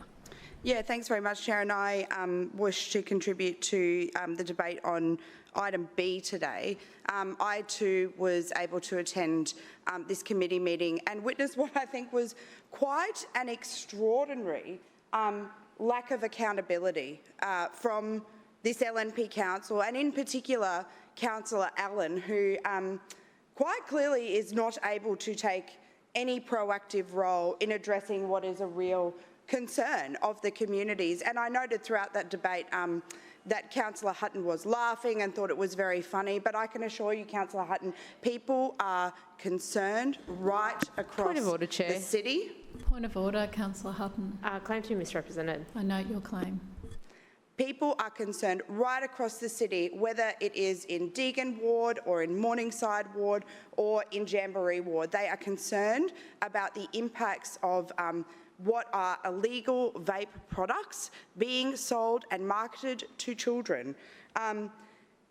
The talk about vape shops is sort of popping up everywhere at the moment, and what worries me and a lot of people I know is the proximity in which they seem to always be in places near schools or in public transport hubs. But the facts are that selling vapes that contain nicotine is illegal unless you are prescribed it by a pharmacist. Yet we know that nearly 100% of vapes sold in shops, even when they are marketed as nicotine-free, they are not. And these vapes are deliberately marketed and designed to young people as a safer alternative to cigarettes, with cutesy flavours, you know, like mango ice or bubble gum or watermelon, to disguise the fact that they are in fact incredibly harmful and incredibly addictive. In some cases, these shops can also be a front for something even more sinister. So we know all this. This is not new news. I'm not saying anything that I don't think anyone in this chamber doesn't already know. The question is, why won't council take some responsibility and do something about it? Why won't council step in and stop approving new licences as a start for vape shops when we know that 100% of these products are illegal? It makes no sense. This petition was presented to the committee last week, and instead of taking responsibility, council just blamed every other person. They claimed that there is absolutely nothing they can do, and I quite frankly think that that response is inadequate, is the polite way of putting it. Council is the level of government that approves shops to operate in our suburbs. So when our community is impacted by floods of vape stores popping up, you know, next to schools for teenagers to come, I've even seen vape stores in other states being marketed as Labubu marts. Like, these things are targeted towards children, and it is not okay. So it's simply not good enough for our response to be, oh, sorry, that's actually someone else's problem. Got to pass the buck. Point of order, Chair. Point of order, Councillor. Will Councillor Collier tell us about where this licence is that we are providing? You're as a asking if she'll question? take a question? Yes. No. No. Councillor Collier. In other states, we have already seen vape and tobacco stores rebrand, like I said, like Labubu marts or other gimmicks. You know, we know that council approves signages and they lure in kids and teenagers. Is this what's next for Brisbane? Is this the standard that we are going to accept? Like, I know the LNP are totally allergic to anyone's idea that isn't their own, but this is a genuine opportunity for council to take a proactive approach on what is clearly a complex policy matter and put their hand up and say, okay, we can do more in this space. What this petition response says, absolutely not. Sorry, nothing we can do. We're too busy flying to Dubai, or we're too busy.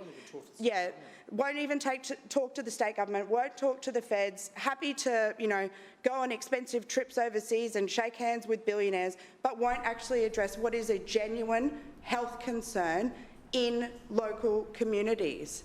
It is just not good enough.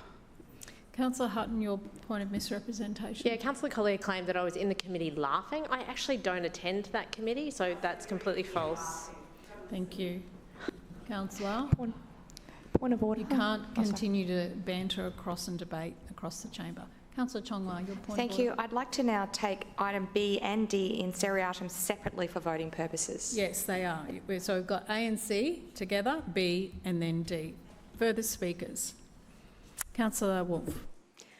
Thank you very much, Madam Chair. And I also rise to speak on item B, the issue of exclusion zones and vaping and the sales of nicotine products near schools and educational facilities. And while we want to stamp out addiction, as a council, we must be careful not to become addicted ourselves, addicted to focusing on issues we simply don't control. Our job is to keep Brisbane safe, clean and livable, and to work in partnership with those who have the right powers to make the broader legislative change. It's important to be clear that Council does not have the legal power to act on this request. Under the current law, Brisbane City Council cannot create exclusion zones around schools or other facilities to restrict the sales of these products. This authority sits with the state government. Now, Madam Chair, through you, we must not be misled by Councillor Cassidy and Councillor Collier. We absolutely understand why this issue matters. These products harm health and put young people at risk. Parents, schools and the community groups are right to be concerned. Protecting children is important to all of us. The good news is that the state government is taking action. The Tobacco and Other Smoking Products Act already makes it illegal to sell these products to children, and the Dismantling Illegal Trade Bill will go even further to crack down on the illegal sale and supply of vaping and nicotine products. These steps show a clear commitment from the current state government to protect young people and strengthen enforcement, something that the former government did not do. This is simply puffs of smoke. Council will continue to advocate, support education and collaborate where we can, but ultimately this is a state responsibility. Councillors, as we reach the 3-hour limit, I will now put the items to the vote of that committee, and then we'll do the rest. So I'll now put item A and C to the vote. All those in favour say aye. Aye. Those against, no. The ayes have it. We'll now put item B to the vote. All those in favour say aye. Aye. Those against, no. No. Division. Division called by Councillor Chongma, seconded by Councillor Cassidy. Ayes to my right, noes to my left. Clerks, please ring the bells.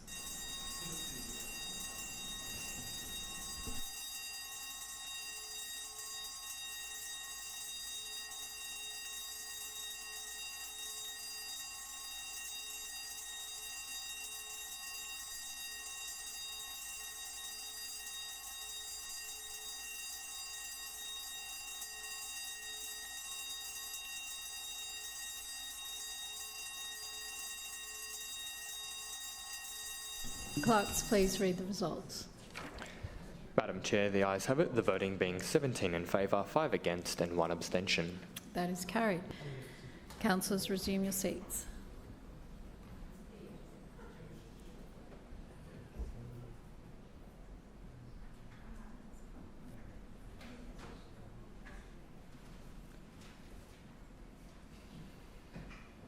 We'll now put item D to the vote. All those in favour say aye. Aye. Those against, no. The ayes have it. Division. Division. Division has been called by Councillor Chongwa and seconded by Councillor Kim. Ayes to my right, noes to my left. Clerks, please ring the bells.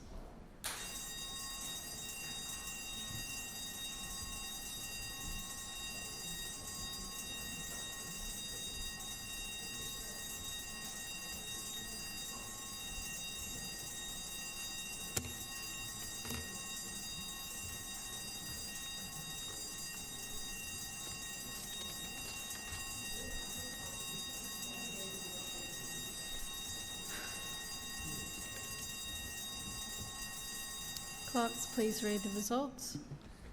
Madam Chair, the ayes have it, the voting being 22 in favour and 1 against. That is carried. Councillors, please resume your seats.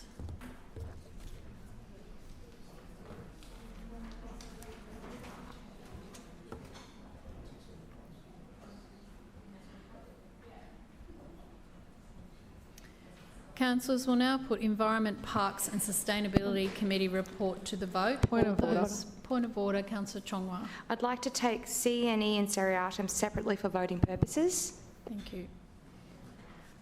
So we'll now put items A, B, D and F to the vote. All those in favour say aye. Aye. Those against, no. The ayes have it. That is carried. We'll now put item C to the vote. All those in favour say aye. Aye. Councillors? Division. We're not finished yet, Councillor Chongwa. Okay, sorry. Just asking councillors to resume their seats.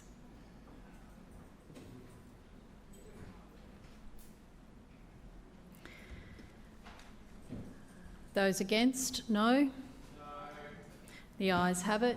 Division. Division. Division called by Councillor Chongwa, seconded by Councillor Kim. Ayes to my right and noes to my left. Clerks, please ring the bells.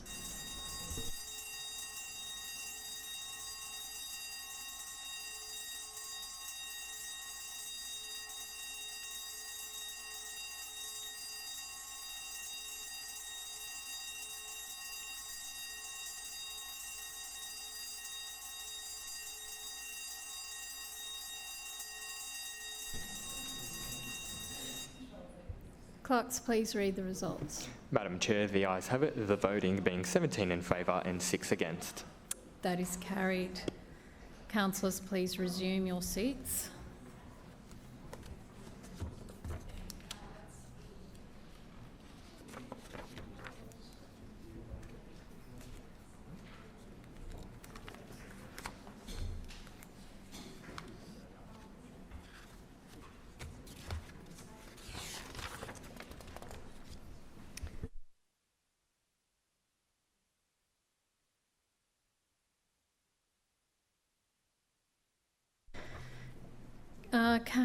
Councillors, Customer Service Committee report. All those in favour say aye. Aye. Those against, no. That is carried. Community and the Arts Committee. All those in favour say aye. Aye. Those against, no. The ayes have it.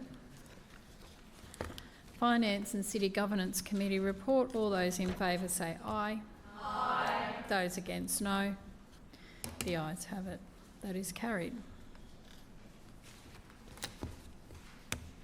Councillors, are there any petitions? Councillor Cassidy. Thanks, Chair. I have a petition from residents in Scott Street, Deagon, requesting Scott Street, Deagon be resurfaced. Councillor Wolf. Thanks, Madam Chair. I have a petition that has been received where we want council to improve commuter parking options near Indooroopilly train station. Councillor Marx. Yes, I have a petition from residents about the naming of a parcel of council land, please. Councillor Dixon, may I have a motion for receipt of the petitions? Chair, I move that the petitions as presented be received and referred to the committee concerned for consideration and report. Second. Has been moved by Councillor Dixon and seconded by Councillor Strunk that all petitions as presented be received and referred to the committee concerned for consideration and report.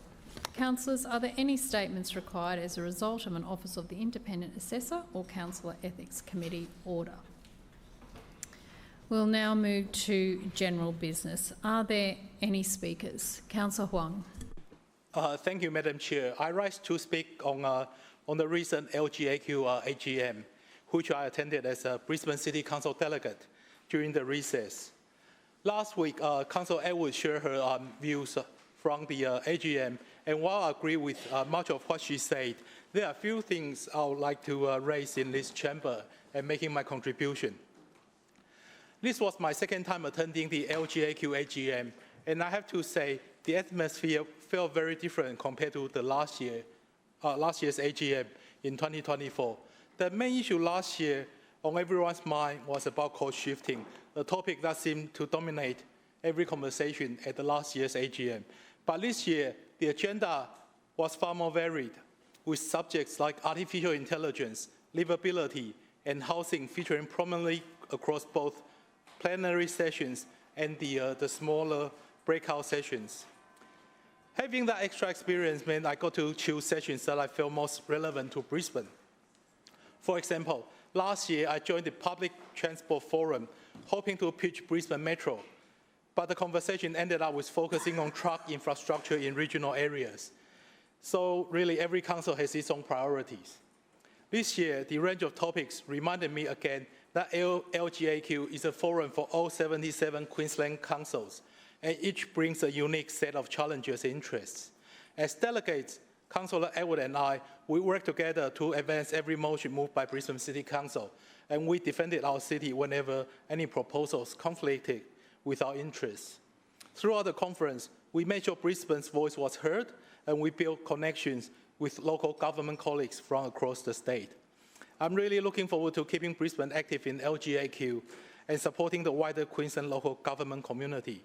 There's a lot we can learn from each other, And it is great to see our city's interests represented and relationships strengthened at these gatherings. Thank you.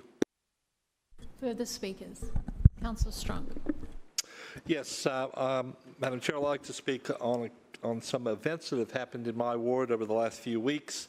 I'll start with what took place on Sunday at the Forest Lake High School. The Nepalese community actually have a school there that they've been operating on the south side of town, not for all the 15 years at Forest Lake High School. There's been other venues as well, and I'd just like to congratulate them for their work with their community. I didn't know the Nepalese community was as large as it was. There's near 25,000 people from that part of the world here in southeast Queensland. The majority are in Brisbane, and there's also another school on the north side of Brisbane as well. They have approximately 70 to 80 students a week each Sunday. They have a junior and a senior group as well, and they learn of course they learn mother tongue, which is so critically important, but they also learn how to read and write as well. I just want to thank President Tigran, who's in the leadership role this year as president. But he has some able assistants and volunteers that, again, it's a big commitment when you think about it. It's every Sunday for 2 to 3 hours. And I just take my hat off to them. They've been doing this for now 15 years. And I met all the previous presidents. They were all there. So it's not like you undertake the role and then, a few years later, you're not part of the leadership team and then you drift away. Now they're all there, and it was really, they virtually filled these 2 classrooms full of parents and students. Now, the Speaker of the House was there, Milton Dick was there, the member for Oxley, Margie Nightingale, the member for Inala was there, myself, and Emily Kim as well came along because we share part of Forest Lake. And so it was good just to see all the 3 levels of government, and they were really appreciative of that as well, because you don't often get all 3 levels of government at some of these functions. I also want to speak about a couple of 3 other events that happened recently. We had the welcoming the babies, the art show, and the youth advisory group that was set up by Margie Nightingale, which is really paying dividends. They get some great ideas from youth, and she also undertook the welcoming the babies and also a new art show at the gallery. The art competition. They displayed the artworks at the gallery, and the presentations were made of the winners in the various categories. And it wasn't just the art from youth, but it was also from adults as well. And it was on show for a week at the Inala Art Gallery. And some of the art was just, you can't believe. It was just very impressive, very impressive. All framed properly in most cases, and we even had a guy who had actually made figurines out of railway nails, and shaped them into figurines and things like that. So it was quite a variety of art genres. So that's always interesting when that happens as well. But I just want to compliment Margie Nightingale, who's really just, she's 12 months in government, this last October, of course, and she's just been a firebrand, really, when it comes to really advocating for her community and also putting together those events that actually makes the community and those people that live in our community shine, and to have the opportunity to do so as well. Thank you, Chair. Further speakers? Councillor Davis. Thank you, Madam Chair. I rise to speak on 2 items. Firstly, the Kenyans in Queensland Mashuja Day Awards and Gala Dinner And secondly, the Lord Mayor's Young Environmental Leadership Network showcase that was held last week, but also to table my APCS Dubai travel report. Madam Chair, I was delighted to represent the Lord Mayor on Saturday night at the annual KIQ Mashujaa Day Gala event. Every 20th of October, Kenyans unite to celebrate Mashujaa Day. It's their Heroes' Day, where they take a moment to honour the brave souls who fought for their freedom, dignity and collective future. But Mashujaa Day is more than just a historical commemoration, it's also a living call to action. This year also marks the 60th anniversary of the Kenya-Australia bilateral relationship, and it was an honour to meet His Excellency Dr Wilson Kogo, who's the High Commissioner to Kenya in Australia, and to join him to honour those remarkable achievements of the modern-day heroes that we have here in the Kenyan community in Brisbane. It was a very grand red carpet arrival, which set the scene for the glamour of the evening, and it was such a treat to be in the company of so many ladies dazzling in their traditional attire. There were wonderful performances from talented artists throughout the night, and for those that have attended a Kenyan event in the past, you'll know that there's lots of music and dancing, with an emphasis on lots of dancing. So it was fun to join all of the guests, including Senator Paul Scar and Assistant Minister Herman Vorster and Mayor John Raven as part of a conga line dancing around the room. And the quality of the dancing, Madam Chair, was a bit questionable. But it was a lot of fun. A special shout out to President Anthony, who works for Council at Garden City. Anthony told me that he loves working for Council. He started as a bus operator and has now been promoted to dispatch operator, of course, at Garden City. So a big congratulations to Anthony and his KIQ committee for putting on such a wonderful event. John and I had a lovely evening. I also want to give a big shout out to the amazing Year 10 students who took part in the Lord Mayor's Young Environmental Leadership Network. Last Wednesday, I had the privilege of attending their graduation showcase, and it was an absolute highlight. The room was full of energy. Lots of young people in a room always means there's lots of energy. They had lots of ideas, and they were so excited to be able to share with us what they had done through the program, and particularly to showcase their particular items and projects that they had been doing over the past year. They were all very articulate, they were all very professional, and it was exciting for me this year, now that I have carriage of wars, that there was a real focus on waste, and to see what the young kids were coming up with, or the young students were coming up with, was really terrific. One that I particularly recall is some of the Year 10 students were working with their primary school kids in their school, and they were putting on the different coloured bins what was to go in there, and they had a really great response from the junior school, so they'll continue doing that. Small things can make a big difference in the end, Madam Chair, and that was absolutely what was on display during last week. So again, I want to congratulate every student that was involved. Thank you very much to all of the councillors that came along and supported their students. It's a fantastic program that the Lord Mayor is very pleased to continue to support and sponsor, and I look forward to seeing what our students have to share and showcase to us next year. Thank you, Madam Chair. Further speakers? Councillor Kim.